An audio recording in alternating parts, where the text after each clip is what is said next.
Good morning and welcome everyone to today's meeting and those watching online. First of all, I would like to welcome Councillor Frank Smith to his first council meeting following his recent successful election in Ward 9. I'm sure, Frank, you'll get used to meeting everybody soon and make some friends. I would also like to welcome additional non-councillor members from the Lifelong Learning Committee who are in attendance for the consideration of item 8 on the agenda. Can I also advise elected members and the public that there will be comfort breaks during the meeting as necessary. And can I also remind members that question time, we take one question to give other members an opportunity to speak, and if time allows, we will certainly do a second question. I would also like to remind members that following this meeting there's an LGB meeting, and could you try and keep contributions focused as possible so that we can finish in time. Scott, can I ask you to confirm attendance? And Scott? Thank you, Provost. I noticed that Councillor McDade has a question in the chat. I don't know if, Provost, that's something in relation to what you've started to speak about. You might want to bring in Councillor McDade. Yes, certainly. Thanks for that. Councillor McDade. Thank you. Good morning, Provost. Also welcome to Councillor Smith in his first meeting. I was wondering, Provost, if you might agree to bring forward item 8, the reserved places policy, to the top of the substantive items on the agenda so that those members who have joined us from LLC don't have to sit through about 5 other substantive papers, and just it would release them for the rest of the day. Okay, I personally have no objections to that at all. Members, do you all agree to Councillor McDade's? Sorry? Agreed. Agreed. Agreed. Yes, thank you for that, Councillor McDade. Now, can I ask her, are there any declarations of interest? Sorry, Provost, just to go back, I'll now sort of take the roll call of that. Oh, yeah, sorry, yeah, you're correct. Okay, thank you, Provost, and good morning, councillors. Can I ask members to, firstly, just to indicate we have apologies from Councillor Reid, and at the moment Councillor Donaldson is having some connection issues, but colleagues are working to resolve that as soon as possible. Can I ask members just to indicate that they're present when I call out their name? Councillor Ahern. Present. Councillor Bailey. Present. Deputy Provost Beard. Present. Councillor Barnacle. Present. Councillor Liz Barrett. Present. Councillor Peter Barrett. Here. Councillor Braun. Present. Councillor Brock. Present. Councillor Audrey Coates.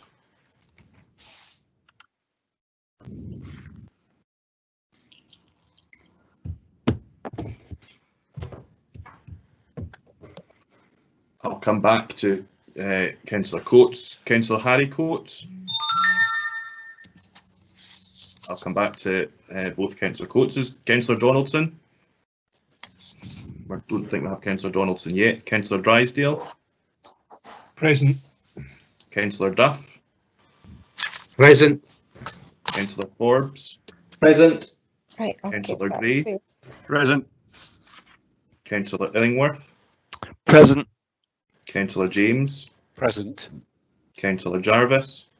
Here. Councillor Lane. Present. Councillor Lyle. Present. Councillor Massey. Present. Councillor McCall. Present. Councillor McCall. Present. Councillor McDade, we've heard from yourself. Councillor McEwen. Present. Councillor Parrott. Present. Councillor Hoover. Present. Councillor Purvis. Present. Right. Okay. Councillor Rebeck. Yourself. Present. Councillor Robertson. Present. Councillor Sarwar. Present. Councillor Shires. Present. Councillor Simpson. Present. Councillor Smith. Present. Councillor Stewart, Present. Councillor Waters, Present. Councillor Williamson, Present. and Councillor Wilson. Present. Just going back, Councillor Audrey Coates, Present. thank you, and Councillor Harry Coates, Present. thank you, and do we have Councillor Donaldson yet?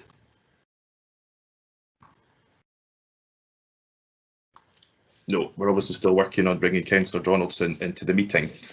And just in terms of our non-councillor members from Lifelong Learning Committee, who have been invited, but I'm not sure all are present, but Mr. Jack Bell. Present. Thank you. Mr. Andy Charlton. Mr. Adrian Ferguson. Mrs. Pat Giles. Mr. Martin Gowrie. Present.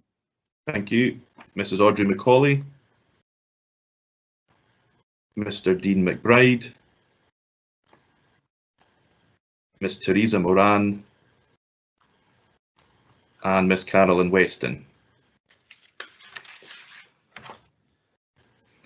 Okay, thank you, Provost. That completes the roll call for today. Thank you very much, Scott. We move on to, are there any declarations of interest? Meeting today. No, thank you. Item 2 is the minutes of previous meetings. Can we approve the previous meeting of the 24th of February? Can we agree? Agreed. Agreed. Agreed. Provost, Councillor Duff has a declaration of interest. Well, that came up quick. Yep, thank you. Councillor Duff. Thank you, Provost. Yes, a non-financial interest in item 9 as a board member of the Scottish Crannog Centre Trust. Thank you. Lovely, thank you, Councillor Duff. Are there any other ones? No, thank you. Now we would move on to item 8 in the agenda as we agreed just a few minutes ago. Items 6, 7 and 8, in actual fact, I asked Deputy Provost to take these 3 papers in the middle of today's meeting, so I'm going to ask Deputy Provost to take this particular paper, item 8. Kathleen? Thank you. Good morning, councillors, and a special warm welcome to members of Lifelong Learning Committee. We have with us the reserved places for schools 2021-2022 and maximising capacities. For those members of Lifelong Learning Committee, this will be a very familiar paper as we look at it annually. And for those of us who sit in the Appeals Committee, it is even more interesting to have it brought to the full council to let all councillors understand the difficulties we have when we're doing placing requests. So can I now invite Sheena Devlin, Executive Director, to introduce the report, please?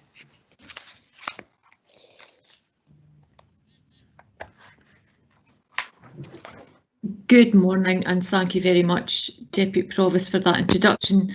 You've really covered most of what I was going to say, that this is an annual report that's brought to Lifelong Learning Committee as part of our statutory obligations. I understand this is possibly the 24th year this report has been coming before committee. Therefore, we consider it to be a fairly routine part of our procedure, but an important one.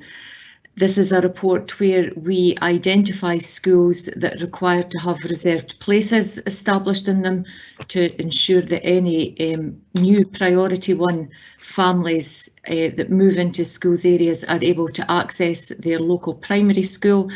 And we've also in the last few years included in this paper a summary of where we've needed to exercise our maximising capacity policy as well.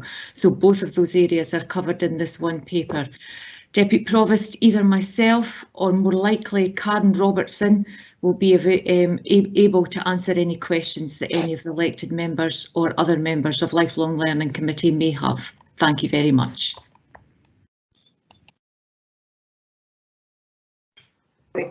Are there any questions on this report?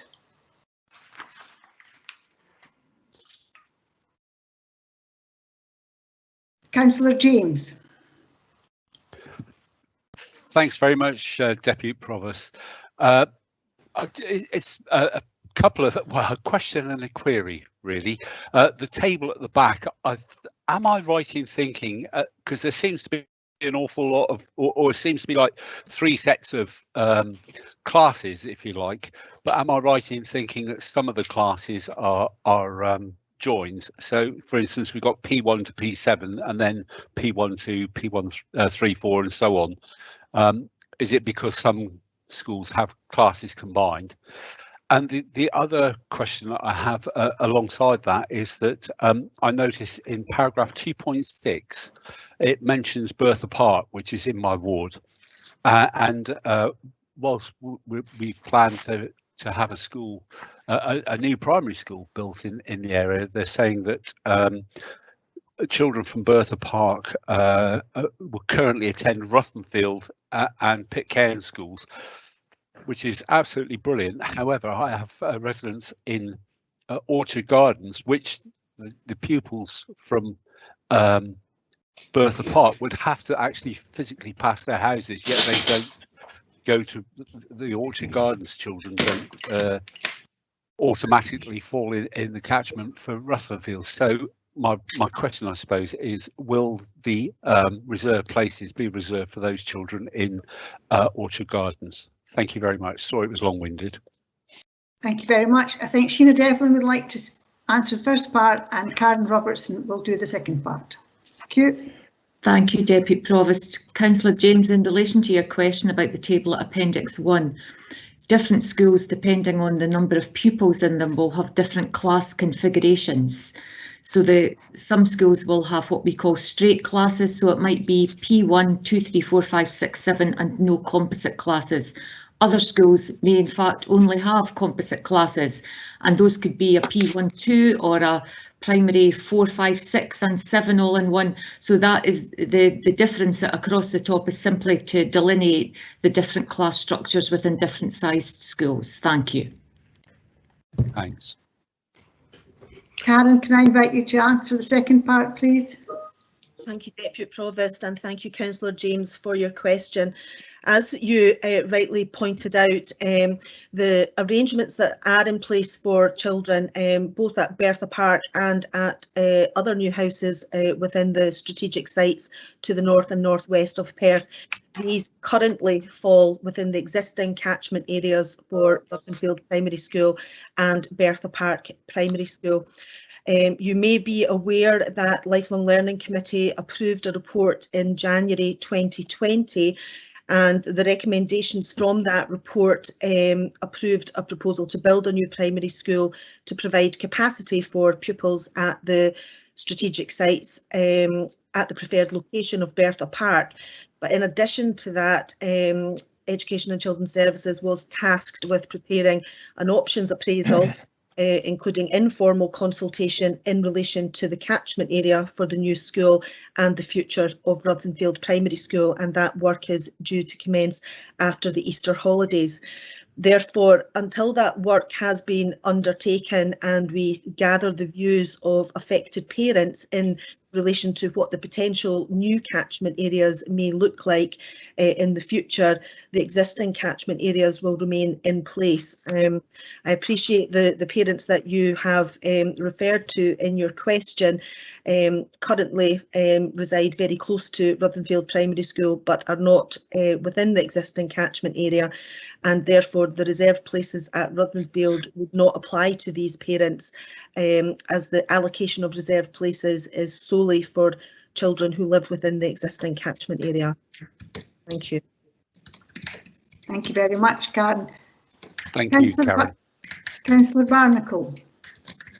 Thanks, Deputy Provost. It's just a couple of points again on Appendix 1 on page 8.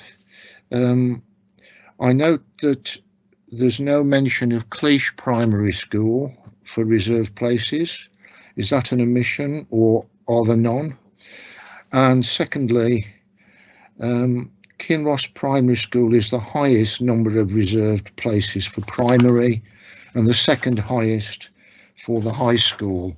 Is there any particular reason for that? Thank you very much. Karen, I think you'll be able to answer that question. Thank you, Deputy Provost, and thank you, Councillor Barnacle. In relation to Cleash, that's not an omission. There are some schools within Perth and Kinross where there isn't a requirement to reserve places, and the assessment of schools to determine those schools which do require reserved places looks at the number of pupils who are attending the school, the structure of the classes, how many spaces are available, and the historical patterns of placing requests. So it has not been determined in relation to what the predicted movement into Cleash would be, that would cause any difficulty with the space available in the school. So we are comfortable that those seeking to attend Cleash would be able to do so without the requirement to reserve places. In relation to Kinross Primary School and Kinross High School, your observation is correct, and we have to take account of particular schools which attract significant numbers of placing requests, which could put catchment children at risk of not being able to get into their local school. And the situation in the Kinross area in particular is it's very close to another local authority boundary, and therefore we have significant numbers of placing requests seeking to attend school within Perth and Kinross, so we need to ensure that we have got sufficient space in those schools, taking account of the house building that is planned within the local area. Thank you. Thanks very much. Thank you very much. Councillor Brock. Thank you, Deputy Provost. Maybe Karen's partly answered this one, but I don't see St Dominic's and Crieff on the list. Is there a reason for this? Thank you, Deputy Provost. Thank you, Councillor Brock. The reason that St Dominic's doesn't feature on the list is that there are very few, if any, children from outside the catchment area for St Dominic's. Denominational schools operate a very large and wide catchment area, which reflects the boundary of a local church parish. So all those pupils seeking to attend St Dominic's are within that parish area and therefore are catchment pupils. So there isn't a requirement to ensure that we have a position that should it be required that placing requests wouldn't be granted, as St Dominic's doesn't attract any placing requests. Thank you. Okay, thank you for that. Thank you very much. I don't see anyone else seeking to ask any questions. I'll just leave it for a minute or two. Sheena, did you want to come in with anything at the end there? No? Thank you, Deputy Provost. No, Karen covered everything. Thank you. Okay, I don't see anyone else wishing to ask a question. So can I ask can I ask Councillor Lyle to move the report, please? Okay, thank you very much, Deputy Provost. This report is presented annually to Lifelong Learning Committee to seek approval to reserve a number of places within schools which have classes with a limited number of spaces. Reserved places have been in operation since 1997. This allows Education and Children's Services to take positive action to try to ensure that pupils moving during the school year can, where possible, still be accommodated within their catchment school by protecting spaces for local children. The proposed reserved places for 21-22 is a positive and proactive measure based on the planned arrangements for class structures at August 21. The reserved places will continue to be closely monitored and reviewed where necessary. The changes which have been proposed for 21-22 have taken into account head teachers' views, historical and anticipated patterns of migration and knowledge of planned residential development. This report also informs Council where primary class capacities have been temporarily maximised during the school session in 2021 to allow catchment pupils to be admitted. Provost, I'm happy to move the paper. Deputy Provost. Thank you very much. Councillor Duff, can I invite you to second the report, please? Thank you, Deputy Provost. As we've heard, this paper would normally come before the Lifelong Learning Committee. Members will understand that this is an important strand in support of our school's admissions policy. The ECS Business Services team are very experienced at calculating these requirements, and I'm pleased to note that the policy for the current school year has meant that only 6 primary pupils were unable to attend their catchment school as first choice. Deputy Provost, I'm grateful to Karen Robertson and their team for their efforts in once more pulling this report together, and I'm happy to second the report. Thank you very much. Can I now invite comments from members? Anyone, any comment on this report? Councillor Rebecca. Thanks very much, Deputy Provost. Just briefly, I think there's 2 strands to this report. The maximisation of the capacities is very important. I think it's useful to note that where we reduce our capacity to make sure that catchment children attend their catchment school to 1.7 metres, that this isn't a problem. Normally we allow 2 metres in our classrooms, which is greater than normal. The Scottish Government recommend 1.7 metres, and indeed 1.7 metres is still bigger than most other classrooms in other nations of the UK, something which is recognised actually with the new build at Northmute Balhousie. So it's just worth noting that a reduction in class size just to allow catchment children to go to their school is not a problem at all, and something which the SNP group is entirely comfortable with. The second strand, which is about the reserved places, is I just want to echo Councillor Duff's comments. It is a complicated procedure and there's some guesswork involved, but my experience over the last 4 years is that Karen Robertson and her team do a remarkable job to get this pretty accurate every year, and we can't commend them enough on that score. So thank you very much. Thank you very much. Councillor Shires.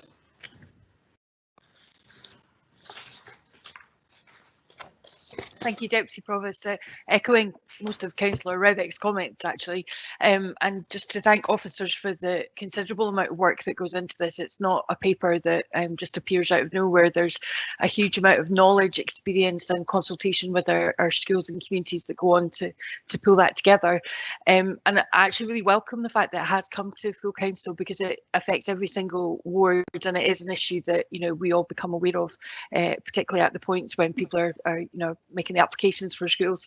And just to thank all those who do sit on the appeals committee, because it can be a difficult time for the council when it comes to that, and very much comes into her own with her huge amount of experience. Thank you, Deputy Provost.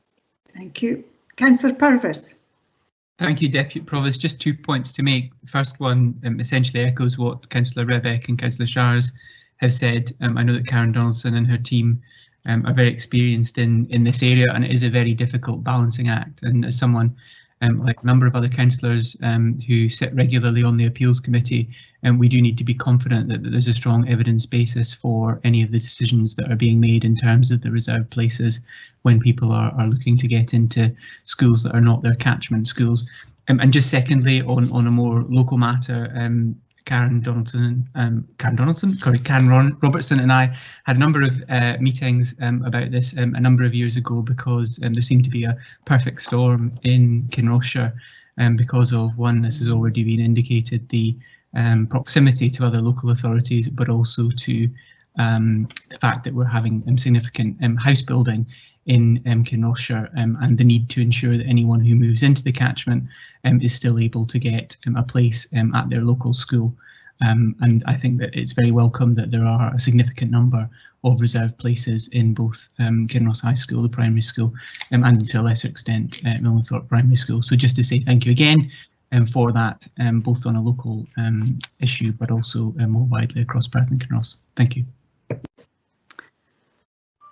I see no other members wishing to make a comment. I'd like to thank you all for the comments, and I think this has been really a worthwhile paper to bring to full council, so all members can understand the problems that elected members who are on the committee do face, and parents understand the thinking behind it. So thank you all very much, and we'll agree this report.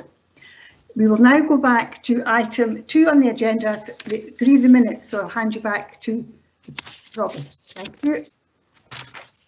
Thank you, Deputy Provost. I think we did agree the minutes of the previous meeting, of the 24th of February? Aye. Yes. Can we now move on to item 3 on the agenda, the audit strategy year ending 31st of March. Can I welcome Michael Wilkie and Christopher Woody from KPMG, the Council's external auditors, to the meeting. Members, have you any questions on the report?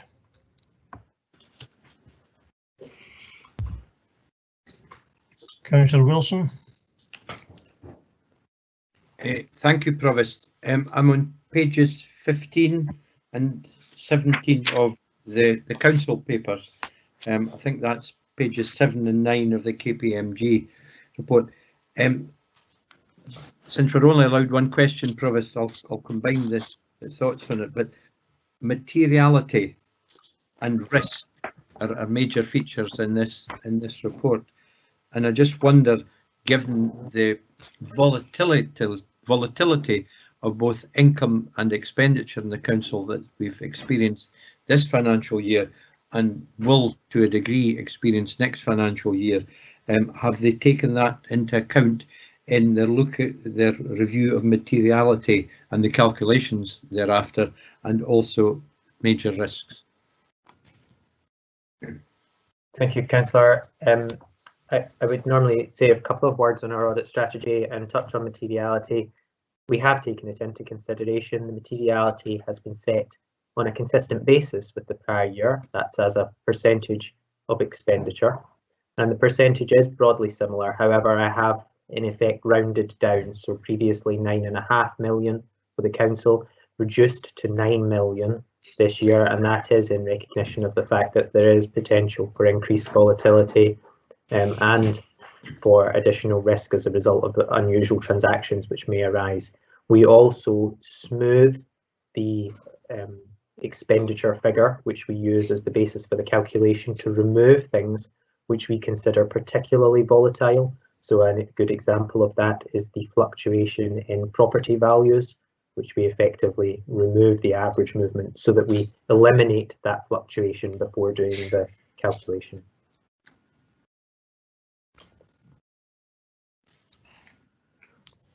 Councillor Parrott. Thank you very much, Provost. I think my question follows the same tack as Councillor Wilson's, but I'm referring in particular to the graph on page 9 of the pack, page 17 of our papers. In this context, what do high and low mean on both of these axes of this graph? And what do the crosshairs, what you might call the crosshairs on the graph, indicate? Thank you. The high and low are not associated with a numerical value or a particular probability, but rather the graph is there in order for us to highlight the relativity of the risks, so in order to show which of the significant risks we think has the likelihood of the greatest financial impact, or the most likelihood of being an error within the financial statements. At the point of setting our audit strategy, it's not quantified. It is just in order to show one risk as being, in our view, riskier than other risks. So you'll see risk number 1 there, which is valuation of property and investment property, being the highest likelihood of material misstatement and highest potential impact. That is because of the quantum that's involved about the actual value of property within the council's financial statements is particularly high, and therefore an error in that is likely to be of the higher magnitude, and the complexity of the calculation of the valuation gives rise to the higher likelihood of there being an error within that calculation. Okay, you happy with that?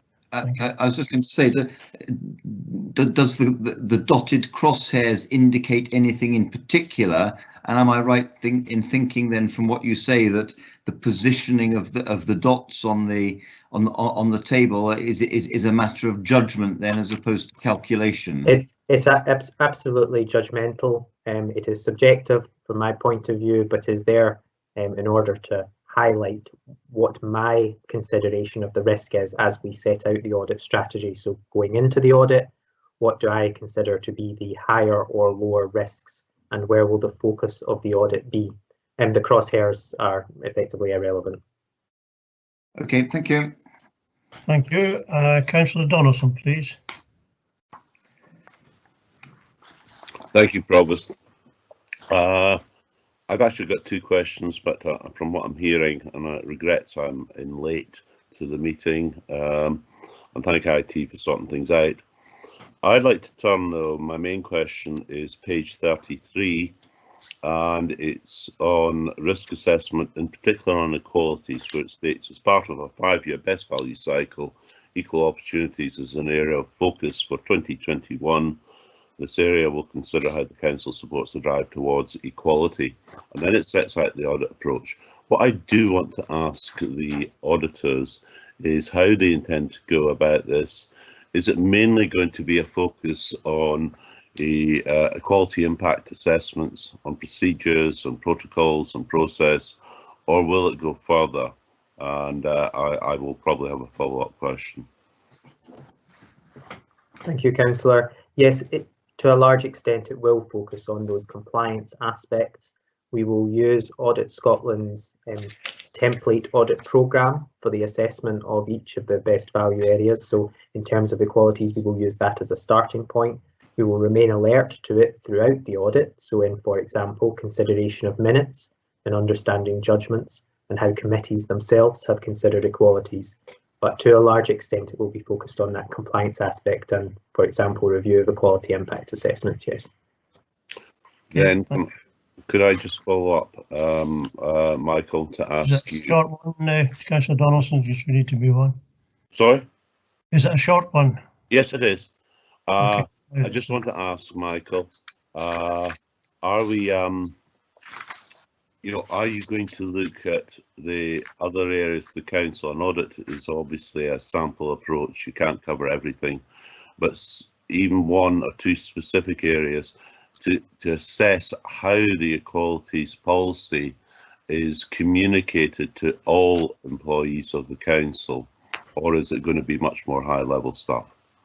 I would expect it to be higher level, but I have no issue with taking that on board as a potential consideration as part of the audit. I think that would be if obviously time restrictions may apply, but I think that matters. The fact that those policies are communicated to all employees of PKC. Thank you. Okay. Thank you, Councillor Donaldson. Councillor Stewart, please. Thanks, Provost.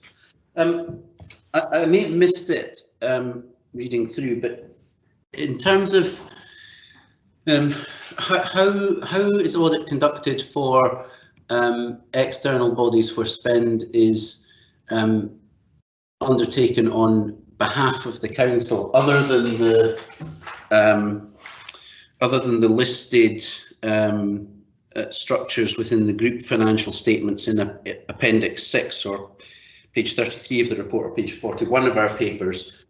So where there's an external contract to undertake spend on behalf of the council, where the spend could otherwise be brought in-house, depending on the actual value for money or the appropriateness of the spend externally. How are those structures reviewed and audited?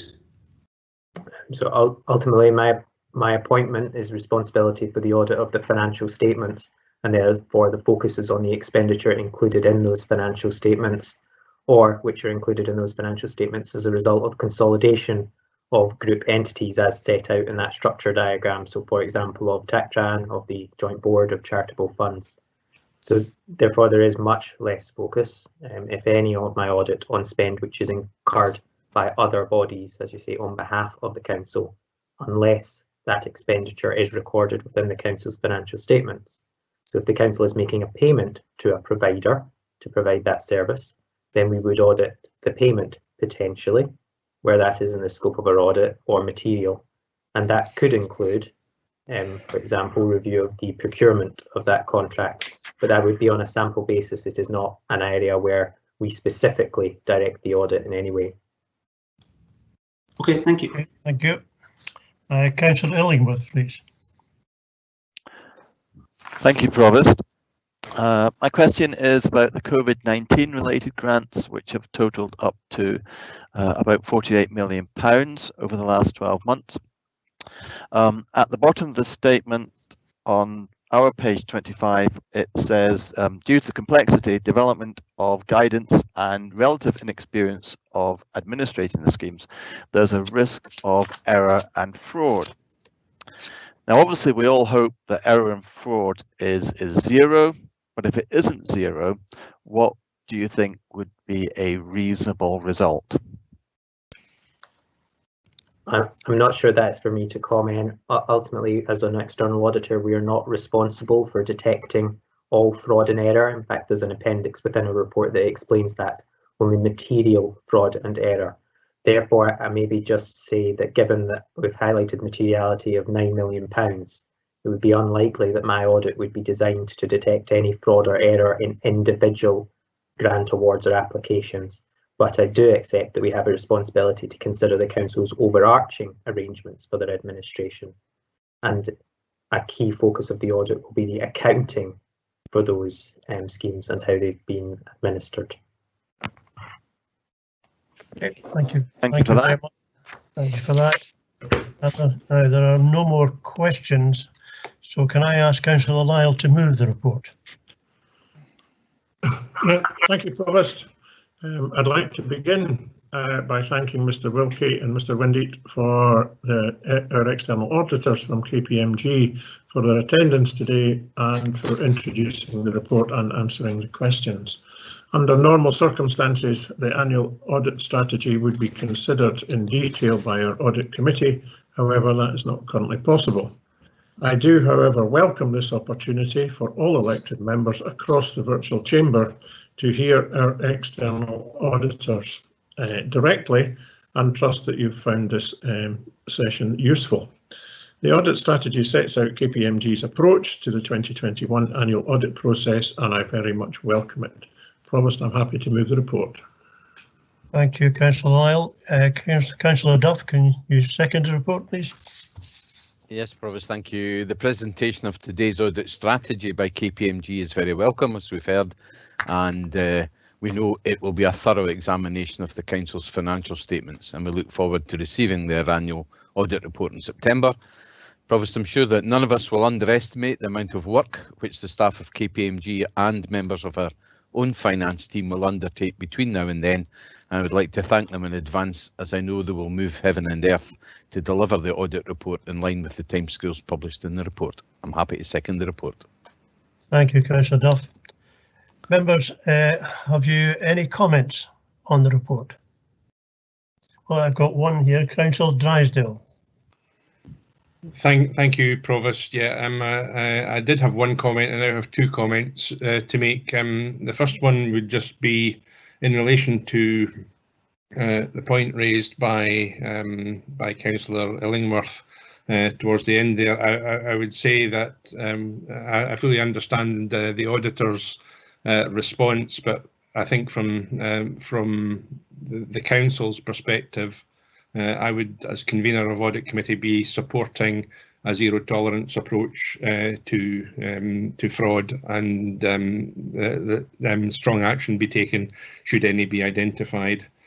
But my intended comment was, as at page 6 of KPMG's report, page 14 of our papers, we are asked to comment on the strategy and the service overall provided by KPMG. And what I would say is that both Michael Wilkie, the engagement leader, and Christopher Windeat, the engagement manager, have shown unfailing commitment throughout the period that I have been involved on audit committee.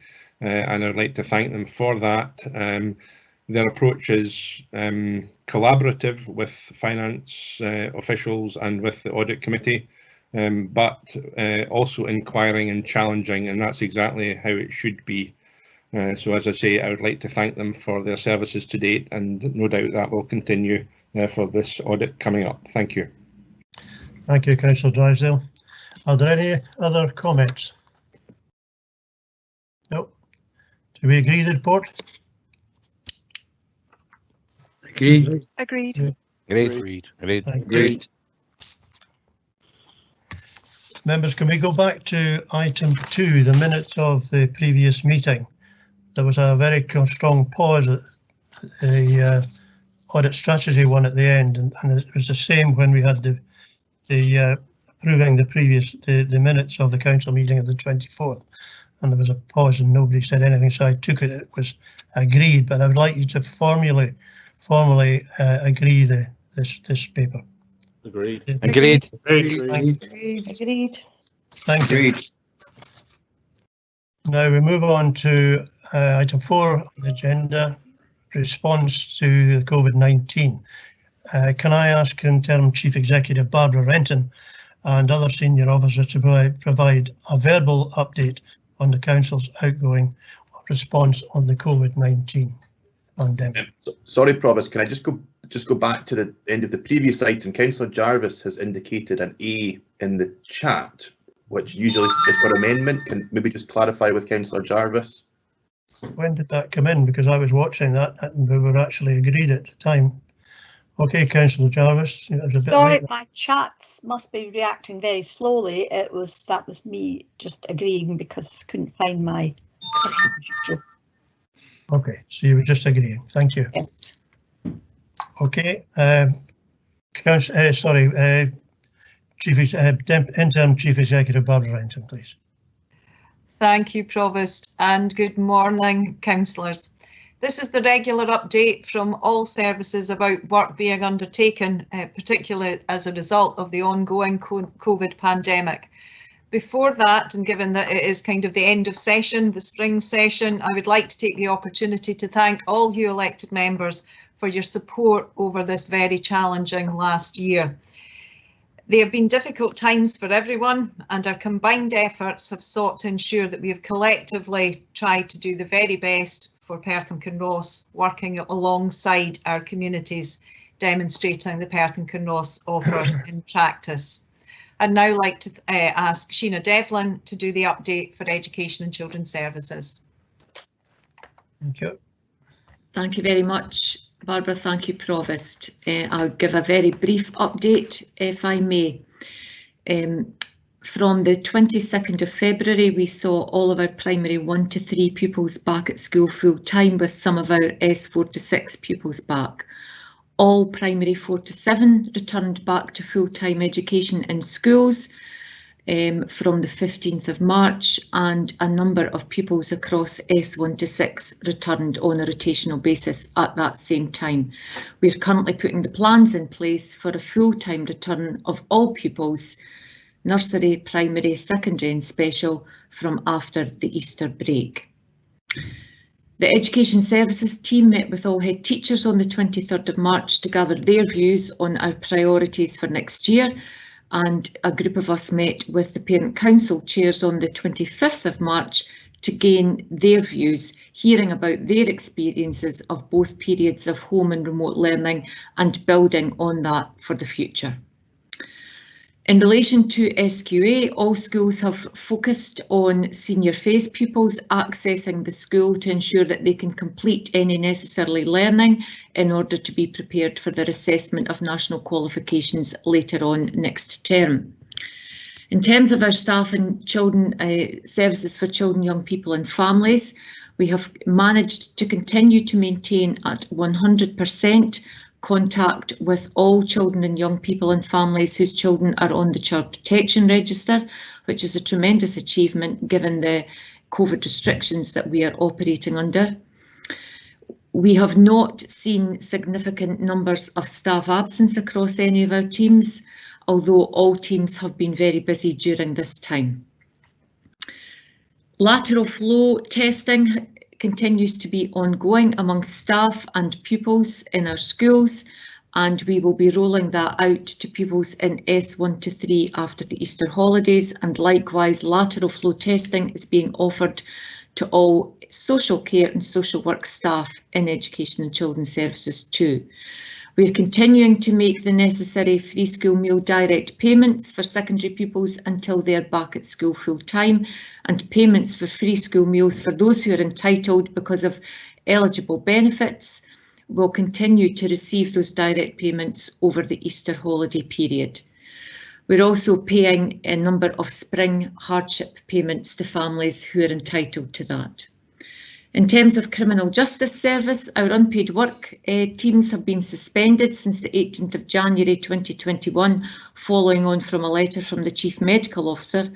However, since the recent announcement from the First Minister, face-to-face work will recommence from the 26th of April in a safe manner, taking into account all remaining restrictions, and the team are confident that any backlog will be dealt with timely, and we are not concerned about that remaining in place for any period of time. Thank you very much, and I'll be happy to take any questions in relation to that if anybody has any. Thank you, Sheena. Does any members have any questions, please? Sheena? No. Okay, thank you very much.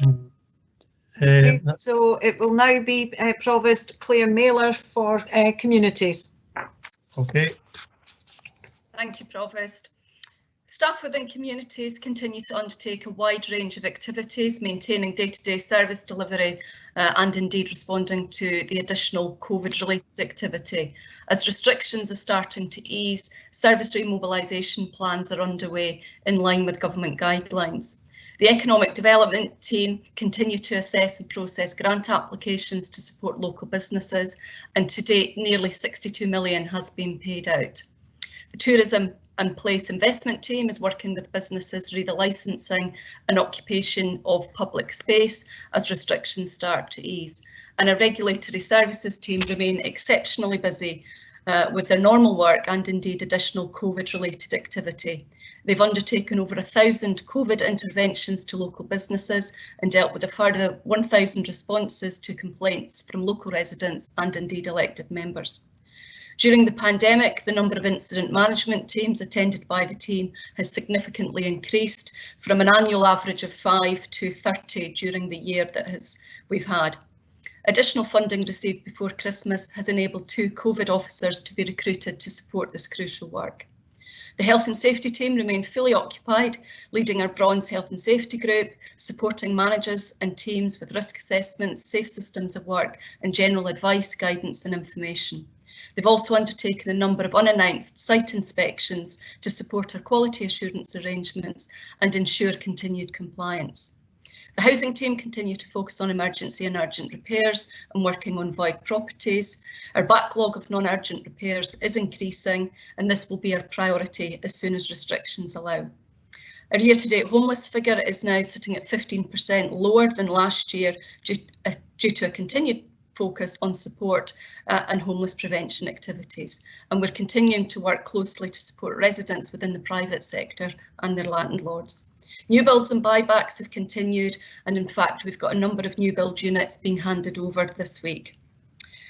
Following the spell of bad weather, the roads maintenance team have been able to turn their attention to road defects. Significant resources have been focused on this activity, with work underway across the full Perth and Kinross boundary, prioritising urgent work from the damage caused by the winter weather. Progress has been good, and we've seen a corresponding reduction in the volume of requests for service. Colleagues from Community Green Space, our Safer Communities team, have been working with partners as part of a multi-agency team to support our visitor management plans in anticipation of increased visitors to our rural beauty spots in the coming weeks and months. Culture and Community Services continue to provide a range of services and supports to our communities. The Community Development team has strengthened the adult online learning services and opportunities to support people build their skills and employability skills, with 150 adult learners registered since September. The team are now supporting the 3 ALIOs in preparations to reopen services in line with Scottish Government guidelines for the easing of lockdown. Our involvement in supporting the community vaccination centres has continued. The enormous partnership effort between health colleagues, the Health and Social Care Partnership, LAL and all council teams and our community volunteers has supported the delivery of a significant number of vaccines to our families, friends and our communities. This week, the centres are on track to deliver over 8,000 vaccines. This has been a great example of the Perth and Kinross offer in action, and of significant note, and at the heart of this work has been the support of volunteers whose help has been invaluable. The community development and IT teams led on the development and the delivery of an online portal. The portal is a perfect example of agile working at pace, taking about 2 weeks from project inception to go live. And over the last few weeks, volunteers have been using the portal to register and book inductions, to book shifts, and as promised, we very quickly have moved to a blended model with volunteers supporting this crucial work. And this week, the blend of marshals from volunteers is 77% volunteers, with the remainder of council staff. We've currently got 319 volunteers signed up, and we also have volunteers from Aviva and SSE supporting us with shifts. To date, the response and feedback from volunteers has been overwhelmingly positive, as has the feedback from people attending the centres to receive their vaccines. And finally, as we work our way through and hopefully out of this pandemic, the wellbeing of our staff remains a key priority. Thriving in Spring is our 11th wellbeing newsletter and has a focus on home and online working, explaining why we all feel so drained after a day of Teams meetings and providing a few simple but effective top tips about supporting a healthy work-life balance as we look forward to Easter and the longer, lighter days. Thank you, and happy to answer any questions you might have. Thank you, Claire. That was a lot of good news in there. Absolutely brilliant. Are there any questions of Claire? No. Provost. Councillor Donaldson. In fact, yeah. I think it's Councillor Braun first. Okay. I think it's actually Councillor Donaldson first. It doesn't matter. You're sitting above him. You're sitting above him. Okay, Councillor Donaldson, if you like. Okay, could I ask Claire, and thanks for that, for your comments. And we're all aware of the pressures and stresses you're under and your team. But could I ask for a further update on the Spaces for People programme and when you hope that that will be completed? Thank you, Councillor Donaldson. Mark Butterworth, I think, is here. Would you like to answer that question, Mark, please? Yeah, thanks, Claire. I think we're making really good progress with the Spaces for People project, and we're doing quite a number of individual projects. I think we have a deadline of the 15th of May, if my memory serves me right, where the programme needs to be completed by, but I would need to get back to you on that. But I think we're up to about 80% of the projects and 80% of the spend, but I would need to get exact figures back to you, Councillor Donaldson. Obviously, my concern relates to Crieff and Comrie. There's a lot of correspondence about this last July, August. I asked at Council late autumn, but you're saying to me then the hope is for Crieff and Comrie for these 20-mile-an-hour trial speed zones, and they are trial, they have to be assessed, that should be in place, you're saying, by 15th of May. Yes, that's why I understand them, Councillor Donaldson, but I will need to get back to you exactly on those projects, and I can do that after the meeting if that's okay. Okay, that's fine, thanks. Thank you, Councillor Braun. Thank you, Provost. Just a quick question for Claire. Thank you for the report, obviously. You mentioned a growing backlog of non-essential repairs to housing. I just wondered, do you have an idea how large that backlog is? Yeah, we're currently sitting with just over 800 of a backlog of repairs. So as soon as the restrictions start to ease, we will prioritise those based on need, and those will be the priority for the team going forward. Okay. So yeah, it has increased, obviously. I think when I reported last, we'd managed to reduce some of them, but obviously because of the restrictions over the last 3 months, they have built up again gradually. So a big focus for the team going forward. Okay, thank you very much. Thank you, Provost. Thank you, and now we have Councillor Forbes. Thank you, Provost. Claire, can I just ask you to go back to the vaccination and the volunteers? And I just wondered how many of these volunteers are from out with the council. Did I understand you said something like 70%, or was that the total number of volunteers and the rest are paid for what they do? Yeah, there's 319 total volunteers and the rest are council employees, so a smaller number of council employers. So we're currently sitting with, this week, for the marshalling activity, 77% of those have been undertaken by the volunteers, our community volunteers, and we've got obviously a smaller number of council employees. What I would stress is many of our council employees are volunteering and coming in their own time over the weekend, so they are also doing volunteering activity. So those volunteers, they are from completely out with the council, they'd be community members just turning up to help. Great. Thank you, Claire. Thank you, Provost. All of those 319 are volunteers from out with the council. Excellent. Thank you. Councillor Grant, please. Councillor Lang, sorry. Councillor Lang. Thank you, Provost. I do apologise, Grant. No, it's okay. Thank you, Claire. It's really a cross council this, and maybe I've missed it, but I think it'd be really useful if, and is there any intention to just show where our staff have been redeployed, because you get the odd question of, obviously a lot of things are falling behind because of COVID and people have been redeployed, and it would be useful if elected members, if we could, say what people from such and such a department were redeployed to do this task and that task, and it then lets the public at large see where the redeployments were and what services have obviously suffered because of redeployment. Is there any way of supplying us with any information along those lines? Yes, thank you, Councillor Leno. I think Barbara has said that Karen Donaldson will respond to that, so I'll hand over to Karen. Thank you. Thank you. Thank you very much. Councillor Lane, we do have a high-level summary of where staff have been deployed to and where they have come from, but that is at the level of service and division rather than into individual teams.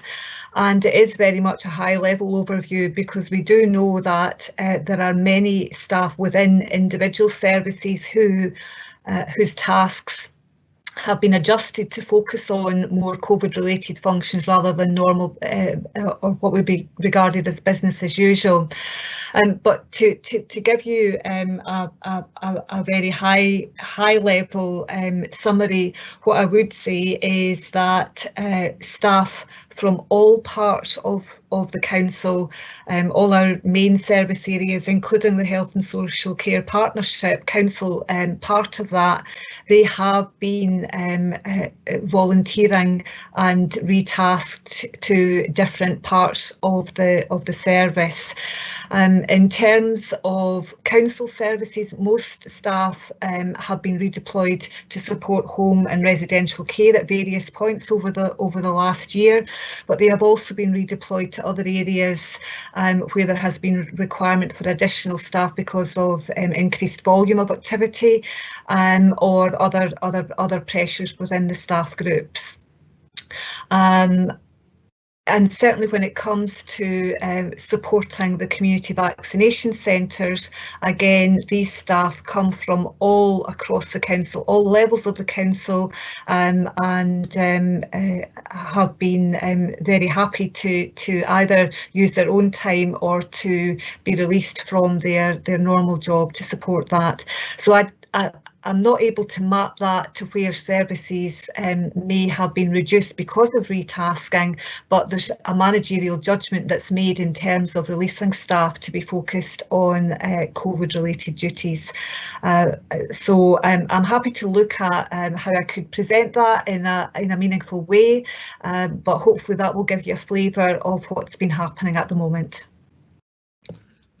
Thank you. Just a quick supplement on that. So do we, is it mandatory or do people volunteer, if their own job description cannot be fulfilled because of COVID, are they redeployed as a matter of course, or do they volunteer to be redeployed? We are looking to ensure that all staff are gainfully employed. So we do have a number of staff who have volunteered to be COVID responders, but equally if staff are unable to carry out their normal duties for whatever reason, then we do look to redeploy them to ensure them that they are in gainful employment. That ensures that we are being responsible with council resources, which are paying salaries, but it also ensures that staff are engaged in fulfilling work, so it's a dual purpose. So predominantly we have staff who are volunteering, but there are some people whose duties have been adjusted to ensure that they are gainfully employed for their contracted hours. Thank you. Thank you, Karen. Councillor Jarvis. Yes, thank you, Provost.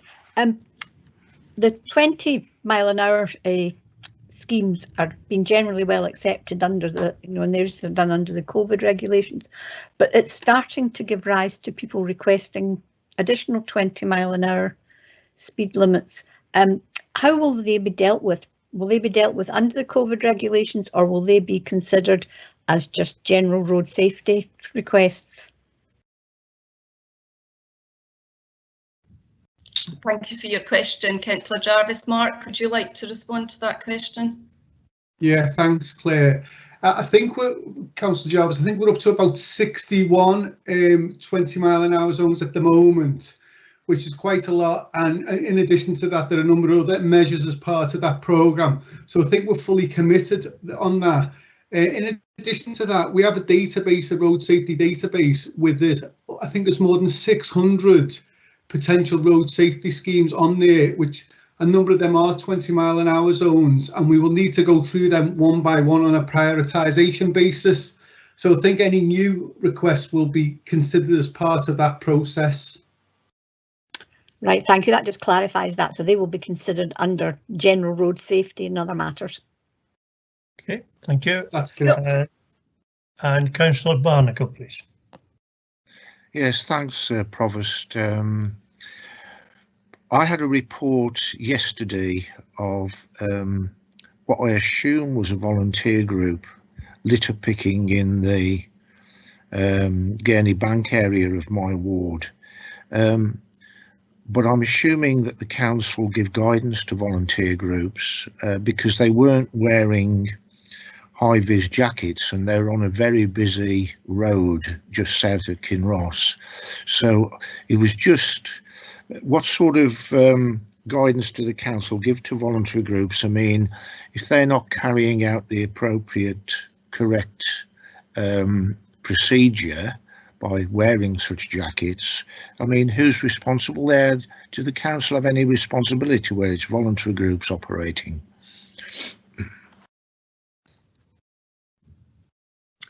Thank you for your question.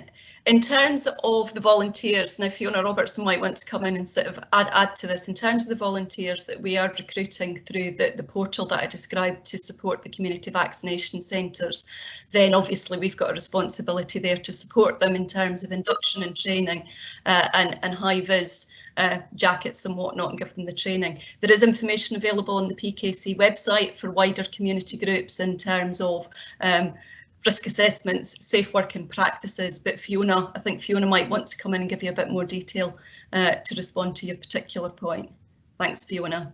Yes, thanks, Claire. I think you've covered it actually, Councillor Barnacle. There is a volunteer handbook which we prepared last year and we've updated regularly since then on the PKC website on the community support pages, which gives general advice to volunteer groups, just to stress though that the council can't police voluntary activities. If it's a group that we fund or we're directly involved with, obviously that gives us a level more involvement, but we don't have that role in terms of policing volunteer activities unless what they are doing strays into other territories like public safety and so on. Thank you. Okay, thank you. And I think finally we've got Councillor Williamson, please. Thank you very much, Provost. I'm sorry, my question may have come in a little bit after Mark had responded to the last question, but I was just wondering if it's possible to get an idea of actually how many 20-mile-an-hour speed limit requests are actually outstanding.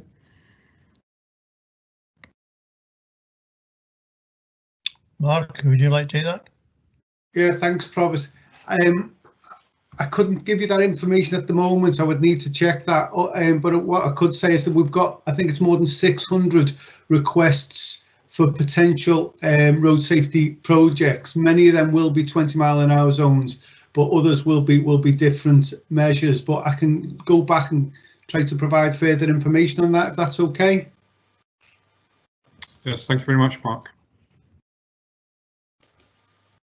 Thank you very much. Now, if there are no more questions, who else would like to speak? It will be Gordon Patterson for the Health and Social Care Partnership, Provost. Who's next? Gordon Patterson for the Health and Social Care. Gordon? And then it will be Cam Donaldson for Corporate and Democratic Services. Okay, thank you. Gordon. Thank you, Provost. Good morning, councillors. I'm grateful for the opportunity to provide an update in relation to the work that the Health and Social Care Partnership is advancing in response to the COVID pandemic. We are continuing to see reductions in the rates of COVID infection, both locally and nationally, with the 7-day rolling average of positive cases in Scotland now at 67, Perth and Kinross 48, Angus 42 and Dundee 73 per 100,000 of the population. So these are figures that have reduced significantly since January.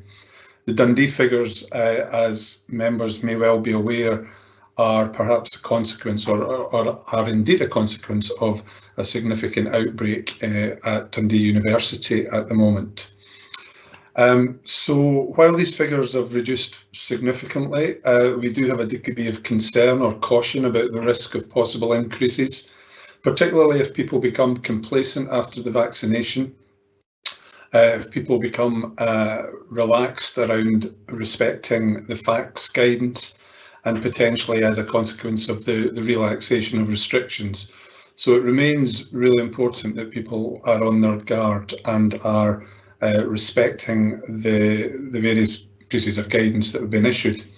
However, this reduction in the number of figures is very welcome, and it means that thankfully we're seeing less of an impact on our staff, on our services, on our citizens and communities. So against this backdrop, the Health and Social Care Partnership are continuing to provide ongoing support to care services across Perth and Kinross. We are particularly focusing our activity around care homes, as has been the case for the duration of the pandemic. We're providing ongoing clinical oversight, and the government has indicated that that should continue at least until the end of March next year, although we anticipate that this will be embedded in our practice on an ongoing basis because of the added value it brings to that sector. This includes providing staffing, training, advice and information. We are supporting the care homes to continue to carry out weekly testing. We've supported access to the vaccination for residents and staff. And more recently, we've been working with the care home sector to reintroduce visiting to care homes, including indoor visiting. Similarly, we're supporting social care community services, care at home services, housing support, floating support, hostels. We are providing support again in relation to the guidance, in relation to infection prevention and control through our colleagues in health protection team in NHS Tayside. And we are now seeing good uptake of twice weekly testing of those staff. Self-reporting indicates that we're consistently seeing at least 80% of those staff completing the testing. In addition, the Health and Social Care Partnership, as Claire Mailer has indicated, is working very closely in partnership with the councils and the wider Local Resilience Partnership, and critically with the contribution of GPs to support the COVID vaccination programme. Council members may be interested to note that in Scotland, 53.6% of people over the age of 16 have had their first dose. In Tayside, the figure is 56.8%, and in Perth and Kinross, the figure is 58.2%. In relation to the second dose in Scotland, the figure is 7.5%, in Tayside it's 8.9%, and in Perth and Kinross it's 9.4%. Moving forward, as we see the reduction in the prevalence of COVID and its impact on services and communities, we are working very closely with NHS Tayside to scenario plan for the future delivery of the vaccination programme. We're linking this to an expanded flu immunisation programme, as we anticipate that we will be asked to deliver an annual COVID booster, although it has yet to be established how frequently and which cohorts this will apply to. Further guidance in that regard will no doubt be available to us as the science develops and the level of immunity is able to be assessed as larger numbers of the population receive the vaccine. Moving forward, we're also now remobilising our services to take account of the continuing restrictions and the ongoing necessity to respect infection prevention and control measures. And we hope that we're now moving to a position where, as a partnership, we will be able to revisit the improvement actions that we identified a year ago, that we will be able to reconsider our service redesign and transformation plans, but to do that critically through a COVID lens, to assess whether these remain valid, relevant, appropriate and affordable, but also importantly to build on our COVID accomplishments and to optimise on all the positives that have been achieved in the last 12 months. Against the backdrop of the pandemic, I think those positives probably need to be recognised as we've seen the growth in community capacity and resilience. We've seen the versatility, the compassion, the professionalism of our staff. We've seen far more effective working across organisational boundaries, and we have seen the introduction of digital solutions and more effective working through that context. So these are things that we will build on as we begin to design the future delivery of the portfolio services that the Health and Social Care Partnership has a responsibility for. I'm happy, Provost, to take any questions in that regard. Thank you very much, Gordon. Are there any questions of Gordon?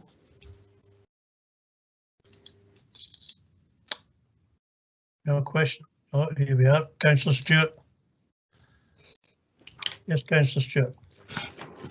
Thanks, Provost. I have asked the question in a private forum, but I think it's an important one to maybe develop in a public sphere. At the start of your update, Chief Officer, you were talking about the localised outbreak that's happened in Dundee University, and obviously we've had certain localised outbreaks in Perth and Kinross in recent weeks, such as the latest one in factory in Cooper Angus, and a couple at schools as well.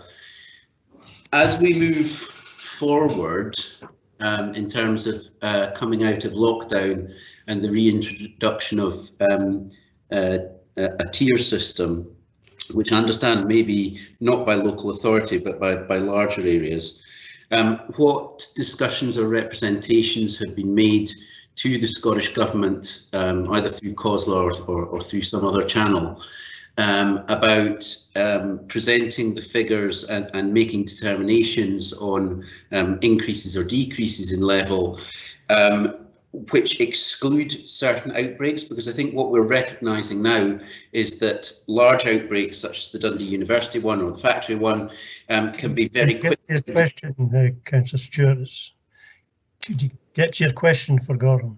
I think we're recognising that those localised outbreaks can be tested and controlled very quickly, but the numbers themselves may skew the wider numbers and therefore may have a deleterious effect on people who are just simply not affected. So what representations have there been in that respect? Thank you, Councillor Stewart. Your point's well made, and I think it is important that we recognise where we do know the particular contributory factors to significant increases in the number, that we can account for those and demonstrate that we are responding effectively, as I believe that we are collectively with partners led by Public Health, both in relation to the current outbreaks in Dundee University and, as you mentioned, in relation to the current situation at the Two Sisters.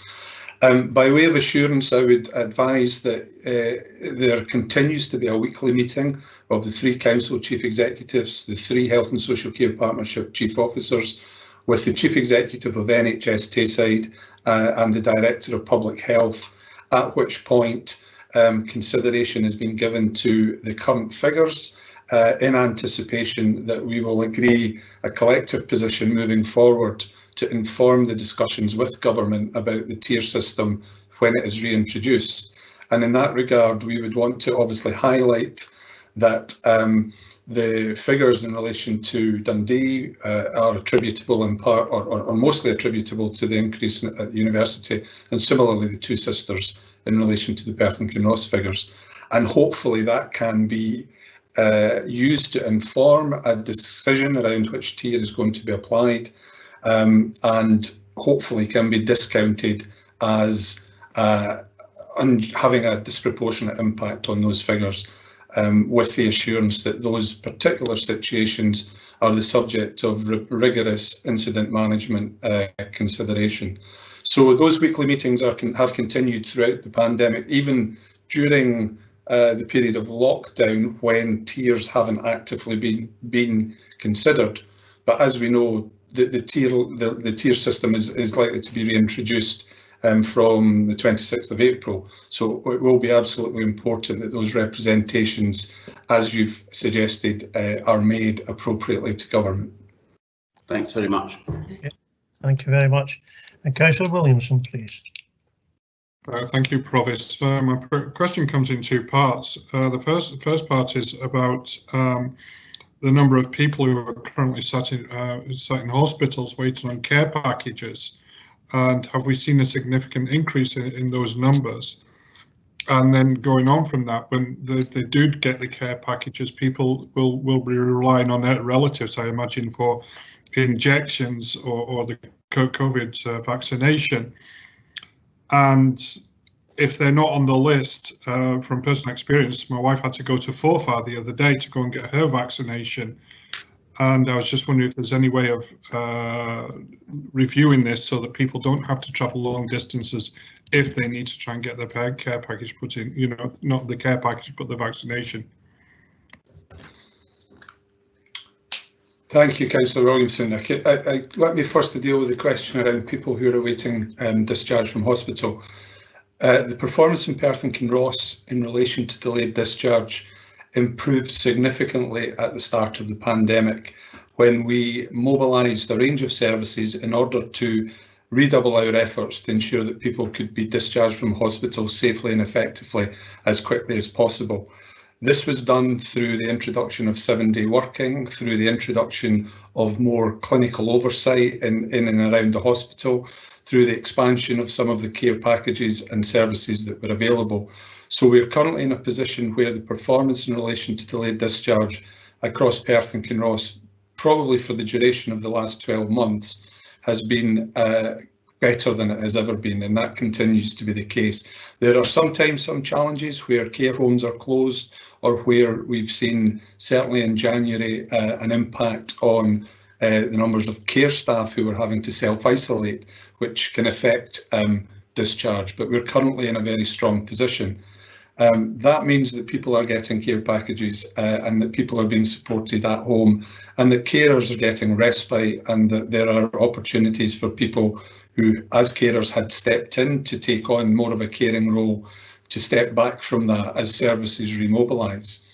It shouldn't be the case that people will routinely have to travel any great distances to have their vaccinations. Certainly the first few cohorts were to be picked up by their GPs, and obviously the development and delivery of community vaccination centres has meant that, as I've described, large numbers of people have been able to be vaccinated to a point where we're actually performing better than the Scottish average.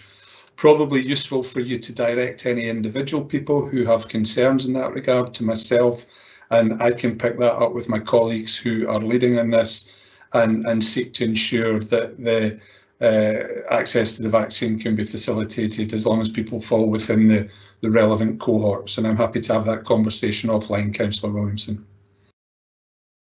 Okay, thank you. Thank you. Would it be possible just come back in briefly, Provost? If we've got time, we'll put it at the end, Councillor Williamson.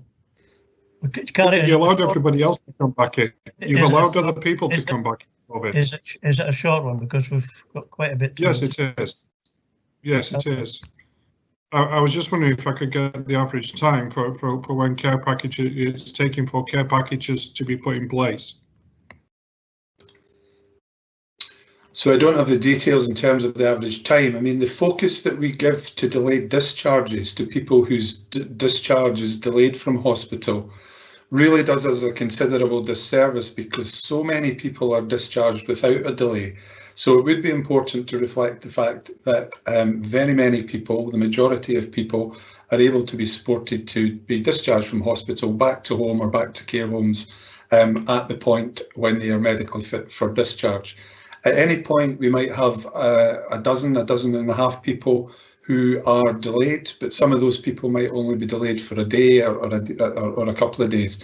The exception to that, Councillor Williamson, are that there are a number of people, a small number of people, who are delayed for much longer when they're waiting for very specialist resources, and those resources need to be found, and those particularly complex care packages or specialist services need to be put in place, and that's a challenge. That's a challenge nationally. However, I would just probably want to give you an assurance that the majority of people are discharged quickly, that when people are delayed, it's a small number that are usually delayed for a short period of time. I would be quite happy to try to do some work offline and provide you with average length of delay. And if we looked at that over a period of time, we can see hopefully that we've achieved the improvement in that regard, as well as in regard to the numbers. Okay, thank you. You okay with that, Councillor Williamson? Thank you. Yeah, that would be great. Thank you very much for that. Councillor Purvis, please. I think this will be the last question on this one. Thank you, Provost. I have a related but different question to the one that Councillor Stewart asked about the decision going forward when we get back to the stage of going into tiers. And he alluded to the fact the First Minister has suggested, and I know this has been discussed privately as well, that it might be on a larger scale rather than the local authorities. While I know that up until the point we had the recent Dundee outbreak, we were broadly tracking together across Tayside, but previously we did have a situation where Dundee was higher than other parts of Tayside, and I know there was a debate at the time when the tiers were introduced around what tier Perth and Kinross would be in. I'm just wondering whether there are any discussions being had that should we still have great disparities like we see at the minute, where 73 per 100,000 for Dundee, where we're 40 something for both Perth and Kinross and Angus, whether we could actually go back to local authority tiers, because I wouldn't like to see businesses in Perth and Kinross being held back from reopening, people being disallowed social interaction because one part of Tayside had a higher rate. So is that something that we are making the case for, or if not, could we make the case both at a political and at an operational office level? Yeah. Provost, if I may come in, I attend that weekly meeting, and those are regular discussions that we have, Councillor Purvis, to ensure that there is equity across the piece, but also, recognising that what may be a decision for Dundee might not be the best for more rural areas, for example, of Perth and Kinross. So yes, I can give you that assurance. Thank you. Thank you. Yeah, thank you. We've had a long, I don't want to curtail this because it's so important, but if we could maybe try any other contributions to keep them short if we can, because we're probably running over time now. Councillor McEwen, this I think may well be the last question for Gordon. Councillor And it will be very quick, Provost, as well. Thank you very much. Gordon, could you confirm that the tiered system in lockdown has been put in place to protect NHS services? And obviously within Perth and Kinross, our NHS services are Tayside wide. The government's position in that regard is obviously that the intention of the restrictions is to protect the public, to protect people, and to protect services. The NHS services are Tayside wide. However, the previous approach that was taken was that decisions were made on the basis of local authorities. As Councillors Purvis and Stewart have intimated, it has been suggested that moving forward, the Scottish Government may well take the approach to look at larger areas, possibly around NHS boards. But as Council have hopefully been assured, representations are being made and discussions are ongoing locally to try to inform any national decision making to reflect the fact that there is a need to look in a more granular way at some of the data in order to discount some of the outbreaks that we know we are effectively managing. So I probably wouldn't go any further than that, Councillor McEwen, but I acknowledge your point. Okay, thank you very much. Now, no more questions. I think it's Karen, you've got a contribution. Karen Donaldson. Thank you, Provost, and I will be brief. Thank you for the opportunity to provide an update on corporate and democratic services activity in support of the COVID pandemic. As you know, corporate and democratic services provides key resource services for workforce, property, digital, finance, legal and democratic services, and therefore we are providing professional advice and support to all of our frontline services in all that they do. I would just like to highlight a few areas specifically in relation to COVID support. Our customer service centre continues to provide support to the Test and Protect service, making calls to those in Perth and Kinross who have tested positive and to ensure that they understand the provisions around self-isolation and to signpost to sources of advice and support, including self-isolation support grants. So over 700 such welfare checks were carried out in February and March, and a further 420 voicemails left for individuals who didn't respond to ensure that they received the same information. Customer services staff continue to answer the community support line, and some 260 food bank referrals have been made, as well as a number of requests for pharmacy deliveries and putting in touch with community volunteer groups for shopping, etc. In terms of self-isolation support grants, over the entire period, our teams have disbursed 190 awards made under the self-isolation support grant, plus a further 80 discretionary awards under the Perth and Kinross scheme. Our IT teams continue to develop and support online services, and of note over the last month are the efforts that they've made working with schools to support the COVID-19 school testing programme, and as Claire outlined, supporting the engagement of volunteers for our community vaccination centres. Microsoft Teams is becoming the norm. And to give you a flavour of the extent of use, in the last month we have seen 390,000 chat messages, 21,000 online meetings and 23,000 one-to-one calls.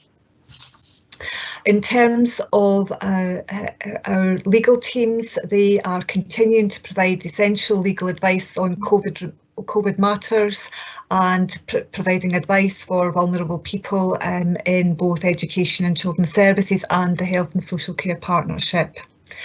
And as we have announcements in terms of the route out of some of our lockdown restrictions, there has been an increase in requests for guidance to premises licence holders with regard to opening up of outdoor areas and dealing with occasional licences for outdoor areas as well. Our HR team continue to support the allocation of staff to key essential services across the organisation, as well as to our 3 community vaccination centres. From the outset, the Executive Officer team identified which areas were our essential services, classified by means of protecting vulnerable people, etc. And we've ensured that these resources have been prioritised and protected so that any available staff could be directed to these areas. And these are the areas that we would not be taking staff out of to deploy elsewhere within the organisation.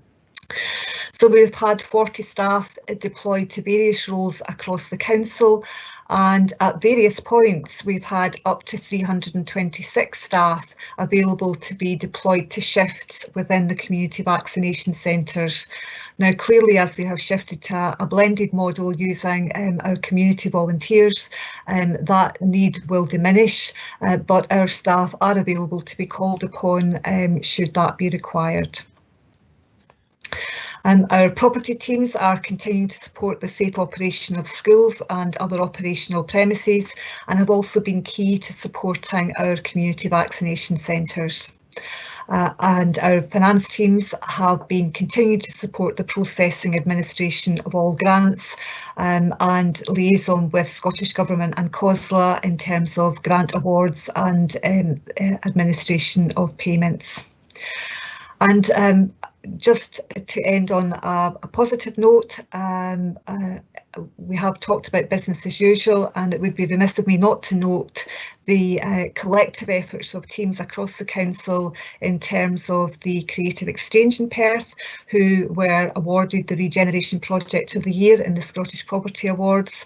I think that is a good boost for everybody who's been involved in that project, and I know that many elected members and officers were at the opening of that last year, and it's a fantastic celebration of the efforts of council staff and partners in regenerating and bringing back into use one of our buildings. So I thought it would be very nice to end on that positive note. Thank you, Provost. I'm happy to take any questions.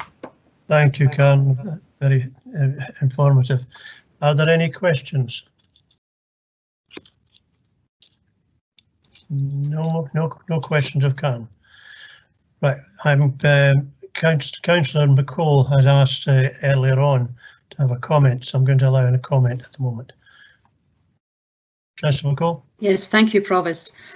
First of all, I'd like to thank all the officers for these very comprehensive updates.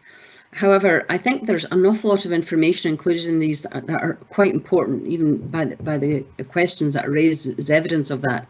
And I think it would be helpful to elected members if we could have something in writing, at least with all the salient points in it, because it's really far too much to take in as a verbal update. It's quite a long update, and it's very important matters that are being updated on. So perhaps some consideration could be given to providing some sort of more detailed briefing than we get in the normal councillors' briefing, to include all of the detail that's provided in the verbal updates. Thank you. Okay, thank you, Councillor McCall. Thank you, Provost. If I can come in, we do provide a lot of detail within the elected member briefings which are issued on a Tuesday. We will have a review of that just to make sure that we are covering all of the points. Thank you, Barbara. There is much more in this verbal update than is in the briefing, so I think that would be helpful. Thank you very much. Okay, thank you very much, Barbara and Councillor Cole. Councillor Drysdale, you want a quick comment? Yeah. Yes, please. I just wanted to revert back to the comments made by Mr. Patterson in respect of the Health and Social Care Partnership activity. Can I just place on record my thanks to the staff of the Health and Social Care Partnership and its leadership for the extraordinary efforts that have been made through the most extraordinary of years for Perth and Kinross to be above the national average and the Tayside average in both vaccinations and in reductions in delayed discharges is testament to the teamwork and the collaborative approach between Perth and Kinross Council, the Public Health Department, NHS Tayside and wider NHS Tayside, and as I say, the Health and Social Care Partnership. So I just want to place on record my thanks for all that work over the most extraordinary of years. Thank you. Thank you, Councillor Drysdale. Councillor McDain, I think we'll take this as the last comment because we've got quite an agenda yet, and I'm going to call a break for 10 minutes after Councillor McDaid. Councillor McDaid.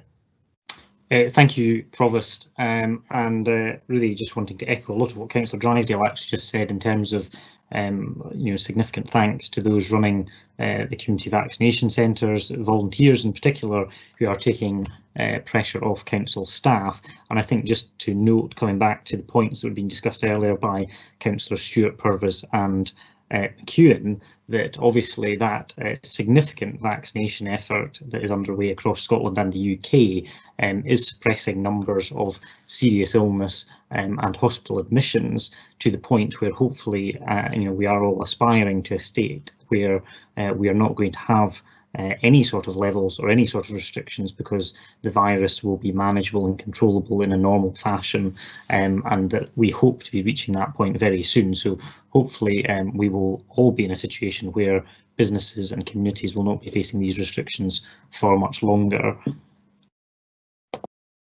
Thank you very much, Councillor McDaid. Now, I think we can maybe call a halt. That's been a very, very informative, and I'd like to thank our officers and our staff for all the hard work and resilience that they've been. I mean, how they get through it all is beyond me. But thank you very much, every one of you. I'm going to call a break now for 10 minutes. We'll come back at 25 past, and have a wee comfort break at the moment. Thanks very much.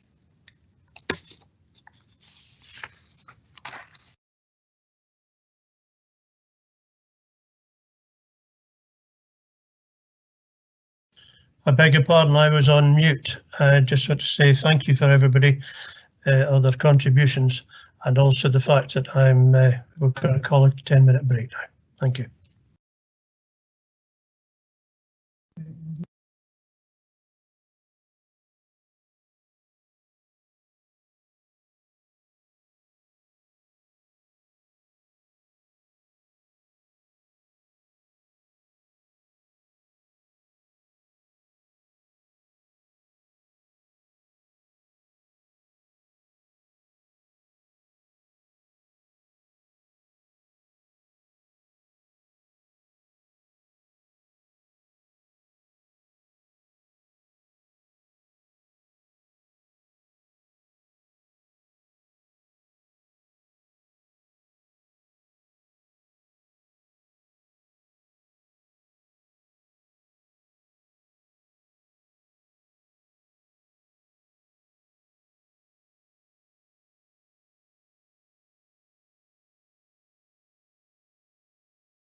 Did all move back now, I think.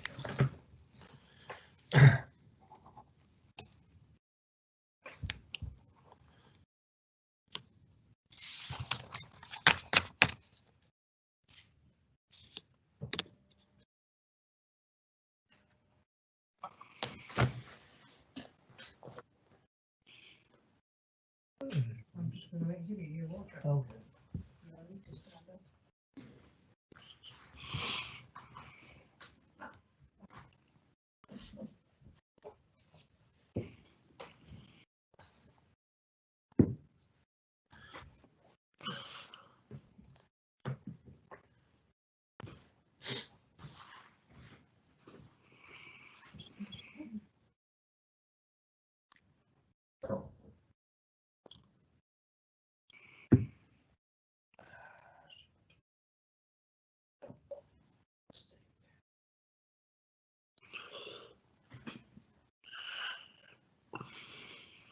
Is everybody nearly in?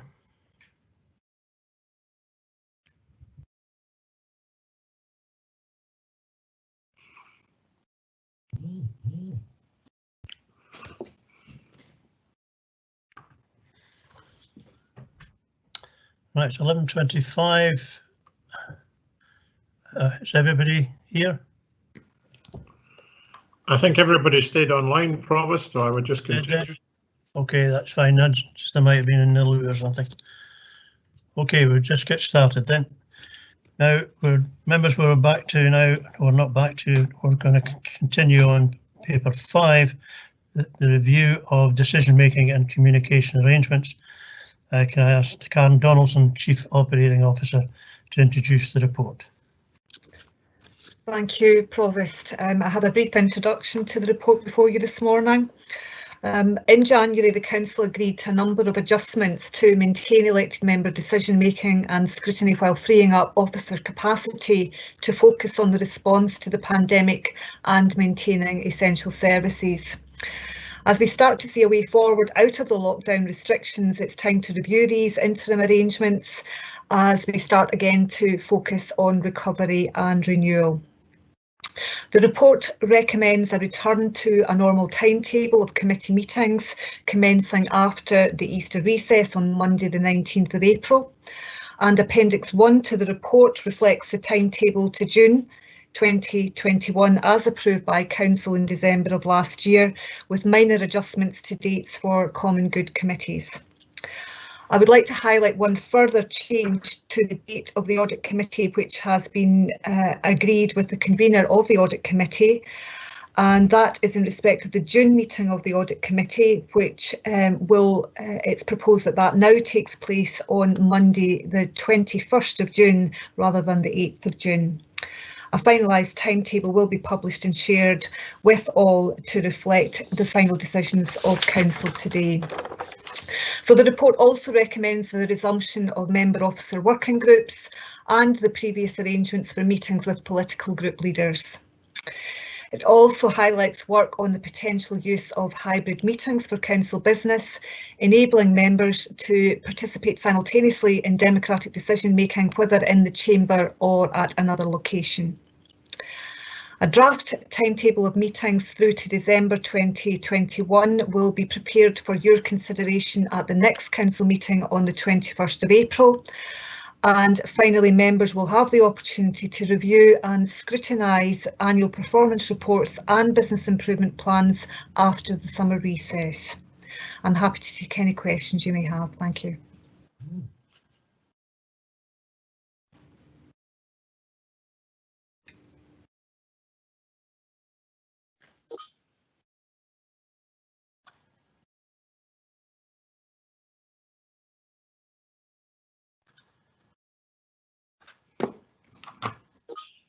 Provost, you're on mute. Beg your pardon, I'm on mute. Councillor Barnacle, please. Yes, thanks, Provost. There's mention in the report of member officer working groups, and there's 2 dates for 2 of the MOGs. Can I just ask if we've got a date for the affordable housing MOG and the planning MOG, because I'm not aware of any date. Thank you. Councillor Barnacle, these dates will be agreed and issued in the days and weeks to come. These were 2 dates that we did have set for the other MOGs, and it's just to confirm that that's when these ones will be resuming. But of course, the other member officer working groups will be programmed as well. Thank you. Thank you. Thank you. My apologies. I had to put the phone off in the House, and I put Councillor Barnacle first, so it should be Councillor Forbes in order. Councillor Forbes. Thank you, Provost. That's absolutely fine. Karen, setting aside the obvious fact that the Scottish Government will decide when we come back into the office, do you have any dates of when the office will actually be ready for us if the Scottish Government allow us? By the office, are you referring to 2 High Street? Because yes. We operate out of a number of... sorry, Karen. Yes, sorry. I was being selfish and thinking about elected members there. So yes, 2 High Street, the council chamber, etc. Yeah. There is no firm date yet for return to 2 High Street. The work progresses in that respect, and we do have Stephen Crawford, our head of property, who is available, who may be able to provide a further update on 2 High Street specifically. But I think beyond the availability of the building, we obviously want to consider the Scottish Government guidance about return to office, and also the strategic decision about how we use offices in future, and how we may wish to continue with a hybrid working model, given the success of working from home, and making sure that we can secure some of the advantages from that in our future ways of working. Thank you. Thank you, Karen. And if the Provost allows, and if Stephen is available, then it would be useful to have an update, but that decision is down to the Provost. Yeah, we'll allow that. Yeah. Yeah, I'm sure. Right, Councillor Forbes. That's a big one, Councillor Lane. Thanks, and it's just to reiterate Councillor Forbes, as I wasn't going to ask it, but Councillor Forbes, and I'll ask it now. If Stephen Crawford's available, can we have an update from Stephen? I see in the papers it says that expecting the work will be completed. I take it that's on the exterior by the 21st of June, and I was wondering why there would be any, if we're allowed by governmental regulations to go back, why we can't go back after recess. I, for one, can't wait to get back to some sense of normality. So I think it's very important that we have Stephen give us a more detailed update than is in the paper. Thanks. Okay. I was going to do it later, but that's fine. Go ahead. Is he there? He was here, Provost. Perhaps I can ensure he's called into the meeting to provide that update. He was here a short while ago. Apologies. He may well have been called away to something, but I will ensure that he comes back in before we finish this item. That's fine. We could. Thanks, Karen. Push it in later, even if it's later. Thank you. Councillor Ling, you have a question apart from that one? No, it was Councillor Forbes stole my thunder again, but never mind. Thanks for that. Okay, Councillor McDade, please. Thank you, Provost. Yes, thank you to the Chief Operating Officer for that update. I was wondering if she could quantify for us how much time in terms of officer hours have been freed up over the last 2 months in terms of not having to prepare reports for committees, etc. has allowed officers to divert their attention to the pandemic, because obviously this was quite a major controversial decision at the time, and it's important that we evaluate its success. So I'm wondering if she could perhaps quantify that in terms of some numbers for us.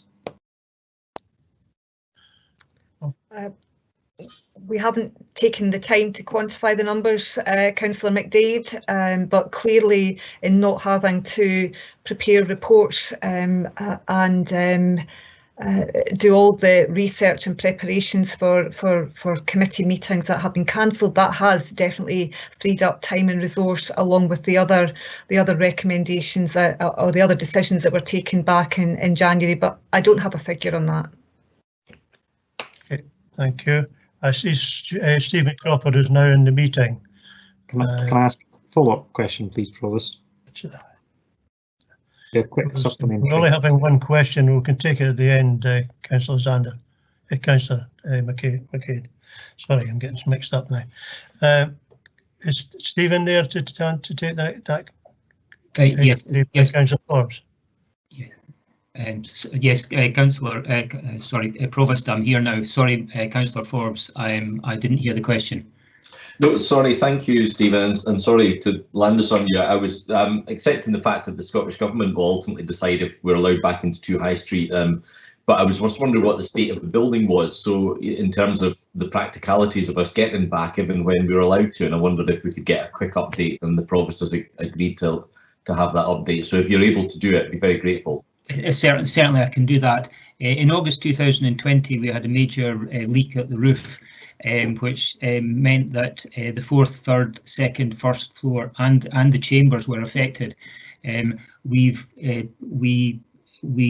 repaired the building. It's involved an £800,000 scheme, 95% of which has been funded by the insurers, and the technical works are complete. Are complete.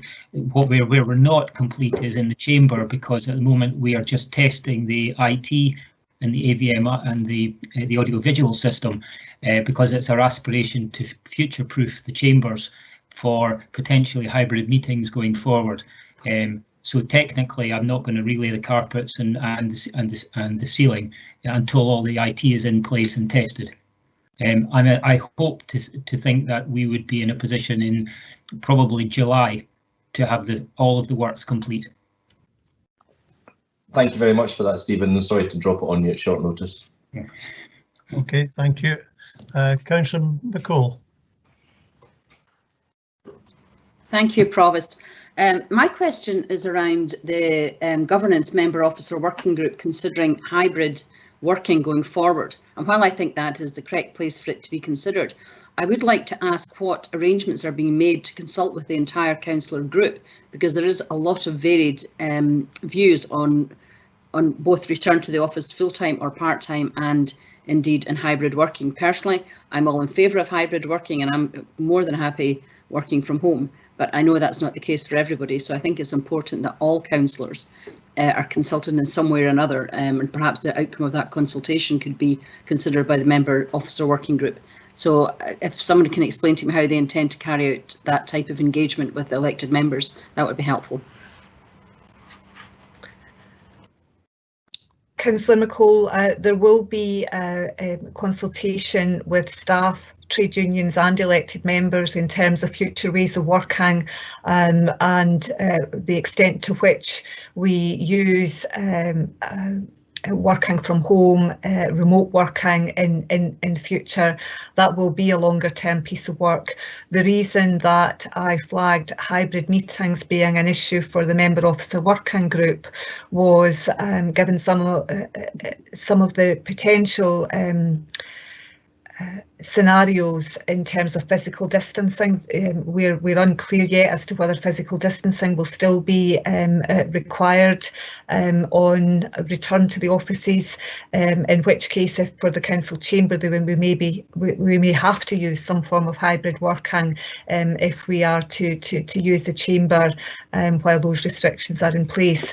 But in terms of the longer term and the strategic view about ways of working for the council services in the future, there will be a programme of consultation with all affected by that, and that will also link to the development of the Perth and Kinross offer, because it's not just about ways of working, it's about what services will deliver them and how we'll deliver them in future. So there is a significant piece of work around that, and more information on that will follow in due course. Okay, thank you. Councillor Stewart. Sorry, Provost, if I may, I'm not really clear as to how elected members will be engaged in this short-term solution that you're talking about, and I don't think my question's been answered. In the short term, we'll be using the Member Officer Working Group to consider the principles around hybrid working and how that might work in practice. And beyond that, there will be further engagement with all elected members ahead of any council decision being taken on that. As you know, the Member Officer Working Group is a very useful forum to start to develop options and approaches to things, and I see it having a role in doing so, but that would not replace wider consultation. Okay, thank you. Thank you, Provost. Councillor Stewart, please. Thanks, Provost. It was just a question about the governance member officer working group. So I think the paper says that we were not having the planned meeting on the 19th of April, and certainly that was the arrangement that was previewed to us at the Chief Executives Group. But I had a conversation yesterday or Monday where I thought that was actually going to be reinstated. Do we have an update on whether that 19th first meeting of the governance MOG is going to be reinstated or not? I'm not aware of the discussion that you were having, Councillor Stewart, so perhaps one of my colleagues who was involved in that could. Karen. Thank you, yeah, Barbara. It was with me. I think we'd be keen, you know, sort of if at all possible, if diaries permit, to put that meeting back in. Thank you. Great. Thank you. Councillor McDade, you had a follow-up.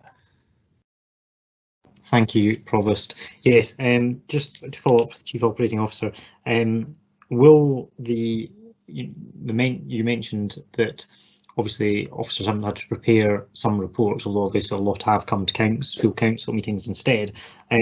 Those extra reports, will that create pressure on officers for later on in the year, where they will then have significant extra workload pressures, which they will have in terms of extra committee reports to research and prepare for later on in the year, and how are we going to help them manage that? Thank you, Councillor McDade.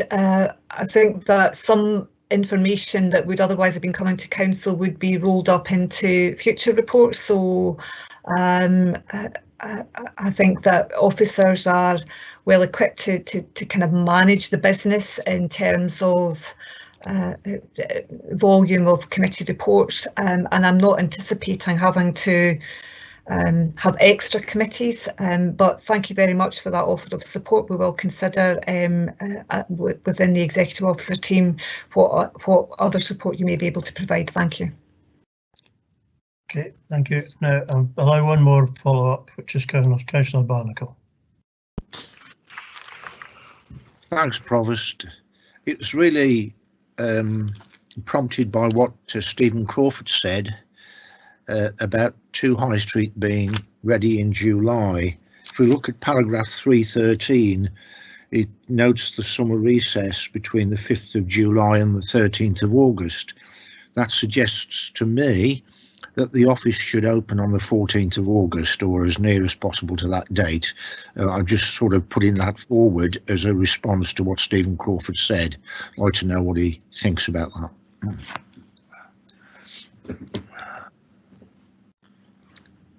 I'm happy to answer that question, Councillor Barnacle.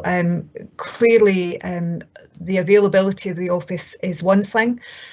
What Scottish Government restrictions allow in terms of opening of office is something that we'll have to consider when further guidance is available. All we have is that high-level indication within the route map, and there will be other considerations about the availability of office and decisions around staff access, etc. So at the moment, that's the end of the summer recess marks the committee timetable rather than return to the building, and as soon as we have a firm date, I'll be able to share that with you. Thank you. Okay, thank you. If there are no more questions, we will move to ask Councillor Lyon to move the report. Thank you very much, Provost. As we are aware, last week marked the 1-year anniversary of lockdown due to COVID-19. This has been a year like no other for all of us, and in so many different ways.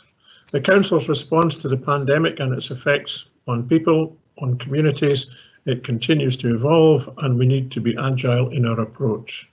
As agreed by the Council at the end of January, officers have reviewed the adjustments we made to the committee business, to the timetable and to engagement with local leaders.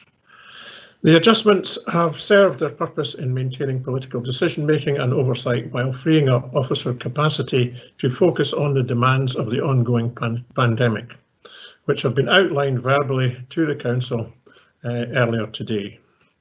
The Council services are very much focused on the response to the pandemic, but it is time to hopefully start to shift our focus once again to recovery and renewal, recognising that future Council services will continue to be shaped by the effects of the pandemic. With recent announcements on the route map out of COVID restrictions, it is appropriate that we consider what this means for the Council decision-making process going forward.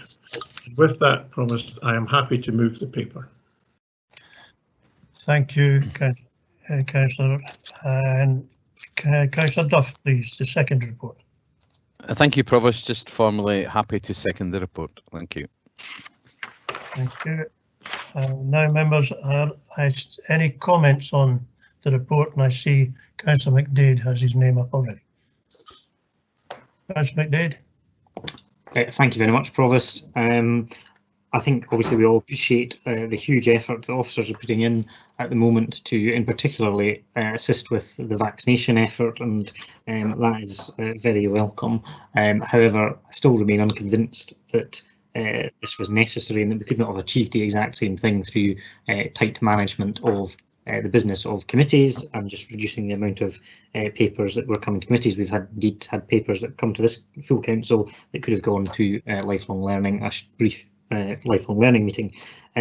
However, I think it really is important that for us to be able to evaluate the success or otherwise of this, because this is a very important situation that we have obviously suspended a significant amount of our democratic processes, that we are able to quantify what that meant, and therefore I would urge the leader of the council to bring forward a paper in the future that sets out in quantifiable terms what was achieved over the past 2 months that would not otherwise have been achieved had we not done this, because it is very important that the council and the wider public can understand what this policy achieved and therefore can see the benefits of it, and that it's not just an abstract. We really need to see some quantifiable things. However, I'm very pleased that we are going to be returning so soon to democratic decision making in the normal fashion, and I am grateful to the leader of the council for bringing this item forward today. So I look forward to those committees resuming after the Easter recess,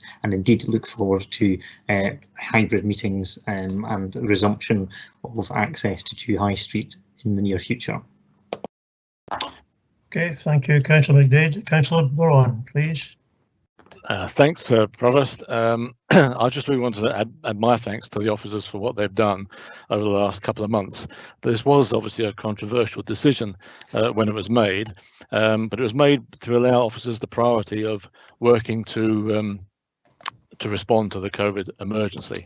And whilst doing that, they have managed to ensure that communication was passed to elected members, both verbally and through briefings. The arrangements, I'm of the opinion, worked reasonably well. I said at the time in January that we should, as members, place our trust in officers to work this through. I'm of the opinion that that trust was well placed. This has been a success, in my opinion. I'm glad, of course, that it's finished much earlier than we planned, but I think it was a success, and I just really want to thank the officers for all their efforts in not only maintaining communication to us, but maintaining their response to the COVID pandemic. So thank you to officers, and thank you, Provost. Thank you, Councillor Brown. Councillor Lane, please. Thank you, and I'd like to thank officers for the work they've done, but I totally agree with Councillor McDade. It's not about opinion of councillors if things have gone well or not. We need quantifiable evidence of it in front of us. To just say that in somebody's opinion something is factual is not the way that you can have scrutiny. You have to have something in front of you to enable you to do that. So I think that yes, it would be good to see something quantifiable in front of us. and hopefully it did show that the suspension of the committees provided a really a fill-up for the officers and for the fight against COVID. I'd also like to say I'm really looking forward to getting back to High Street. It's great news from Stephen there that probably will be ready in July, and hopefully pandemic situation allows us to come back into High Street, those of us who want to, from the beginning of the next session. Thank you. Thank you, Councillor Ling. Councillor Wilson. Thanks, Provost. I warmly welcome the efforts and help of all the officers, as others have said, and I warmly welcome Councillor Bob Braun's remarks about this. It's good that we can get back to normal.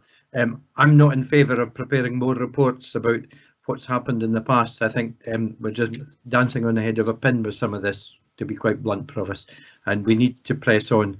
I'm glad we're getting back to the normal scheme of things, that's fine, but we don't want officers spending a lot of time working out how many hours they did with doing this job or whatever. It's not simply a matter of hours, it's a matter of attention, energy, as well as time.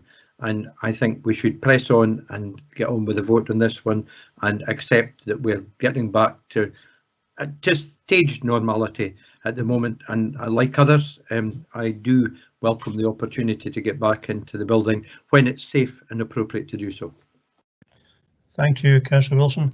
Now I've got Councillor McEwen, and this will be the last comment because we need to move on. We're running way behind time. Councillor McEwen, please. Thank you very much, Provost. Again, like what others have said, I look forward to get back down to Perth, get back into my office and interacting directly with people, which is always a more satisfactory way of conducting business. But I also want to take the opportunity to say that we need to make sure that there is flexibility. You know, I'm somebody who also works as well as being a councillor, and there are many meetings and many briefings I don't attend because I'm at work. And obviously the IT flexibility that this would allow would actually maybe allow me to be in more meetings than I currently have been able to attend as a councillor, because they're held at times which are not suitable for me. And this may in the future expand the actual people who see being a councillor as a flexible option, an option that is suitable for them, that they don't always have to physically be in a meeting, that there's childcare arrangements, that their caring arrangements can be taken into account, and also perform duties as a councillor. And that may give a wee bit more diversity in the 40 members who sit before you every couple of months, Provost, to debate what goes on in our communities, and maybe something that's a wee bit more representative of our community. Thank you. Okay, thank you, Councillor McEwen. Do we agree the report? Do we agree the report? Agreed. Agreed. Thank you. Agreed. Now, before moving on to item 6 and 7, which the Deputy Provost will take, can I ask that you try and, as I said at the beginning, to try and keep contributions focused as much as possible so that we can finish in time, but we're struggling a bit at the moment. So if you can, please try and reduce the deliveries if you can. Deputy Provost, can you take paper 6 and 7 as agreed? Thank you very much, Provost. Paper 6 is Economic Wellbeing Plan, and can I invite David Littlejohn, Head of Planning and Development, to introduce the report? Thank you.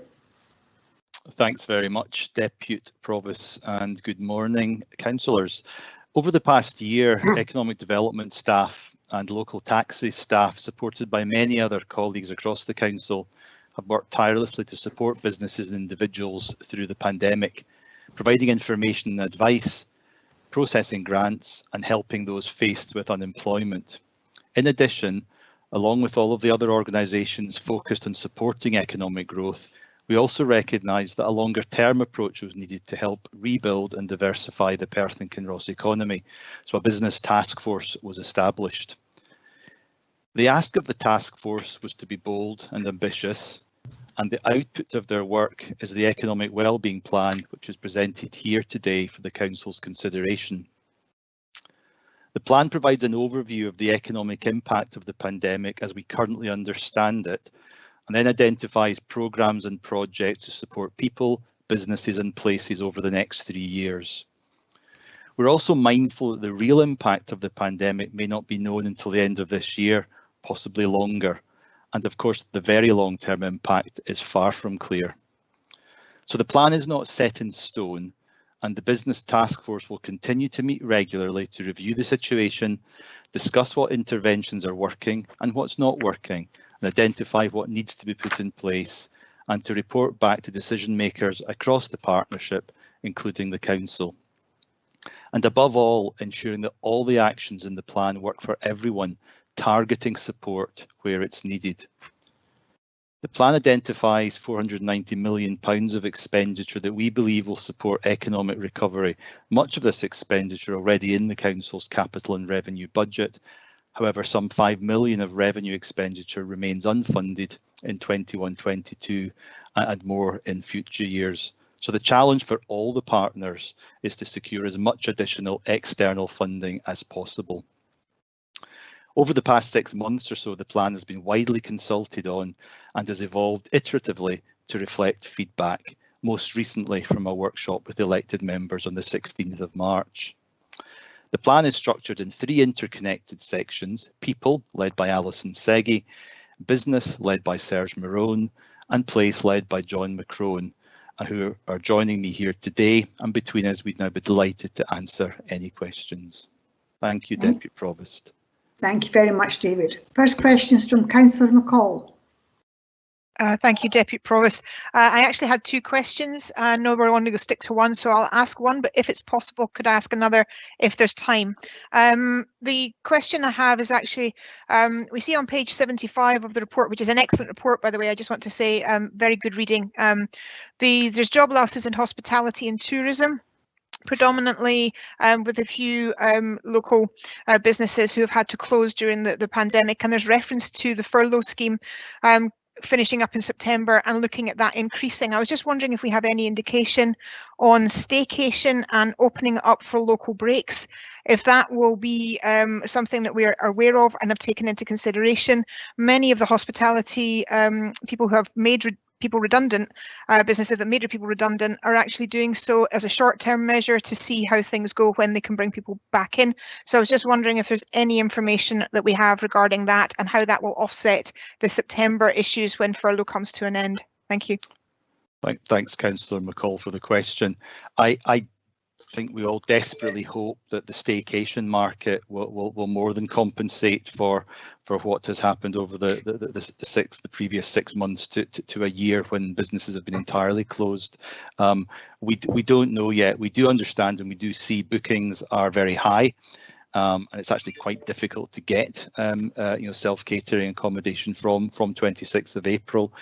Whether or not that allows business to make different decisions moving over the summer and into the autumn, we don't yet know. Serge Marone or Alison Seggie might have additional information. If they do, I'm sure they'll comment just now. But absolutely, we need to track this and monitor the situation, but very difficult to know precisely what businesses' decisions will be made over the coming months. Alison, Serge, do you want to make any further comment? Briefly, David, it's Alison here. We are seeing quite a lot of vacancies being advertised, particularly in the hospitality and tourism sectors, for people looking to re-employ individuals going forward. So that is a positive. As you say, the impact will be felt in other sectors as well. And so, yes, I think hospitality and tourism will see a boost in terms of employment over the next few months, but it's still to be reviewed in detail. We just need to watch this space, essentially. Okay, and could somebody come back to us then if anything sort of changes from the report reasonably quickly? That would be beneficial. Thank you. Thank you, Provost, Deputy Provost. Thank you. Thank you. Councillor Stewart. Thanks, Deputy Provost. My question is about the Tay-Cities region deal. Obviously on the homepage of the website for the Tay-Cities deal, you can link through to finding reference to the inclusive Tay theme of the deal, and the Tay-Cities region economic strategy is there to support the development of the regional economy as we can see in the report, 98% of responses to our business barometer survey were from small and micro businesses.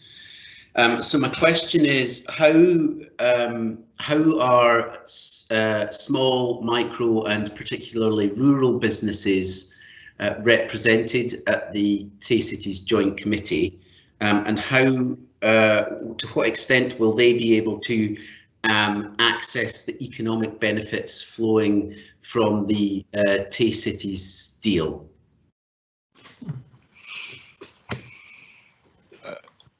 I can attempt to answer those questions, Councillor Stewart. Obviously, they're not directly related to the economic wellbeing plan, but it's all interlinked, as you quite rightly say. The Tay-Cities Region Joint Committee, as you're aware, has business representation on it in a couple of ways. Firstly, through the Chambers of Commerce, and I appreciate that the Chambers of Commerce don't necessarily represent the full business spectrum. However, the chambers do feed back into other organisations, such as the federations for small businesses. But you're right, the representation from businesses on the Joint Committee is via the Chambers of Commerce. And also the voluntary sector. So the voluntary sector, third sector interfaces are represented on the Joint Committee, and they obviously have a more direct input into social enterprises, for example. But if there are kind of questions around the composition of the Joint Committee, I suspect that's a different forum to have that conversation on.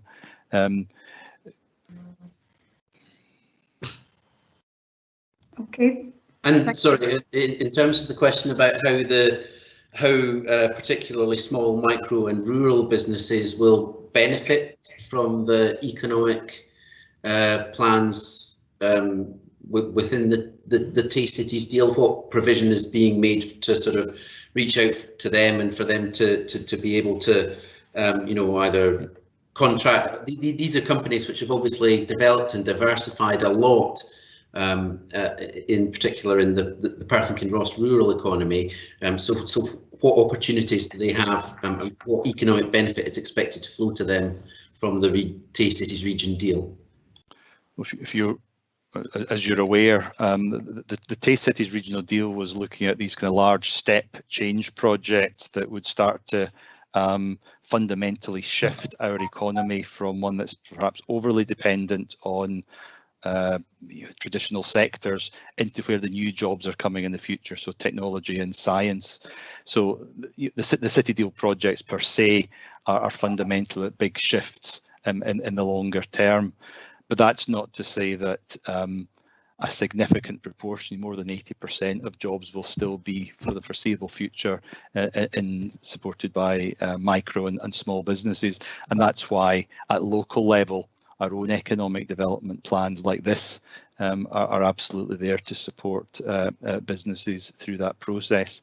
In terms of smaller businesses accessing some of the benefits flowing from the Tay-Cities deal, this was a question that was certainly raised at a business workshop, business briefing session at the Courier hosted last week, and all the partners undertook to directly link any small local supplier with, for example, the project owners. So I've already had some conversations with a couple of Perth and Kinross based smaller businesses who are interested in seeing how they can tender to secure some work flowing from some of the larger projects that in this case happen to be in Dundee. So I think we can connect suppliers with the procurers of the Tay-Cities deal projects, and then work through, in our case, our own local wellbeing plan to ensure that our small and micro businesses continue to be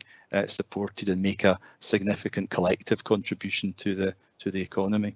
So just to be clear, the procurers aren't proactively going out and looking for the suppliers. It's the responsibility is with the suppliers to try and buy in. Is that right? I think it'll be a bit of both. In truth, some of these projects are being procured by, for example, universities, and they're still bound by procurement rules.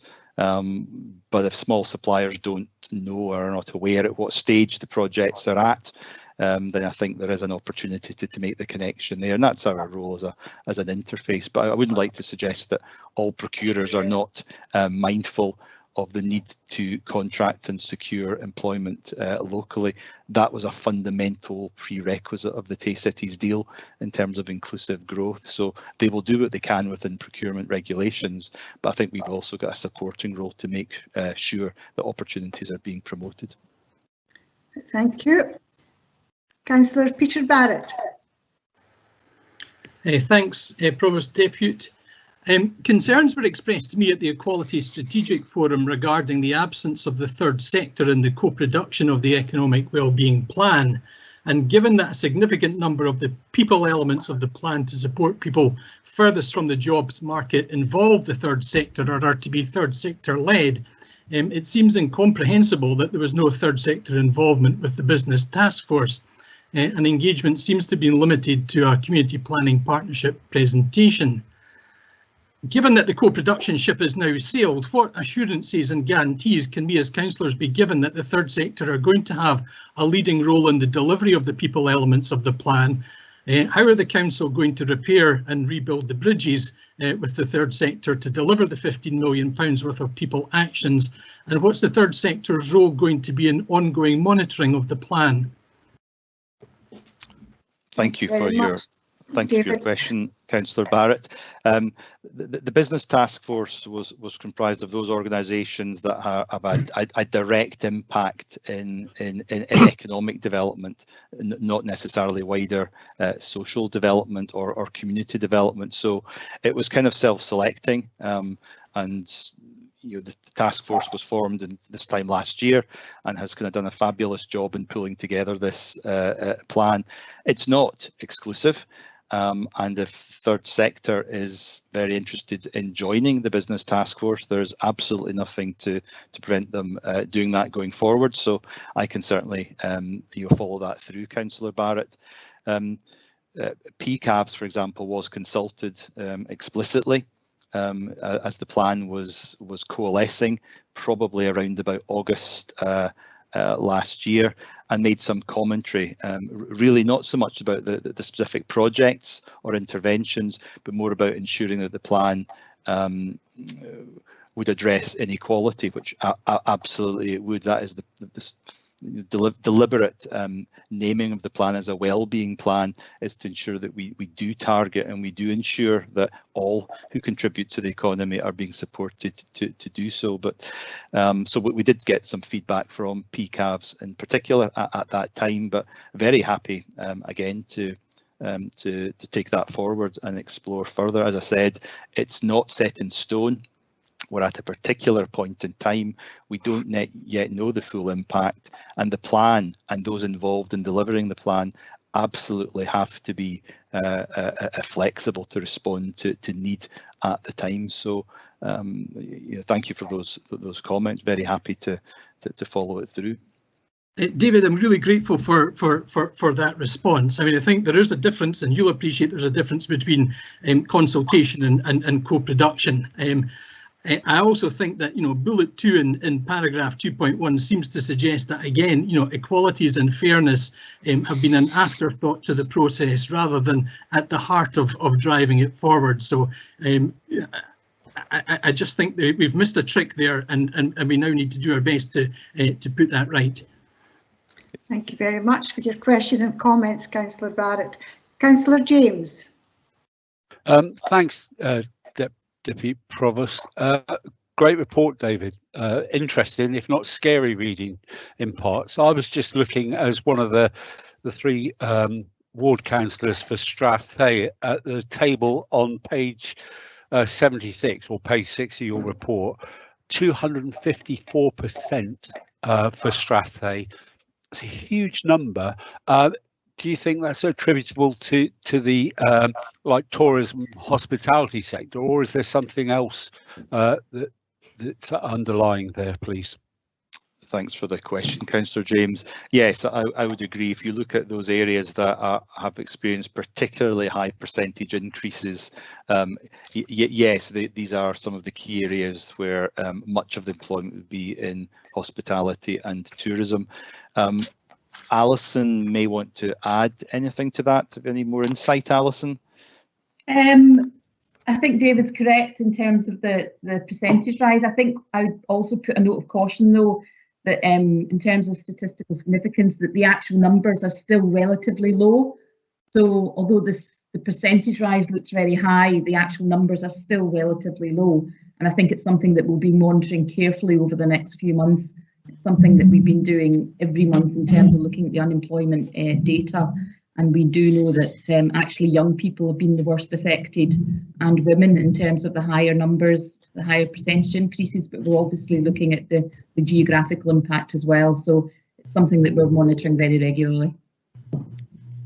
Thanks very much for that, Alison. And I'm just very conscious that we quite often put a lot into Perth, but quite often forget our rural areas, which us as ward councillors are constantly fighting for. So it's quite reassuring. Thank you.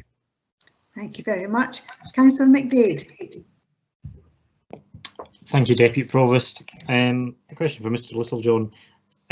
I'm wondering how much resource is being applied by the council in terms of leveraging in additional funding that would support businesses and tourism, such as the Rural Tourism Infrastructure Fund, which has received, I think it's been doubled a couple of times actually in the last year. It's got significant amounts of money in it at the moment, and also things like the Conservation Area Regeneration Scheme, where the council could spend a relatively small amount of money developing strong bids and then receive significant amounts of money from central government, and therefore it would not take a big hit but could have a big impact.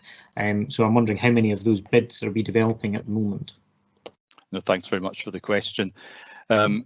I think it's fair to say the funding landscape has become much more complex as initiative after initiative have been introduced, particularly for immediate COVID response. But actually, we anticipate that continuing to an extent as we move into recovery.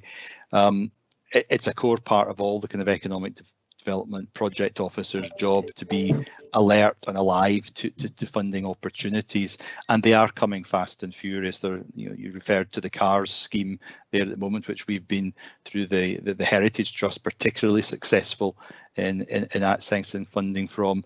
But there's a whole raft of new initiatives: Community Renewal Fund, the Levelling Up Fund, the Shared Prosperity Fund.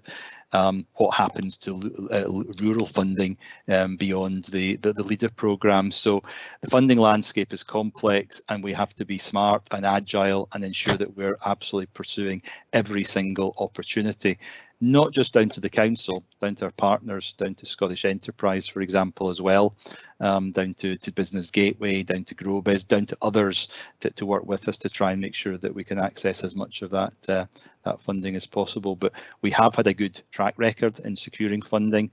We mentioned Creative Exchange earlier.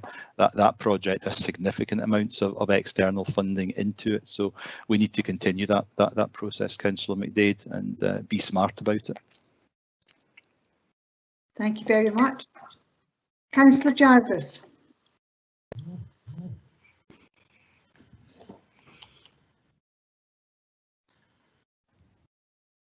Sorry, my question is obviously strategy orientated, but there'll be other areas that are affected by this. I mean, all our businesses are not going to be delighted with the thought that they can open up, and I'm speaking particularly here of ones who have no external space. Now, can we look at them with the point of view of relaxing some of the restrictions and letting them maybe take up a bit more pavement, or even if there is a bit of green space next to them, that they could actually carry out their operations in these places? Because otherwise they really are going to lose out when the other businesses open up. Absolutely right, Councillor Jarvis. I'll bring in John McCrone in a second, but just to assure you, we actually have a kind of work group looking at the kind of use and occupation of public space to make sure we can do it as efficiently, as quickly, with as little red tape as possible. But John leads that work group, so I'll invite John to make some comments. Thank you. Thanks, David. Thanks, Councillor Jarvis. Yes, we have reinvigorated the group that was dealing with that in anticipation of the easing of lockdown restrictions at the end of this month. So we have written to every business that previously sought to occupy space and are looking for applications from others, and will provide support across regulatory services, as David said, to make that as easy as possible. So we're deferring some of the requirements, and we'll do so for the rest of that year, to allow businesses to occupy space that's available to them. Oh, that's good. And what would the timescale be then before they got their permission? As soon as they apply, we are meeting on a kind of weekly, fortnightly basis according to kind of demand. The next meeting's in a couple of weeks. So if you have any that are interested, if you ask them to get in touch with myself, I'm happy to take that on and assess what it is they want to do. Thank you very much.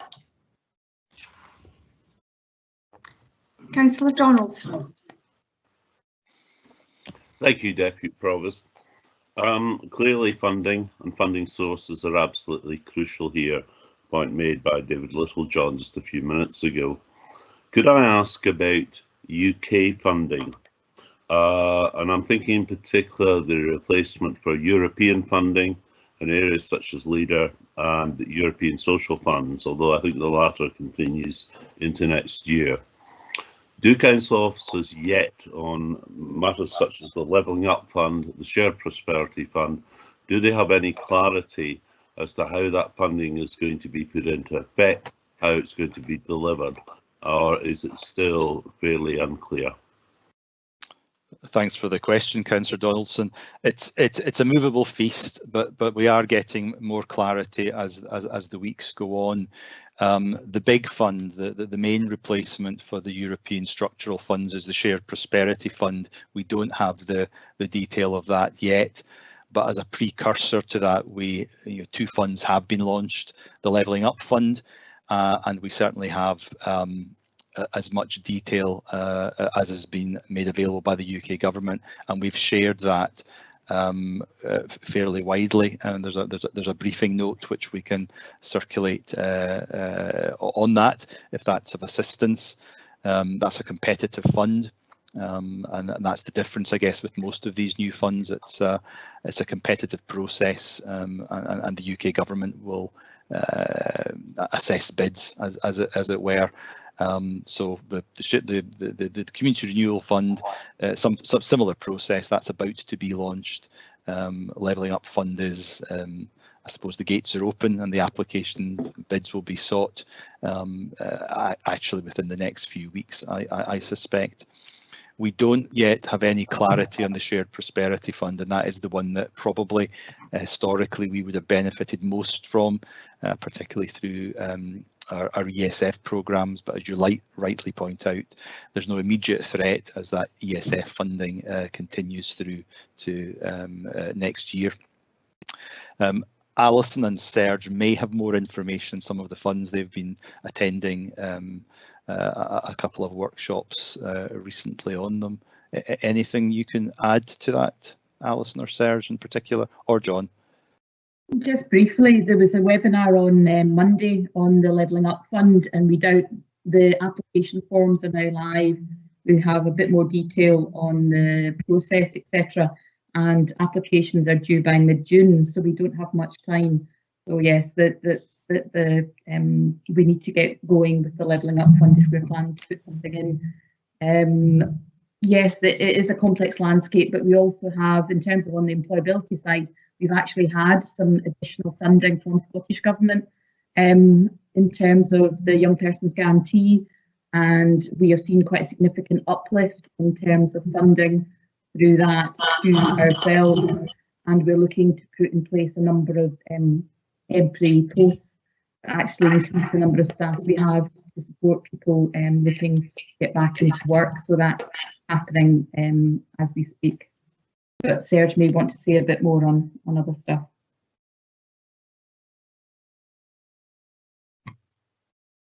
Serge, is there anything you wish to add? Just to re-emphasize the fact that we are effectively attending the different network and meetings to allow us to have the most up-to-date information and the intelligence we will need to develop the bids and the different funds. Could I just follow up? I find that helpful. It'd be useful to see any briefing notes, and I think other councillors would find that helpful as well. I think it's disappointing we still have no real indication on the Shared Prosperity Fund and how that's going to operate, and that's, I think is very disappointing, leads to uncertainty. Could I just ask on those funds though, are they going to operate like the loss of income scheme south of border, that it will be on a claims basis, whereas in Scotland the loss of income scheme operates on an apportioned allocated basis, and then local authorities can decide themselves?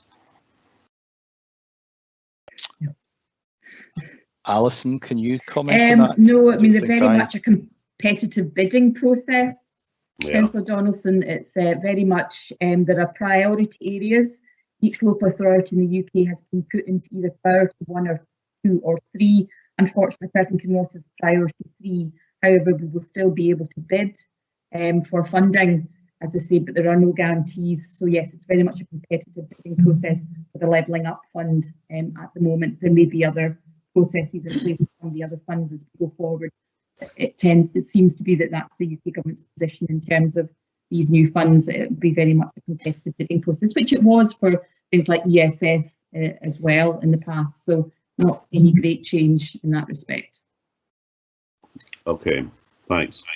Thank you. We've got next question from Councillor Williamson, and the final question will be from Councillor Purvis. So Councillor Williamson. Thank you very much, Deputy Provost. My question is about the economic plan. Whilst I do welcome it, I'm just question whether one of the steps to gaining full economic recovery will be around trying to attract staff back, possibly from Europe, and if that has been recognised as a problem, and how we can mitigate against that, and potentially if we are going to attract staff back from Europe, because Europe's that far behind with maybe the vaccination programme, maybe that may impact on it even further. Thanks for that question.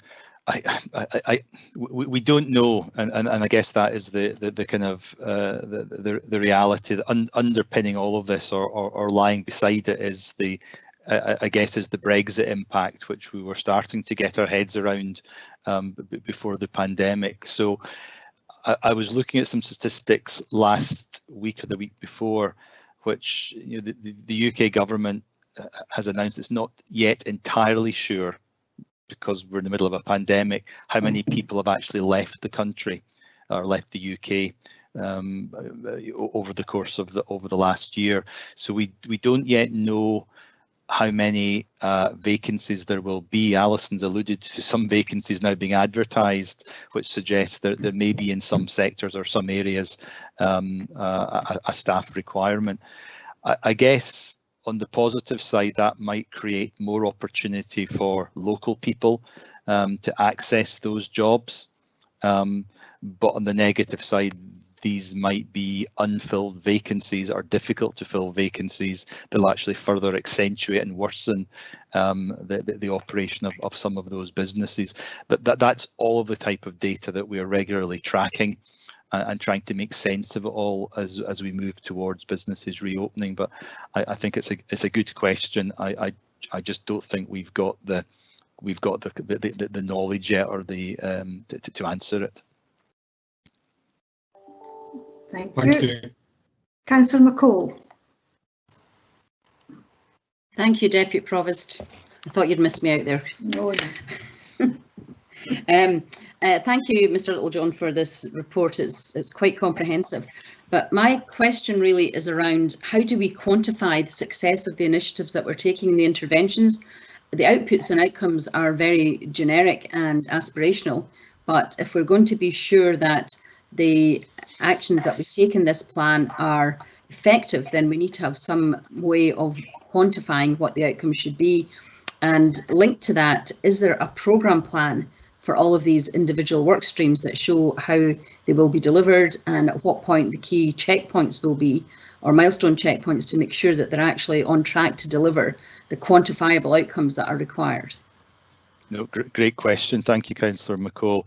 Yes, that is part of the remit of the business task force going forward, is to ensure that we have smart indicators in place that are measurable and that they can be tracked, and we can therefore relatively quickly work out what is working and what's not working. If it's not working, why not? And do we need to do something else? So Alison Seggie will lead that piece of work to pull together our performance indicators and plan.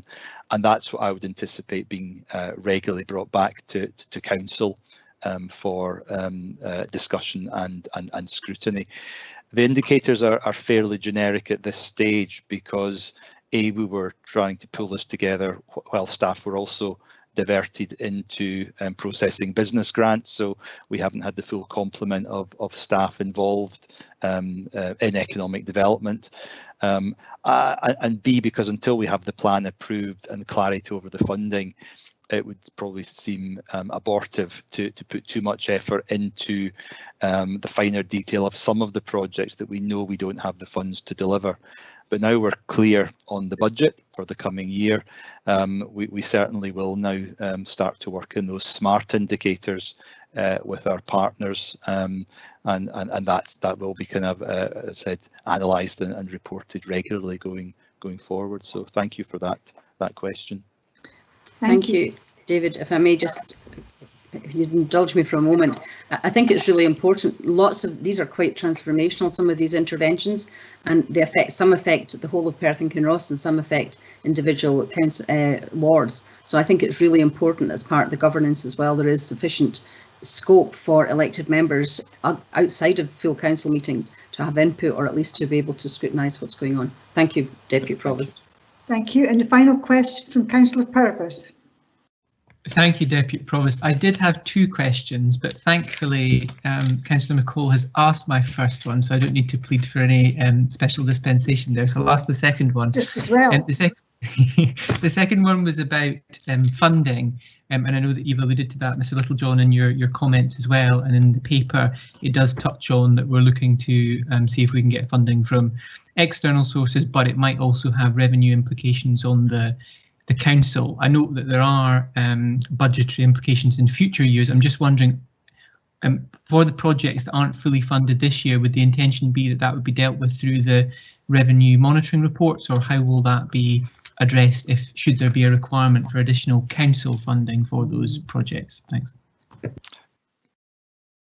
Thank you for that question. Yes, as and when funds become available, and Stuart Mackenzie may be able to say more on this, we would report to council. It's absolutely a choice for elected members how any additional funding that becomes available is allocated, and the wellbeing plan would be one of the choices that the council could make. Beyond that, then certainly would be part of the normal budget process that we would introduce the wellbeing plan and the unfunded elements of that into that process, and again a choice for elected members through the budget process. The external funding piece is critical, though, because that would technically allow us to do things more quickly than waiting to essentially this time next year to see what could be provided through the revenue budget process. So it's not an either or, it's a both, but you're absolutely correct in terms of the mechanism that we would follow. Thank you very much, David. Thank you, David and Alison, for answering all the questions, and to the members for asking all these pertinent questions to this very important document we've got. Can I now invite Councillor Lyle to move the report, please? Thank you very much, Deputy Provost. The final impact of COVID-19 pandemic on our local economy is yet unknown, and it won't be known for some time. We have already seen a rise in unemployment to levels not experienced in Perth and Kinross for more than 20 years, and sadly a number of well-known businesses will not be able to reopen. We already understood the relative strengths and weaknesses of our economy. For example, Perth and Kinross has been identified as one of the council areas most at risk from exponential growth in the use of artificial intelligence, digitisation and automation, a trend that is now set to accelerate. In the 20-year regional economic strategy underpinning the Tay Cities deal, it sets out our long-term objective to support the transition to a higher skilled, better paid jobs in a range of sectors, including those based in new technologies.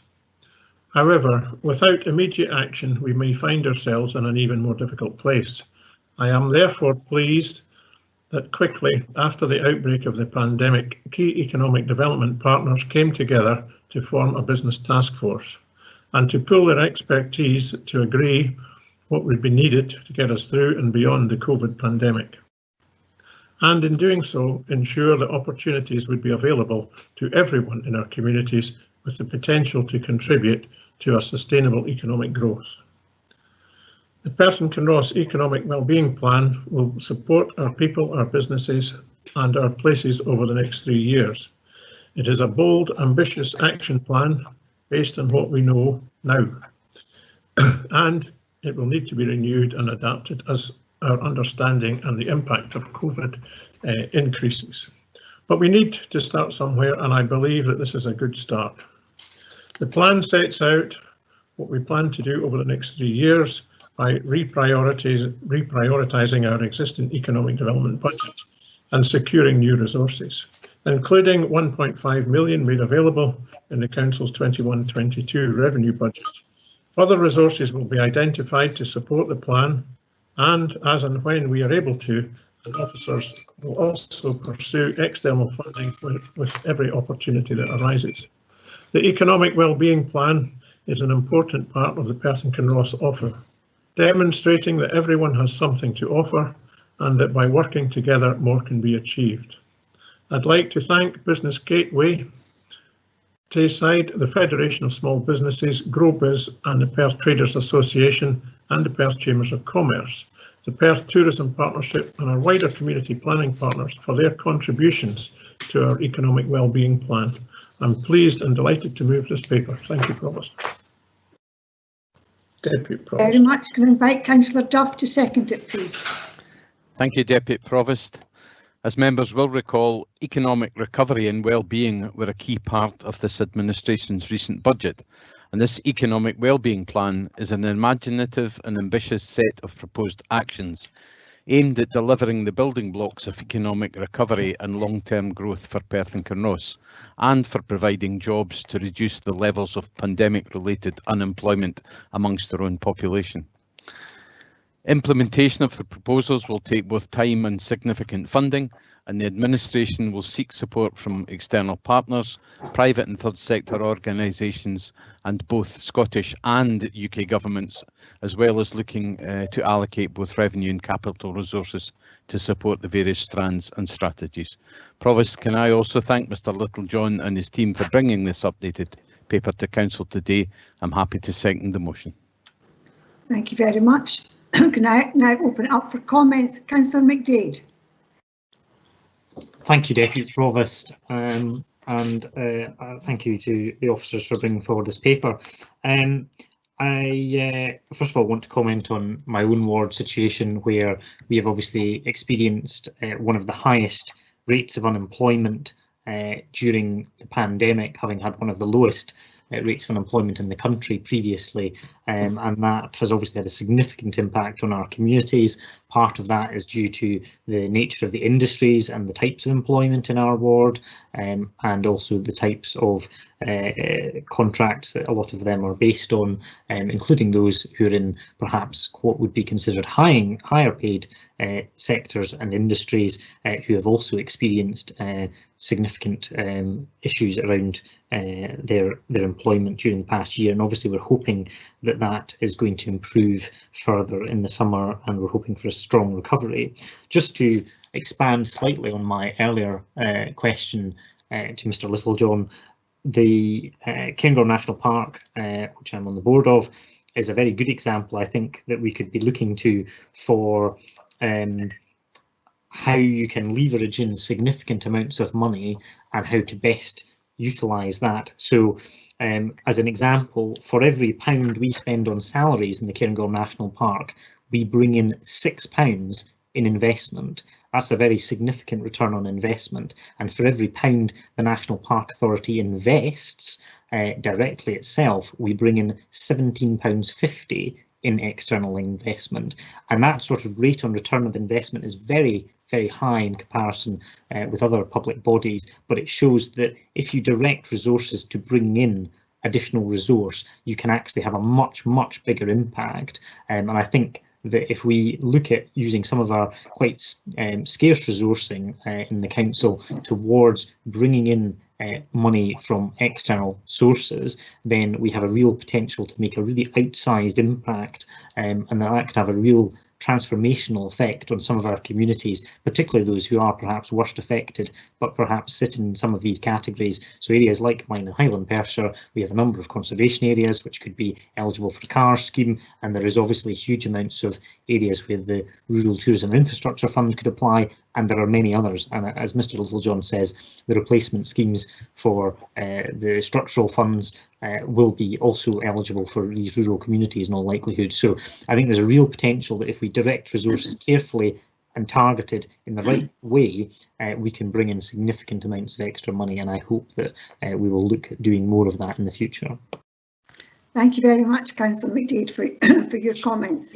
Can I just remind councillors, excuse me, there's an IGAB meeting at 3 o'clock this afternoon, and I would prefer if you keep your comments quite succinct, and I'll only take these 3 comments here for this paper because I think members who are on the meeting would like a little break, so I'm sorry, unless it's really, really important, I'm only going to take a few comments. Thank you. Councillor Rebeck. Thank you, Deputy Provost.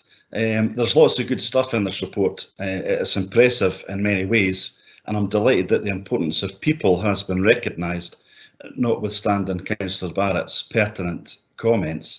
And of course, it's important that we seek to encourage an environment that allows businesses to flourish. However, I hope that the Council goes into these matters not just as a facilitator or an administrator, because I worry that we won't achieve the very worthy ambitions and aspirations that are expressed in this report if we do that.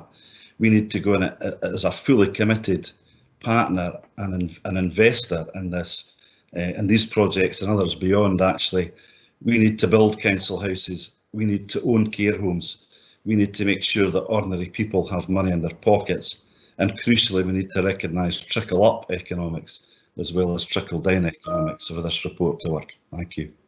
Thank you very much. Councillor Donaldson. Thank you, Deputy Provost. As with Councillor Rebeck, I think there's much that's of interest and help in this report. One thing it doesn't cover, maybe it should have been the subject of a separate report, is the impact of Brexit, of EU withdrawal, and the impact that that will have, undoubtedly, medium to long term, on various sectors of our local economy, on agriculture, on travel and hospitality, on the care sector. Probably not so much on financial services now with Aviva, as Aviva has divested itself of most of its operation, or is divesting itself most of its operations in Europe. And that's not looking back, because if you look at the KPMG report this morning, one of the areas that they are going to look at is on EU withdrawal. So that's going to come up in the audit report later on.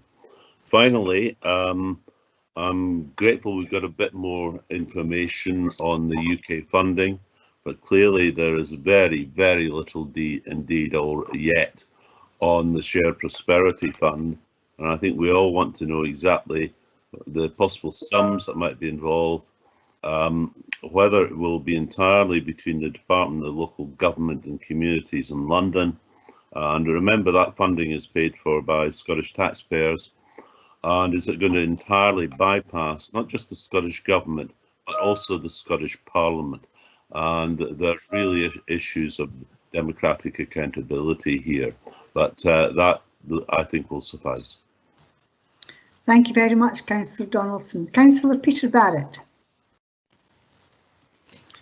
Thanks very much, Provost Depute. I think, as others have said, the crux of the matter with regard to the economic wellbeing plan is going to be funding. There are a huge number of unfunded items in the plan, and particularly so for items in this current financial year.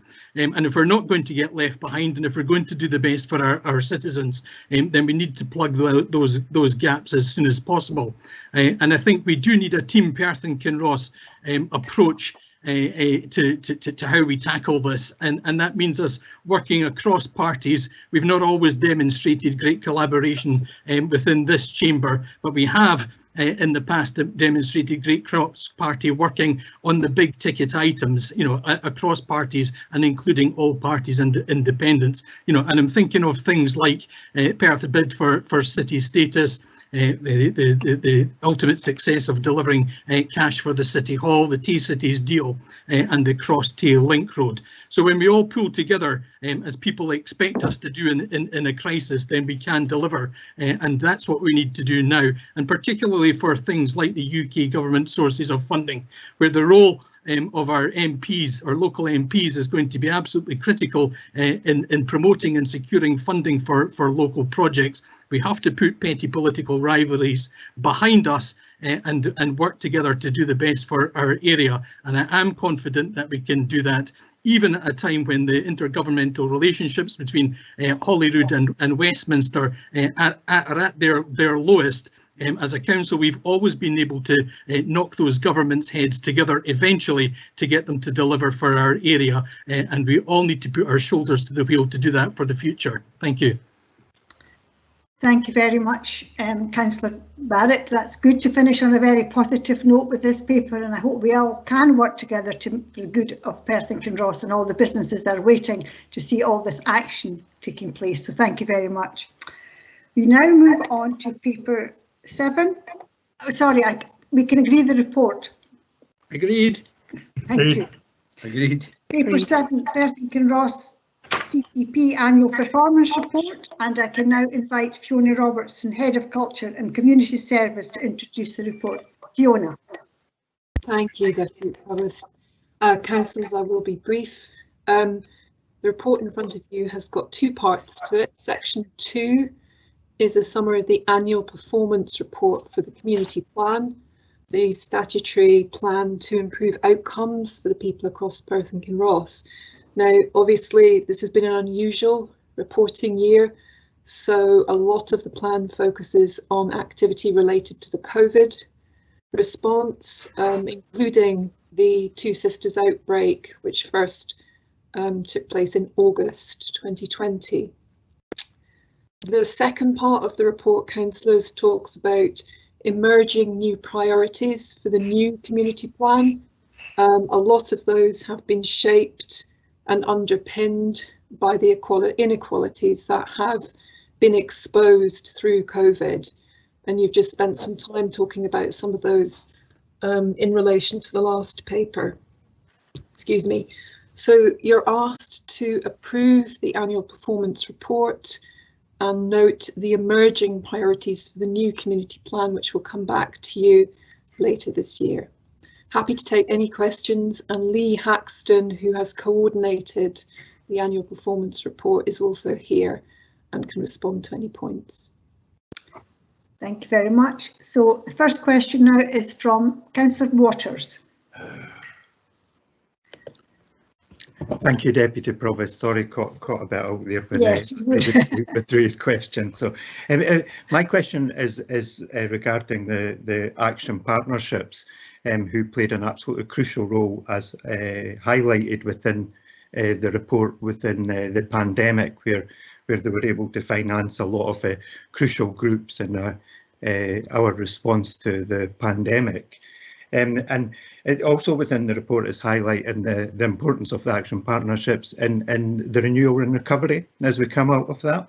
Given the failure of the budget that went through from the Conservatives and the Lib Dems to allocate money to the action partnerships to help with that recovery and renewal.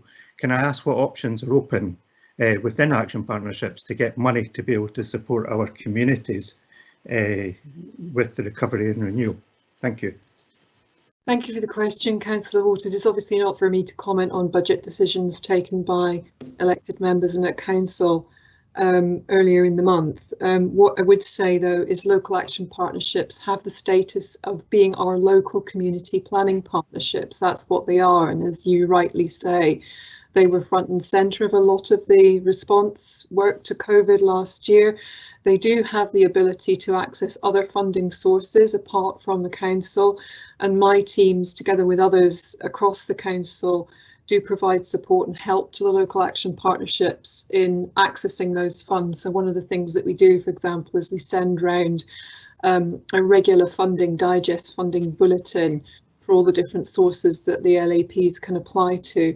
There is also, of course, the Community Investment Fund, which as a council you have approved will continue this year with a further £300,000 coming to community grassroots projects this year. And finally, just to note that there was some underspend against the local action partnerships budgets from this financial year, which will be carried forward to 2021-22. Can I ask you just a wee supplementary on the same issue?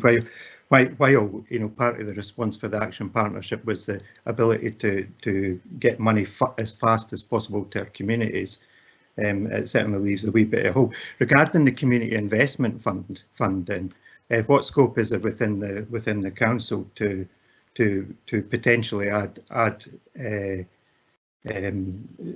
some condition onto it, which would allow it to ensure that it's earmarked for the key priorities highlighted within the report, i.e. the dealing with poverty, mental, physical well-being, employability, digital participation, skills and learning development. So is it possible to link up that community investment fund with some of the priorities highlighted within this report? Thanks for the supplementary, Councillor Waters. We are looking at that now. There will be a report to SPNR at the end of May with recommendations for how we run the Community Investment Fund in what will be year 3. You're absolutely right that it's important that money is focused at the priorities within the priorities, as it were, so we will be taking recommendations and suggestions to SPNR for how we do that. Thank you. Councillor Stewart.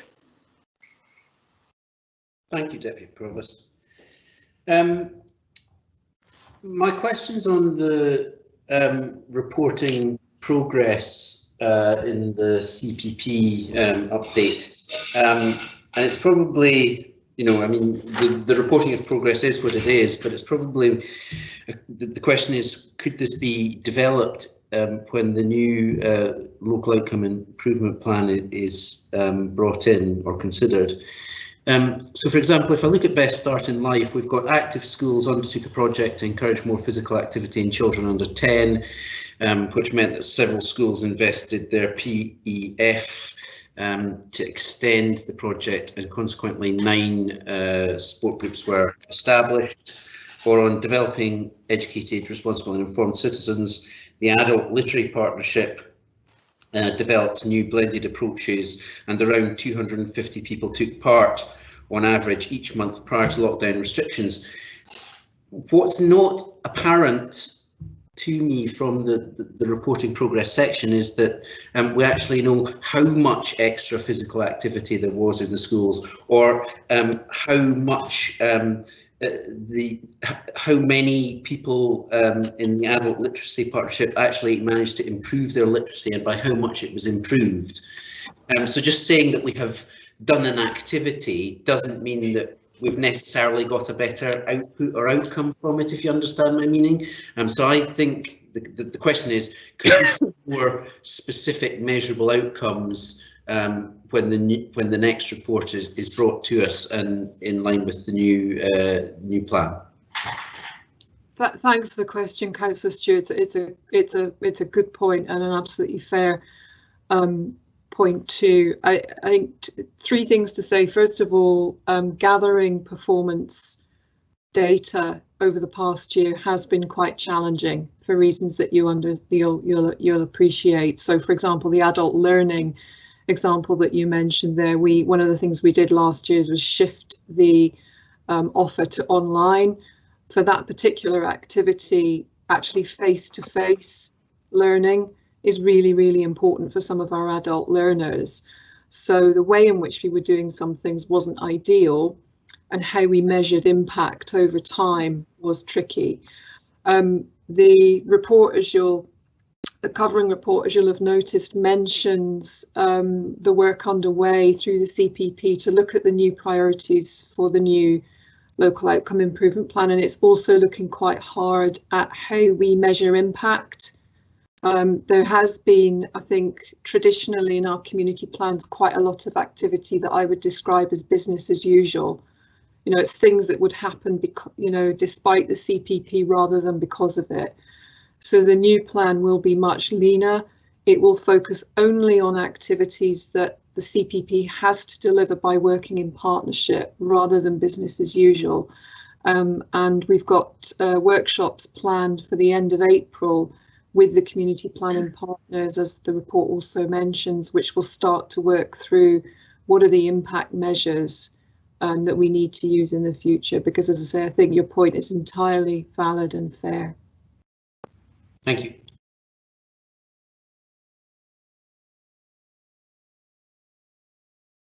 Councillor Pover. Oh, thanks very much, Deputy Provost. I'm referring to page 133 of the report, that the proportion of children being looked after in a residential setting has increased from 92% to 96%.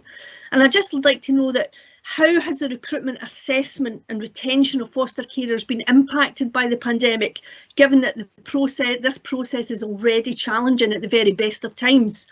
And I've just got a wee follow-up question as well, just if you would just indulge me, I'll be very brief. Obviously, when it refers to residential placements, I'm assuming that that means foster placements and not residential schools, etc. I think that Sheila Devlin or Jackie Pepper will want to take that question, Councillor Pover. Thank you. Councillor Pover, I can comment. Jackie's on annual leave, and I can answer. You're quite correct in your assumption in relation to the terminology around residential, also including and mainly being about foster or indeed kinship carer placements. And in relation to foster carers, it has been a challenge for a number of reasons during the past year to maintain numbers, because certainly during the first lockdown period, if you think about youngsters moving on from care, much of that was put on hold for very obvious reasons, and therefore it was often quite difficult to find additional families to be placing youngsters who were requiring to be placed. But I'm pleased to say that we have managed and have not struggled to place any particular young people, but it has been a challenge without a doubt. Absolutely. And I can just ask Sheena that we're obviously just referring to, as you say, foster placements. It's not any residential placements other than foster or kinship. I would want to double check and be absolutely sure, which I can do, but I think that that's what's referred to there, Councillor Pover, but we'll double check for you. No, absolutely, and I'm totally behind you on reducing residential placements other than foster and kinship. Yeah. I'm absolutely behind you 100%, because I think that creates a lot of problems than it solves in a lot of cases. So yeah. I'm behind you 100% on that. You'll know that through the REACH programme that has been the whole raison d'etre of REACH is to reduce the requirement for any young person to be placed in a residential provision, and that we are really trying very hard to ensure that our young people stay close by within Perth and Kinross first and foremost, and that it's only if absolutely essential, if that is considered to be the right placement, then an external residential placement is used. And so numbers for that are very, very low, which is why I'm thinking that this refers to other options other than that residential placement, but we can double check that and get back to Councillor Pover. No, that's absolutely brilliant, Sheila, because I am aware that there are some children coming into residential care from, you know, other parts of the country in some cases, and I'm keen that we don't, that we are obviously advocating against that. So as far as I'm concerned, 100% supportive. Thank you. Thank you very much. Thank you. Councillor McCall, I know you, is it a comment you have or is it a question? It's a comment. Right, thank you. Councillor Barrett, and please make your questions brief. Thank you. Councillor Barrett. Thanks, Deputy Provost. I think I'm always brief. It seemed clearer to me that domestic violence, violence against women and girls, gender-based violence and hate crime against women clearly featured amongst the previous 5 strategic objectives of the plan. It's less clear to me now how these issues are going to feature in the work of the Community Planning Partnership and how high they will be on its agenda. So I'd like to know how and if the CPP intends to bring a new focus and commitment to tackling one of the most pernicious and persistent forms of inequality, and how the LOIPs will make this a key feature of the improvements and outcomes they deliver. Thank you for the question, Councillor Barrett, and Lee Haxton, who's on the call, may want to add to some of this because he's been involved in some of the discussions around data relating to the very important issues that you highlight. There has been discussion at CPP board level about this, and it is one of the things that we will cover in the workshops I mentioned, which will take place at the end of April. Excuse me, I'm very croaky today. In terms of reconfirming the priorities which the CPP identified as likely to be the key ones for the new plan, Councillor Barrett, going forward, which are alluded to in the report. But lots of things are changing in terms of data and evidence about COVID and the inequalities which COVID has exposed. The data and the issues around domestic violence are complex. But Lee may want to add to what I've said, as may Claire Mailer. Thank you, Fiona. Yes, Councillor. The specific point on domestic abuse that's being, as far as I'm aware, being checked by colleagues in Police Scotland, because as Fiona's alluded to, the way that that information has been reported and collected has been impacted upon by COVID, and I'm expecting a response either directly or through the Community Safety Partnership about how that plays out. The only other point I would make is that one of the things we'll have to give some consideration to, and Fiona alluded to this in her response, is although we have an identified list of new priorities for the new community plan, there needs to be a way in which any new emerging issues or issues of real significance can be brought to attention to the CPP board's attention, in a simple and efficient way when the board meets.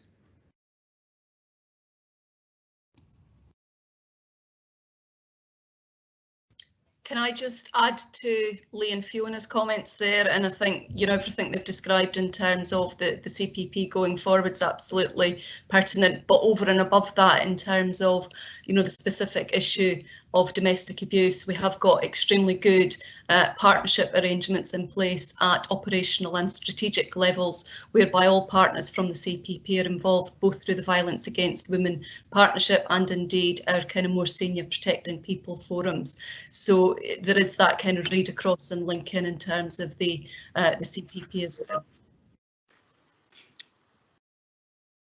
Thank you, Councillor Lee. Very briefly, grateful to get that response. I think that there is, you know, going to have to be a demonstration that this is an issue that's going to really be grasped firmly by the CPP moving forward. Thank you, Councillor Lane, and the final question will be from Councillor Barnacle. Councillor Lane. Thank you very much, Deputy Provost. It was back to Fiona Robertson's comment. As we know, there's been no funding put in this year's budget by the administration motion for the local action partnerships. So she said that part of the officer's remit was to get the local action partnerships to seek funding elsewhere. I was wondering if she could give me a ballpark figure of what the local action partnerships have raised in the recent years past from outside sources, not through the council. Thank you for the question, Councillor Lang. I don't have that figure to hand, but we will certainly check. I think part of what I was saying, just to clarify, was not that the council had withdrawn funding, therefore the local action partnerships will have to find funding elsewhere. What I was saying is that local action partnerships have always had the ability to apply for other funds.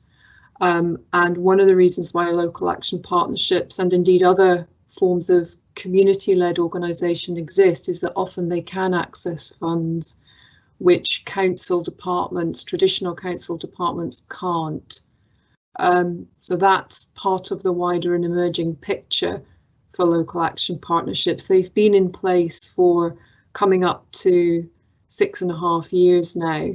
And as I mentioned in my earlier answer, we will be doing some work over the course of this year to look at what the next generation shape of local action partnerships needs to be, because clearly they have, they've been emerging over the last 6.5 years.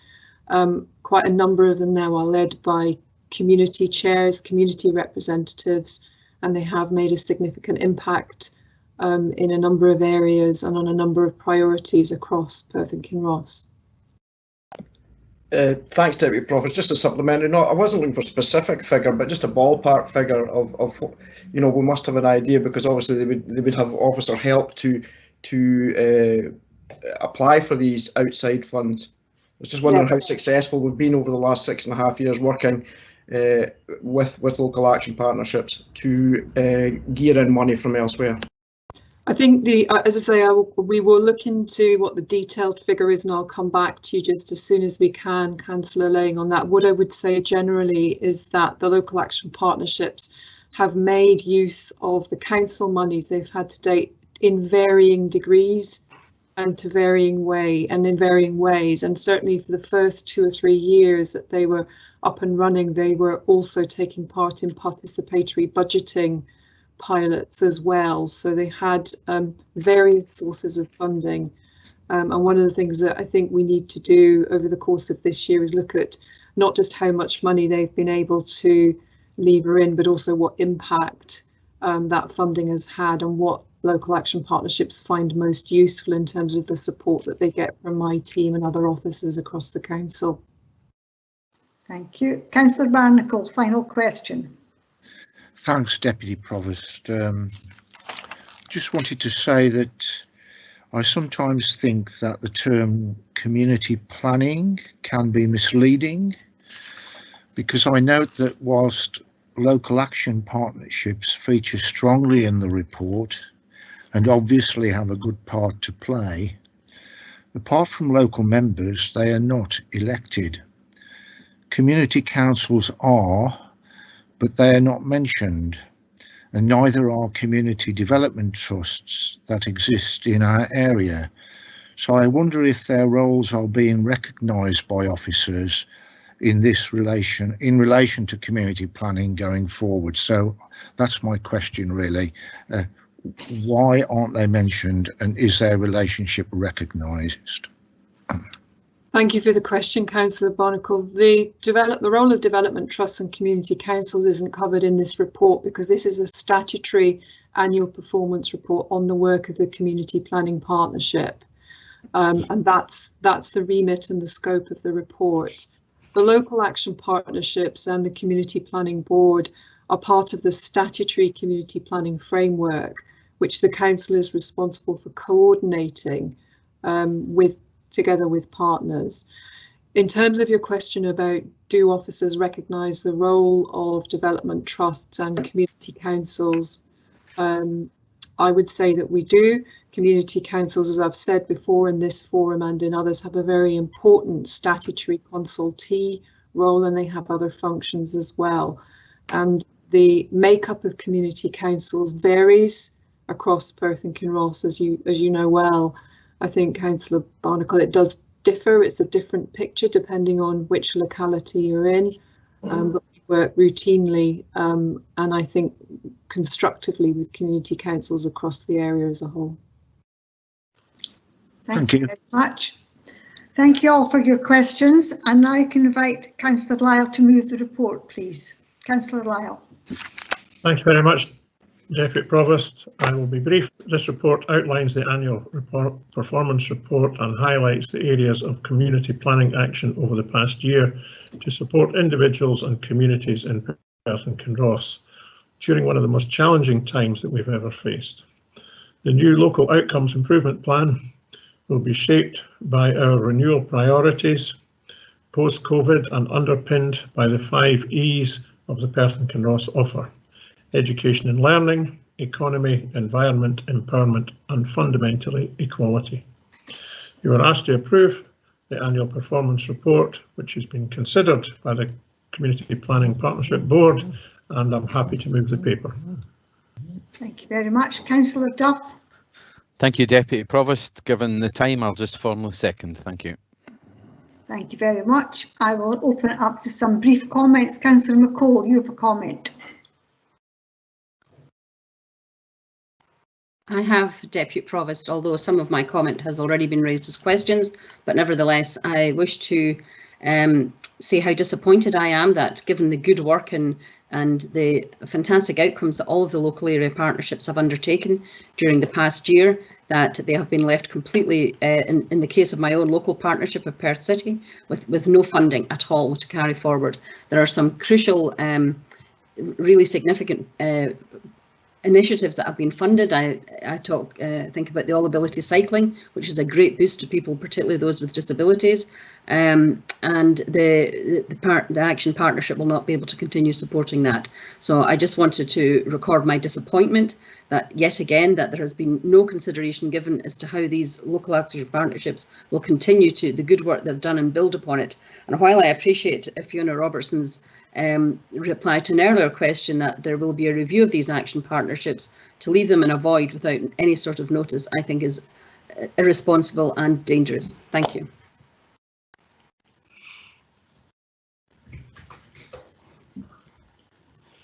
I don't see anyone else wishing to make a comment, so we're happy to agree this report, and I will hand you back to the Provost. Thank you. Great. Agreed. Agreed. Agreed. Agreed. Agreed. Thank you, Deputy Provost. We'll move on now to item 9, the Revenue Budget 2021-22 update number 4. Just to advise you that due to the lateness of the time, Stuart Mackenzie, Head of Finance, will not be introducing the report, but he will be answering questions. So, members, have you any questions on this report?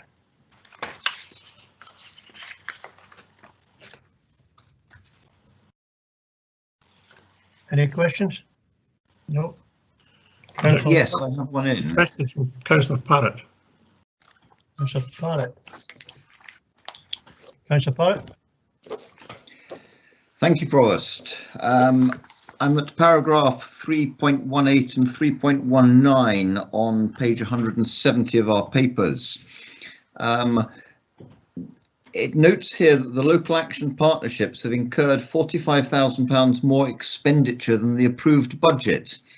That worries me greatly because within the context of the Perth City Action Partnership, which I take part in, I wasn't conscious that we were able to spend more resource than we were allocated. It worries me even more because I'm aware, and Fiona Robertson in the last item reported this, that there was actually an underspend associated with the action partnerships. I'd be grateful for clarification on this issue, and also with regard to the action where it says the adjustment is reflected in Appendix 1, column 5. I can't see a figure of £45,000 at that column unless it is subsumed in the 434,000 relating to communities. Thank you. Stuart.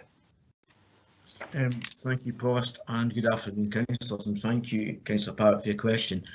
I'll perhaps take the second part of that question, and colleagues may wish to address it first. So in terms of presentation of the appendix, yes, it is part of a composite number, so it's wrapped up in a larger adjustment, and I'm just effectively moving money from earmarked reserves back into the management budget to address expenditure. I don't know if colleagues want to comment specifically on the projected overspend.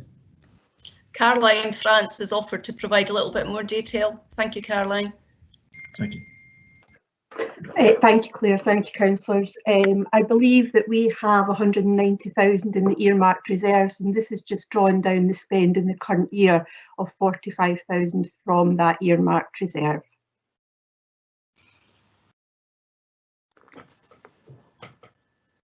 Okay. But sorry, I still don't understand whether there has been an actual overspend against allocation or an underspend, as Fiona Robertson referred to previously.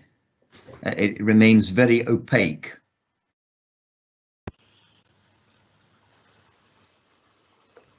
Who's going to respond to that? Caroline?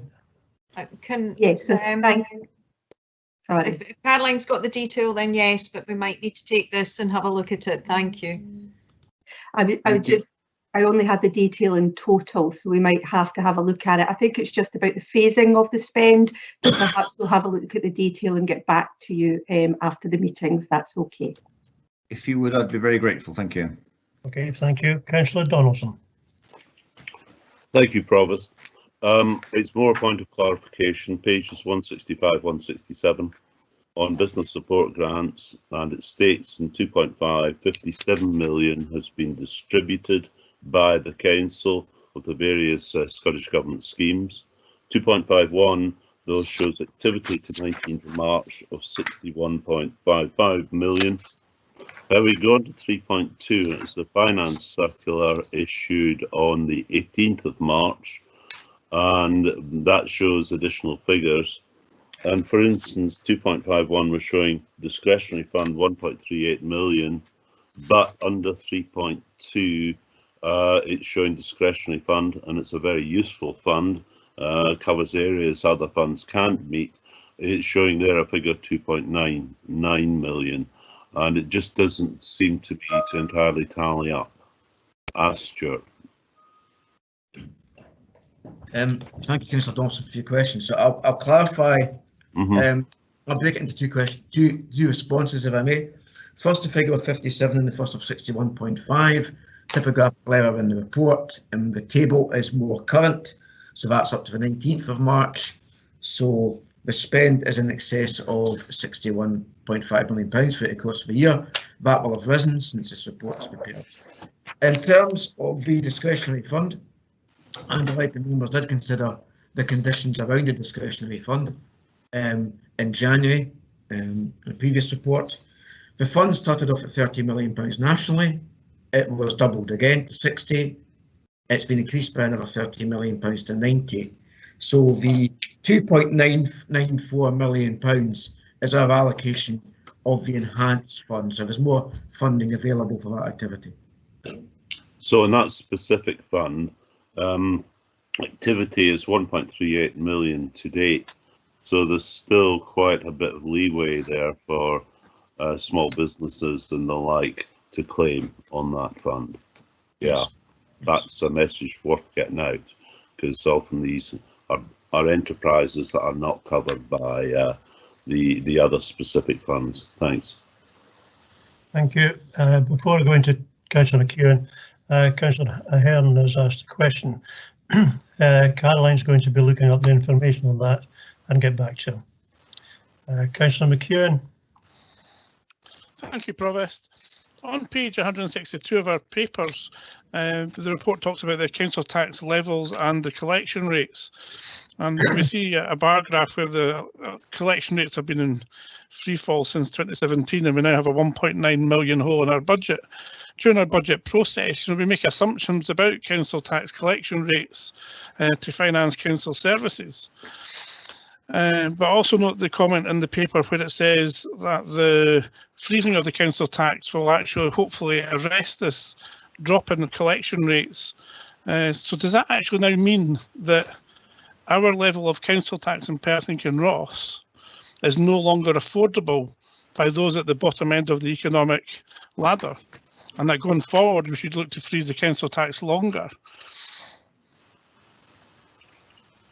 Thank you, Councillor McEwen. I'll attempt to address the first question and perhaps reflect on my answer to the second. So in terms of council tax collection and council tax to collection, some collection assumptions.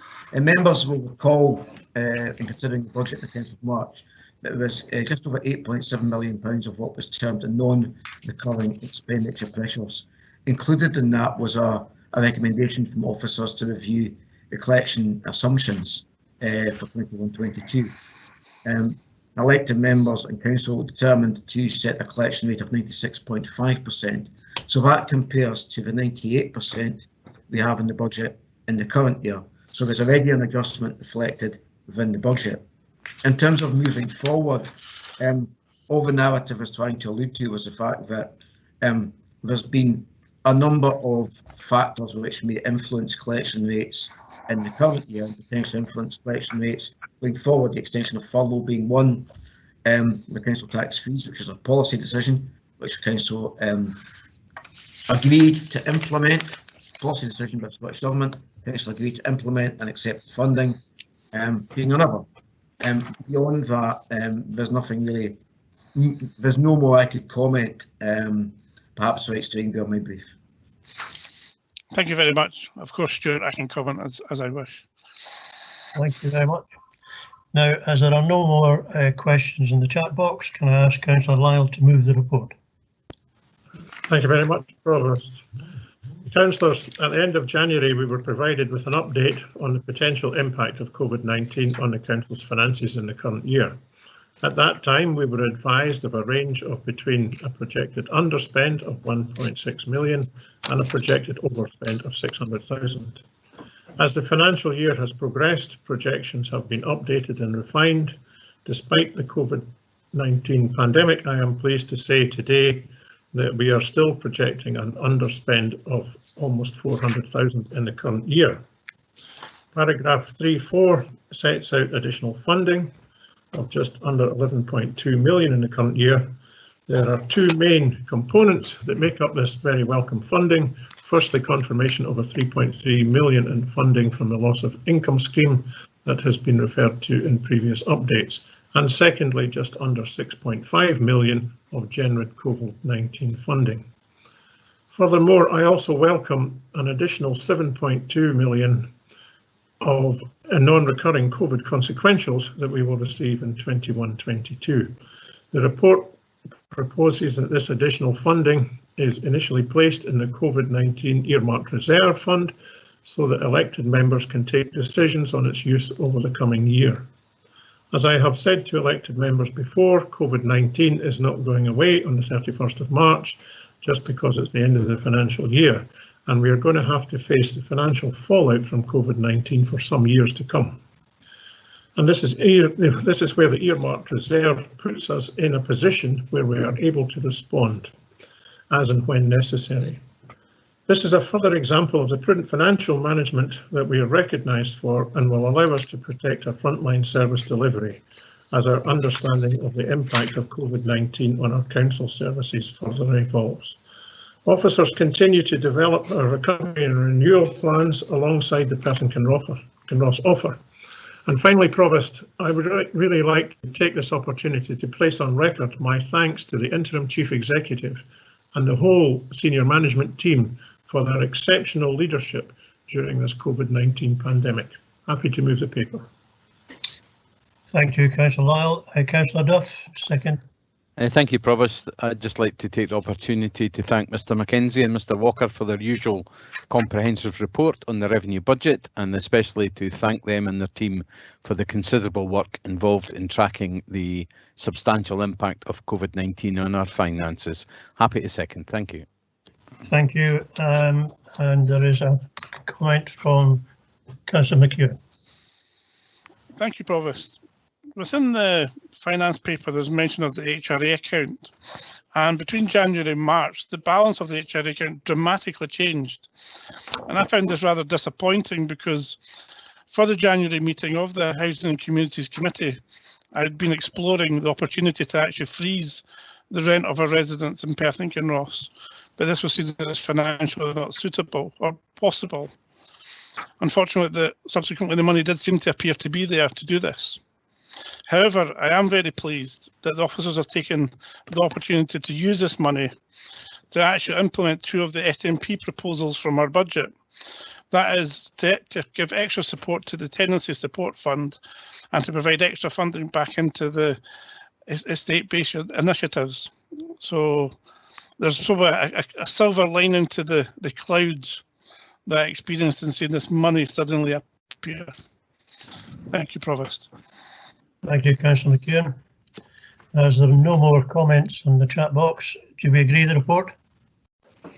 Agreed. Agreed. Thank you. Speedily go on to item 10 on the agenda, Capital Budget 2029 and Housing Investment Programme 2020-25, Monitoring Report number 4. As we said the last time, we're not moving on. Stuart's not answering, giving a report. So can I ask any members, have you got any questions?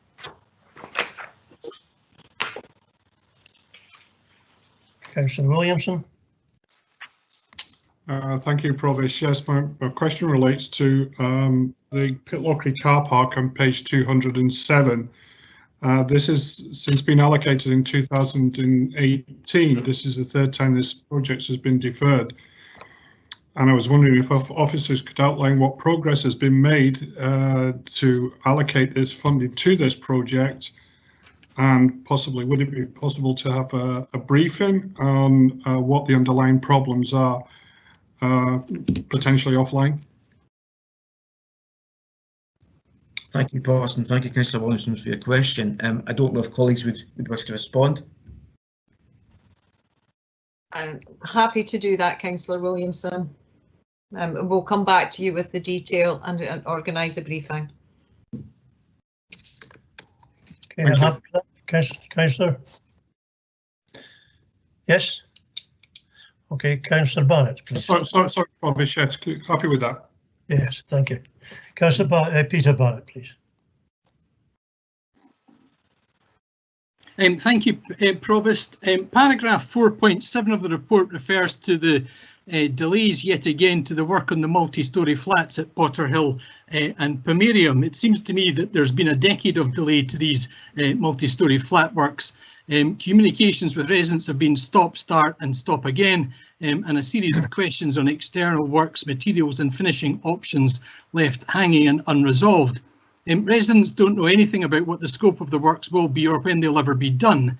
I wanted to ask, is there a dedicated offer resource and a firm timetable to take the multi-storey improvements forward and a communications and resident engagement plan to accompany that?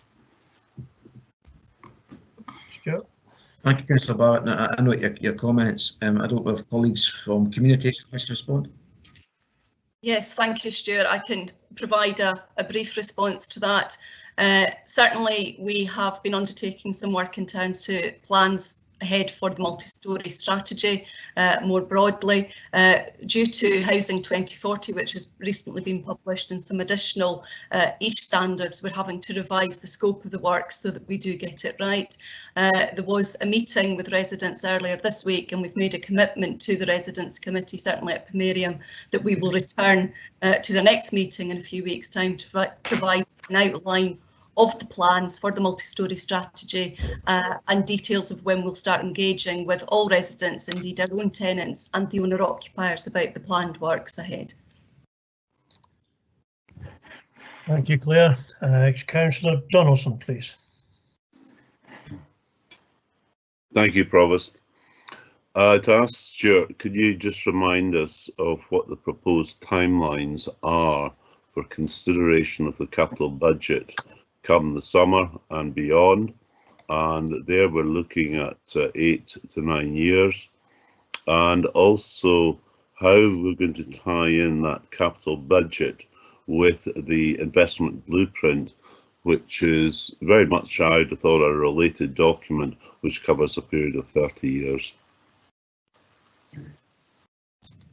Thank you, Councillor Donaldson, for your question. I don't know if my colleague Karen Donaldson, who chairs our Office of Strategic Investment and Improvement Board, would wish to comment first. Maybe come on the back of what Karen's saying. Yes, Karen on the call. I'm sorry, Councillor, I had taken a call there. Could you repeat the question, please? Yes, surely. What I was asking is the proposed timelines for the capital budget come the summer and beyond. Also, we're going to consider the revenue budget over a 3-year period, but also very importantly, the capital budget is over a period of 8 to 9 years, but we've also got the related investment blueprint. Is that going to be almost taken as a separate process, or is it going to be linked into the capital budget? And that, as I say, is over 30 years, because it's kind of matching up all these component parts together. Yeah. Thank you for that, Councillor Stewart. Councillor Donaldson.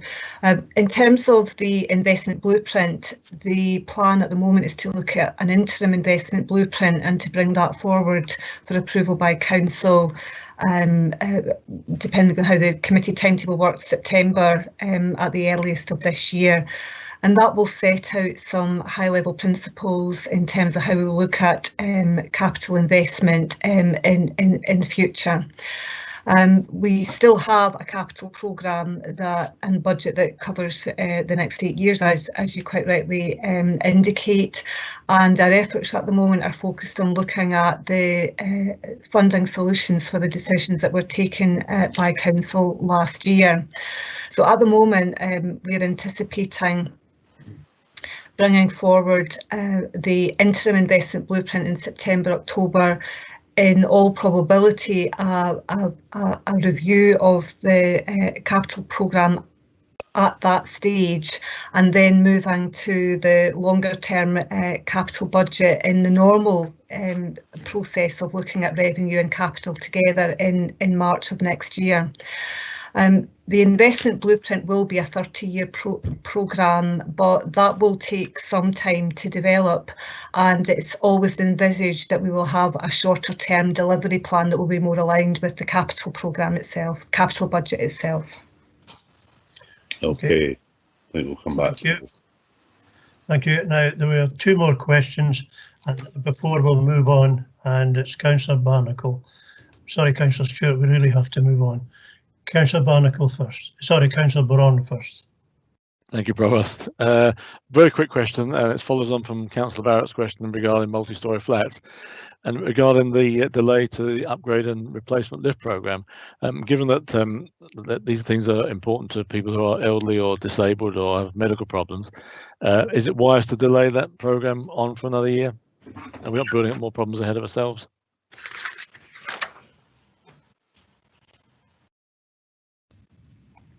Thank you, Councillor Bowen. I don't know if Claire Miller would want to take that question. I'm sorry, Councillor Braun, the delay which programme? The upgrade to the upgrade and replacement lift programme, because it's used, obviously they're important to disabled and elderly people. Is it a wise thing to delay that?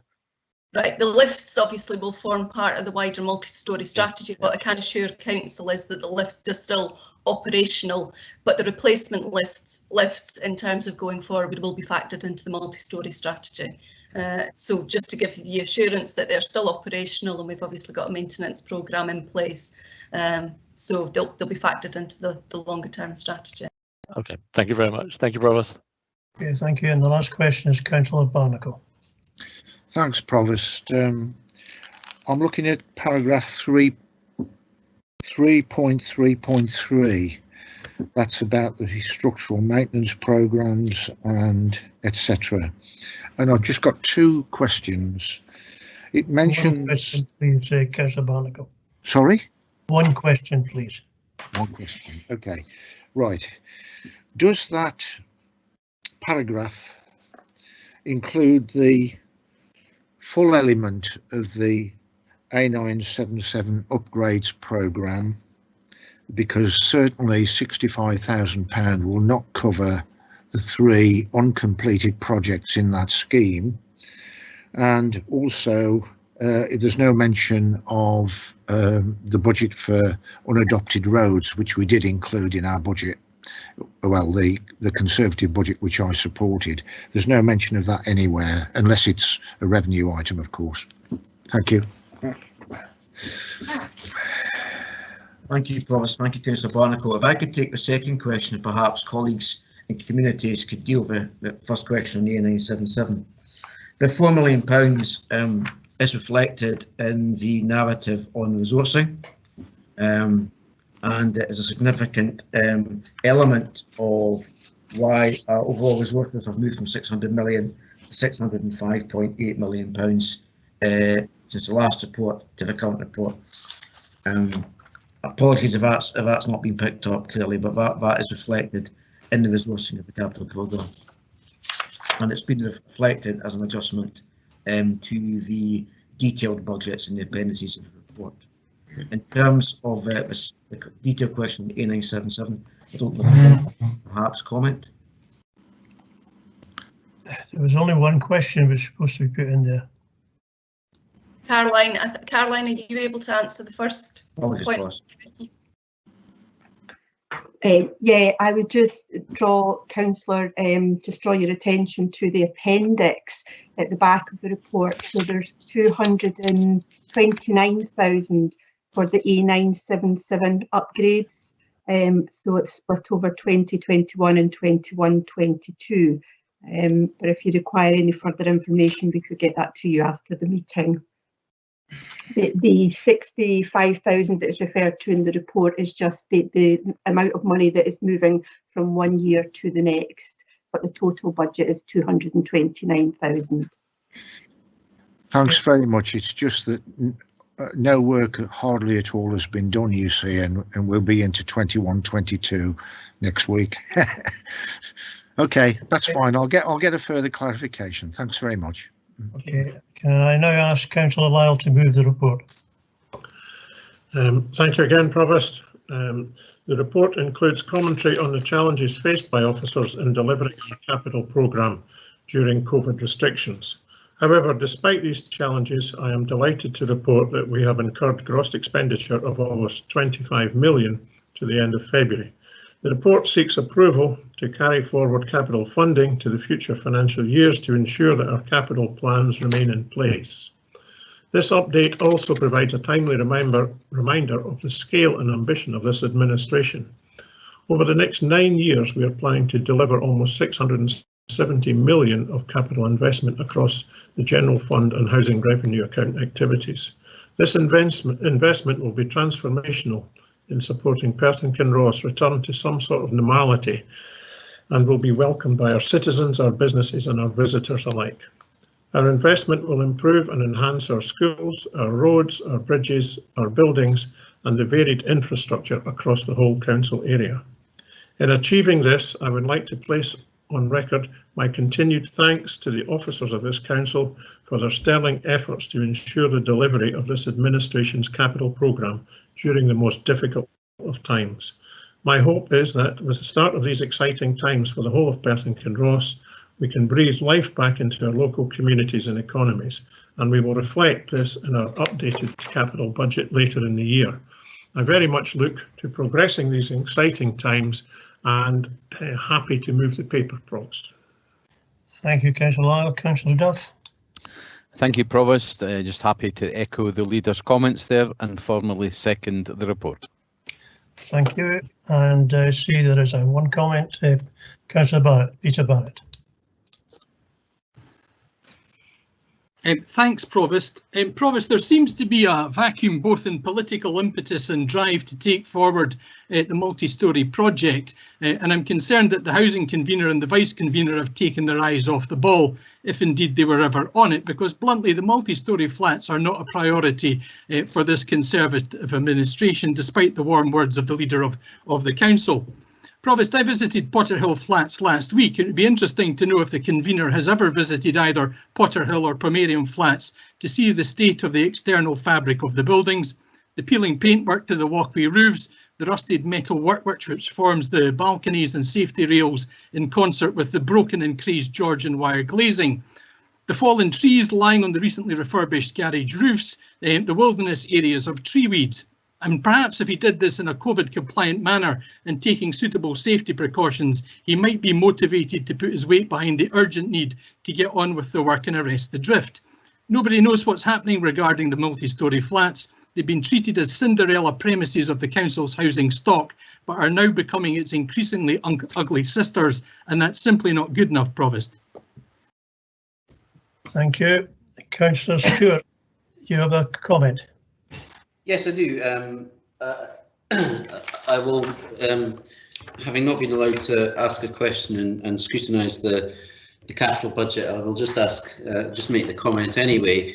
If the item described in 3.3.8 of the report refers to what I think it refers to, then I find it disappointing that we are transferring out £1 million from the land purchase and development budget when we've just been discussing the economic wellbeing plan, and the I think we all know the benefits that council leveraged investment can bring, such as at the food and drink park in Perth. It's disappointing to note that we have transferred that out and then increased it to a total of £1.9 million for 1 to 5 High Street subsidy, when no contract has been signed with the developer as yet, as far as I'm aware. Thank you, Provost. Okay, thank you. There are no more comments. Can we agree the report? Agreed. Thank you. Agreed. Agreed. And move on to number 11, the Treasury and Investment Strategy and Prudential Indicators. Any questions, please?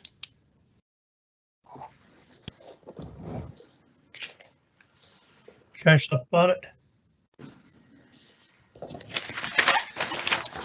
Thank you, Provost. I'm at paragraph 2.2 and 2.5 of this report. I note with a degree of concern the comment about the giving up or the suspending of detailed forecasting of interest rates, and I wonder whether this was a local matter or where we rely on data from others which has been suspended.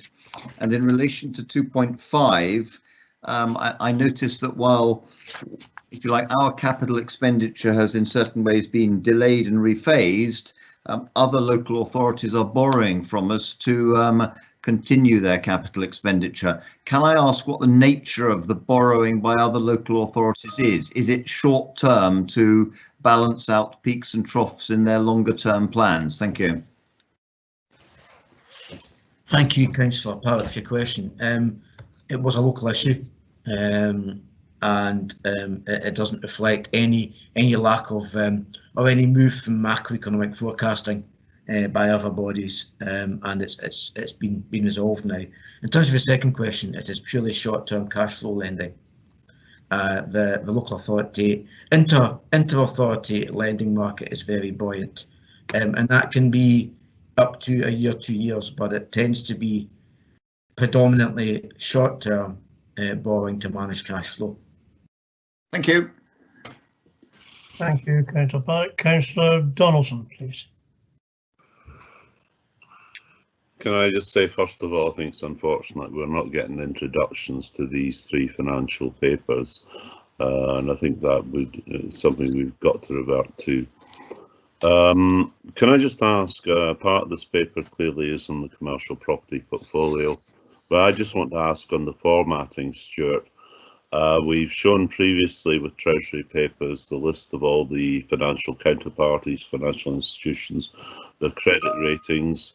We also show local authorities were precluded from investing in. So can I follow up on Councillor Parrott's question?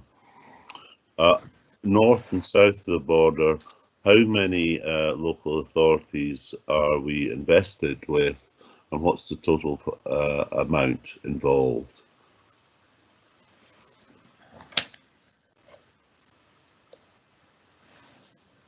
Stuart. Thank you, Provost, and thank you, Councillor Dawson, for your question.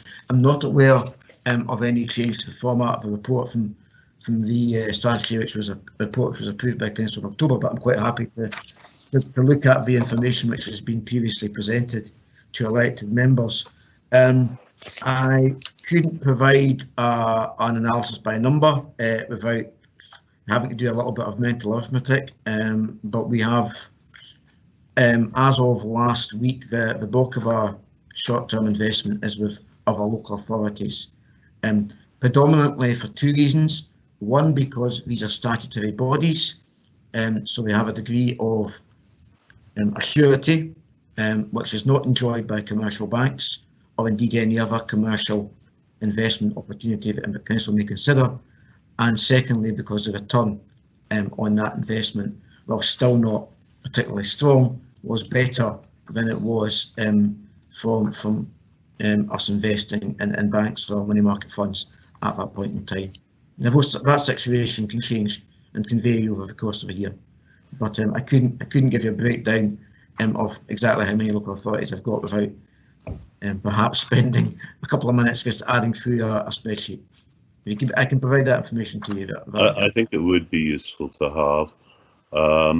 I think from what you're saying, just to clarify, most of that Appendix 3, page 242, is fixed rate deposits with local authorities up to 1 year, that there's very little between 1 and 3 years.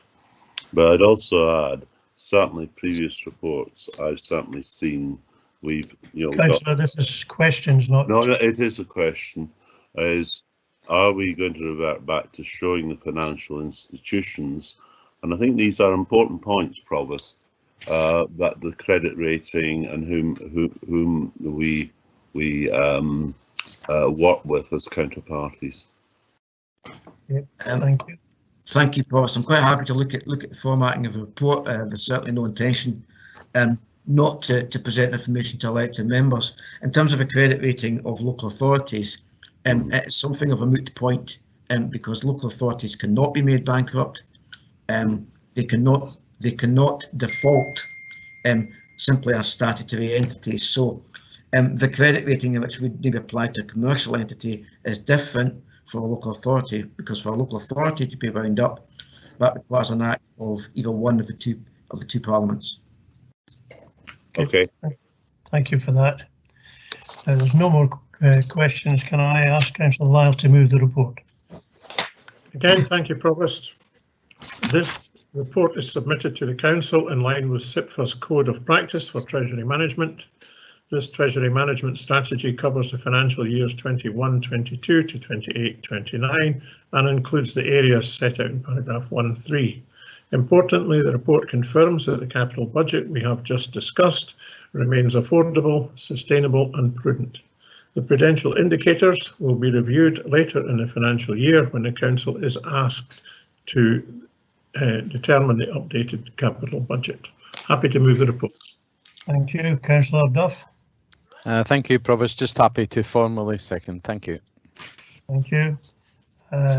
We move to comments and Councillor Lee. Thanks, Deputy Provost. I'm afraid this comment is on the whole meeting and not just specifically this paper.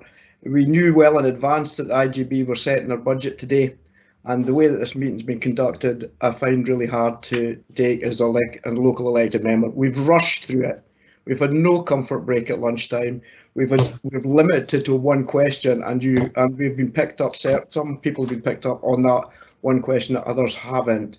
I'm really disappointed that the agenda was so long and it could have been set for a different day or split over. This is what happens because we've not had committee meetings. We're bringing everything here to full council. I'm glad that that's going to change, but this should never have happened today. And I think anybody watching this would be disappointed with the way that we're meant to scrutinise 3 major financial papers and other issues. The big papers came up. Very lacking in scrutiny, lacking in ability to scrutinise properly. Councillor Lee, I did advise you at the beginning and with the situation, and I also advised you that there would be one question. I've been doing this for some time now, because you can come in at the end and it gives opportunities to other councillors, because sometimes like other councillors only getting a question. But anyway, I've got another comment from, I think it was Councillor McCall. Councillor McCall? I think Councillor McDade had a request for a comment before me. Sorry, I beg your pardon. Yes, sorry, Councillor McDade. Thank you, Provost. I would like to echo entirely what Councillor Lang has just said. I think it's incredibly disappointing that the financial papers, which are some of the most important papers this council considers, have not had any introduction from officers. We are being incredibly restricted in terms of our ability to actually provide challenge. Some members have been allowed supplementaries and some have not. It has not been balanced from my point of view, and I appreciate that time has been pressured, but there was absolutely no need for this meeting to be held on this date. It could have been held last Wednesday when there was nothing else on. The IGB meeting has been scheduled for a long time, and I'm very concerned at the fact that we are rushing through things just for the sake of trying to get through them on the basis of time. The IGB meeting is not indeed for another hour and 15 minutes, and we have now finished quite early in comparison. But I understand that you are trying to manage business, but this is incredibly restrictive, and we need to find a better way of doing this because this is happening all the time. Yeah. Do apologise, but the meetings are getting longer. I have no control over when other meetings are being held. You'll have to take that up with the interim chief executive. Okay. Councillor McCall. Thank you, Provost. I really just want to follow on from what Councillor Lang and Councillor McDade has expressed. I think it's completely and utterly unacceptable that we're being rushed in this way. If the agendas are getting longer, then it's up to the administration, frankly, and yourself, Provost, to ensure that there's sufficient time and the running order of these meetings are structured in such a way that elected members have the opportunity to provide proper scrutiny and to ask questions. And actually as well, the officers must be allowed to present these papers too. I mean, it really is cutting off debate. It's unfair to elected members, but it's also disrespectful, I think, to the citizens across the whole of Perth and Kinross to expect their elected members to scrutinise and be able to ask questions on their behalf. And we're being curtailed from doing that. So I want to express my strongest dissent about the way this meeting has been run today and previous meetings. It's not just today. I would urge you, Provost, in your role as Provost, to seriously speak to the administration of this council, your colleagues in the Conservative Party, and indeed the officers of the council, to ensure that future meetings, whether it's a service committee or a full council meeting, are structured in such a way that we have that can be run and conducted appropriately, because this is not appropriate today. And I want to record my dissent in the strongest possible terms. Thank you. Okay, Councillor Barnacle. Thanks, Provost. I'd just like to reiterate what the three previous speakers have said. I have previously raised the issue of the length of council meetings, particularly when they're run virtually. They take longer. And in order to properly address these reports and scrutinise, we need to look at the length of agendas and bring forward agendas that are appropriate in terms of the time needed. So I'm really adding my voice yet again to that previous request. Thank you. Thank you. Councillor James. Thanks, Provost. Well, the four previous speakers are quite critical of both yourself in the way you've run this meeting and the administration for bringing this agenda. Not everything has to be conducted with an audience. You know, they have the same ability that I did. They could have actually emailed an officer for an answer on a question, rather than everybody having to sit here for hours listening to some inane question that they already know the answer to. It's up to everybody to keep the meetings straightforward, really.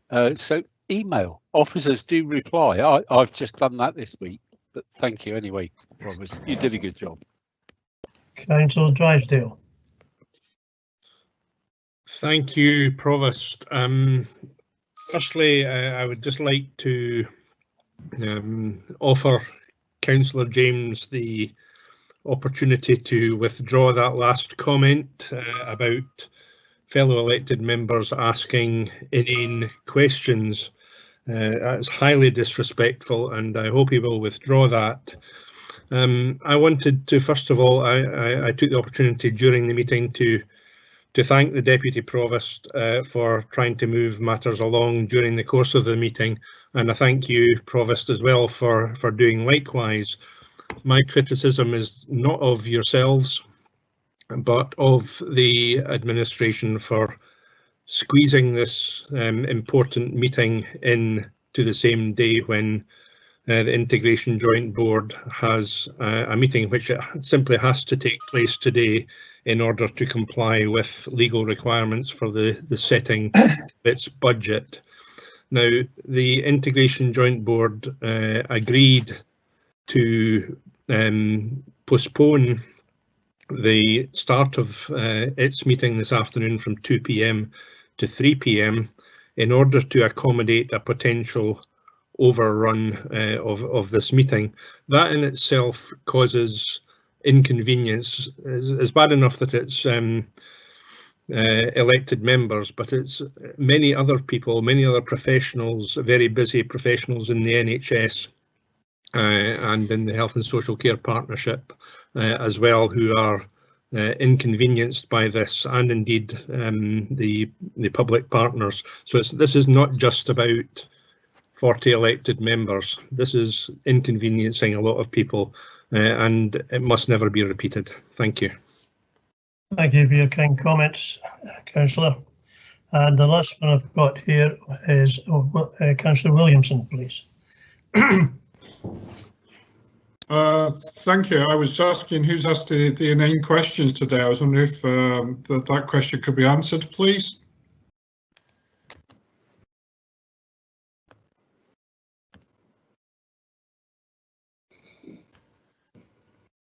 I've no idea who you're asking. Was it Councillor James? He made the allegation.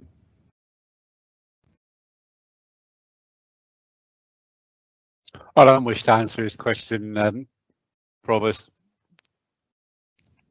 Okay. Councillor Rebick, I think, is next. Thank you, Provost. It has to be said, the only thing I want to add is that legitimate scrutiny of these and debate around these very important papers and a 3 o'clock finish today was never compatible at all. Either one thing was going to happen. We weren't going to scrutinise them legitimately, or we were going to be late.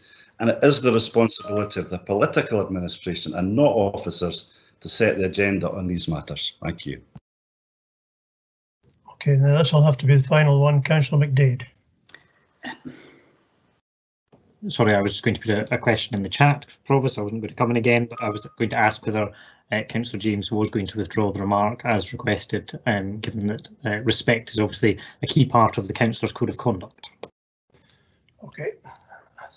Provost, yes, I will withdraw the word inane, but if inane is asking a question which already has they already have the answer to in the papers in front of them, then I apologise, but please read the papers. Okay, I think we'll finish that one from there. Can we agree the report? Provost, I had a comment in the chat box. I beg your pardon. I've got you down to. Yes, carry on, Deputy Provost. Thank you very much, Provost. With regards to the setting of the date of today's meeting, this was agreed by Council a few weeks ago. So those of you who were on the IJB would have known that both meetings were on the same day. I didn't know there was an IJB, but those of you who were did. So the meeting today, the agenda was not particularly long, but I just would maybe like to make a comment about those who ask questions, which I welcome all the questions, but sometimes the preamble to a question is really quite long. And I think we could all learn and try to be succinct. And I understand that members only want to have meetings on a Monday or a Wednesday. And I've said this before, it's quite impossible. And as some of you may know or not know, that tomorrow we actually have the pre-agenda for the next council meeting. So you need to remember that you expect everything to happen just to suit yourselves. It's just not going to happen when we have a council meeting every month to try and do it the other way. So I'm sorry if the day's been rushed and you haven't had time. I can only apologise.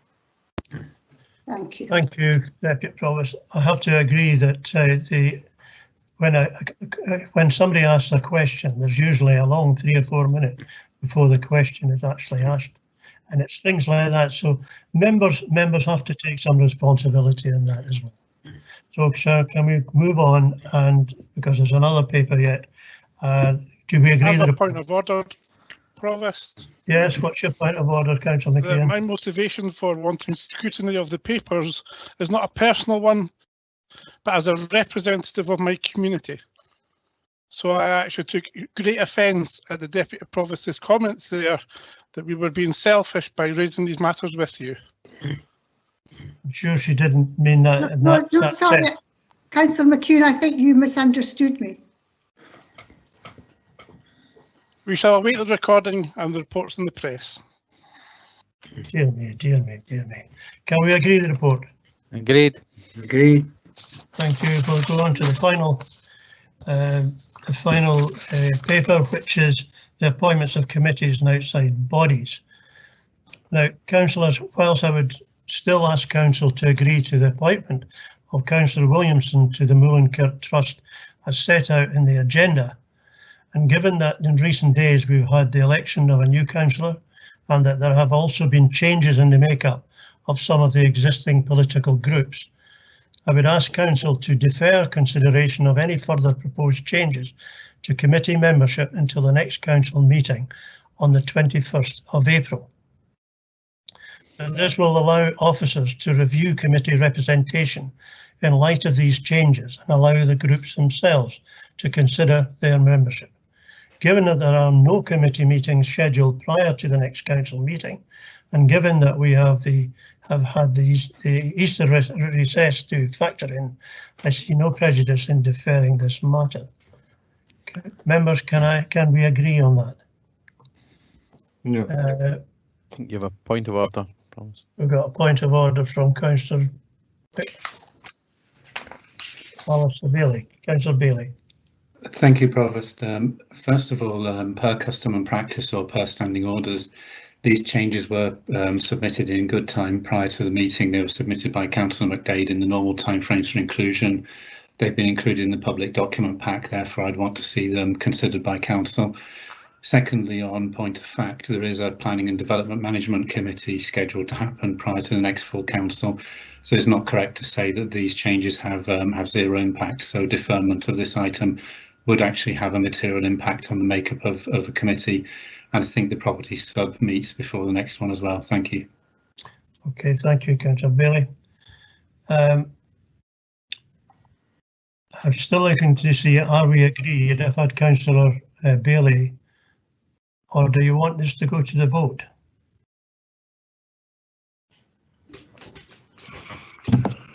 Provost, could I just come in? I don't agree with this, Provost. Yes, Scott, carry on. Yeah, if I could just provide a bit of clarity on the process, that the Provost was aware of obviously aware of the nominations that were submitted prior to the agenda being issued from the Independent Scottish Labour group, that were changes within the group at that particular time.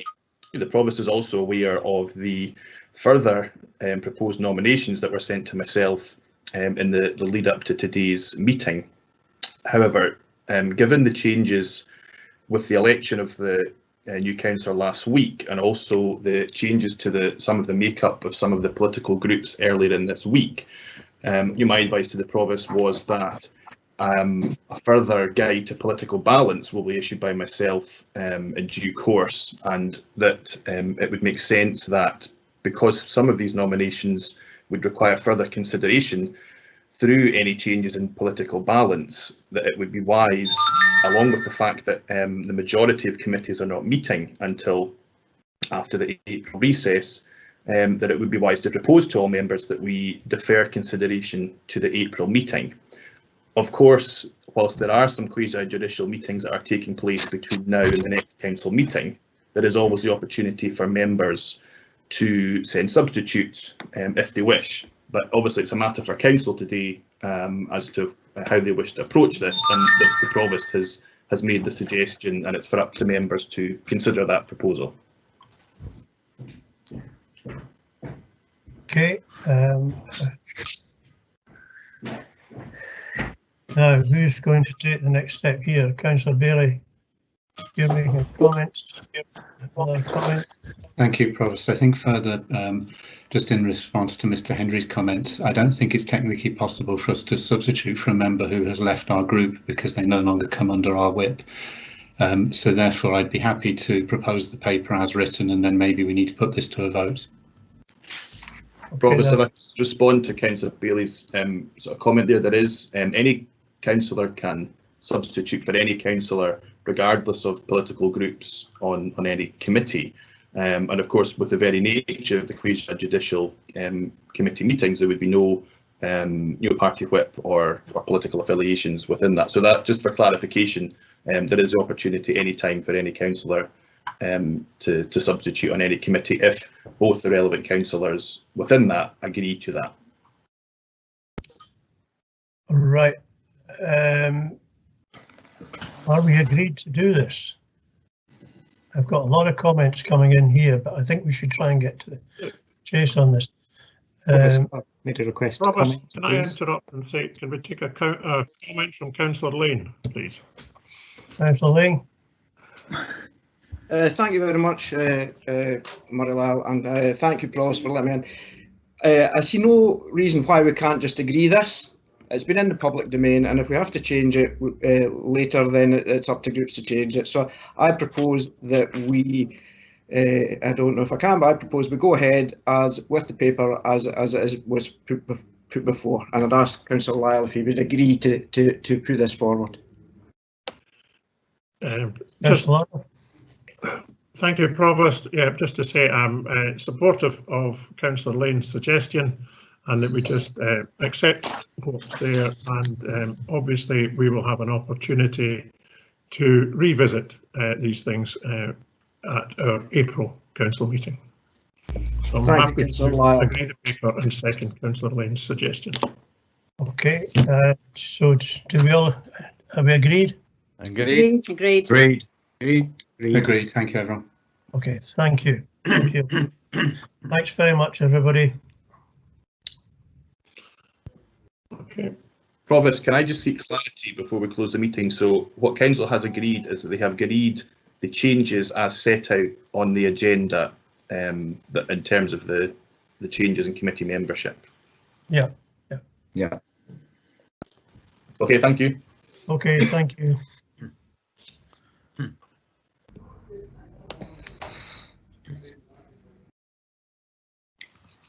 Okay. Thanks very much, everybody. Thank you. Cheers. Bye. Thank you, Thank Provost. Thank you, bye.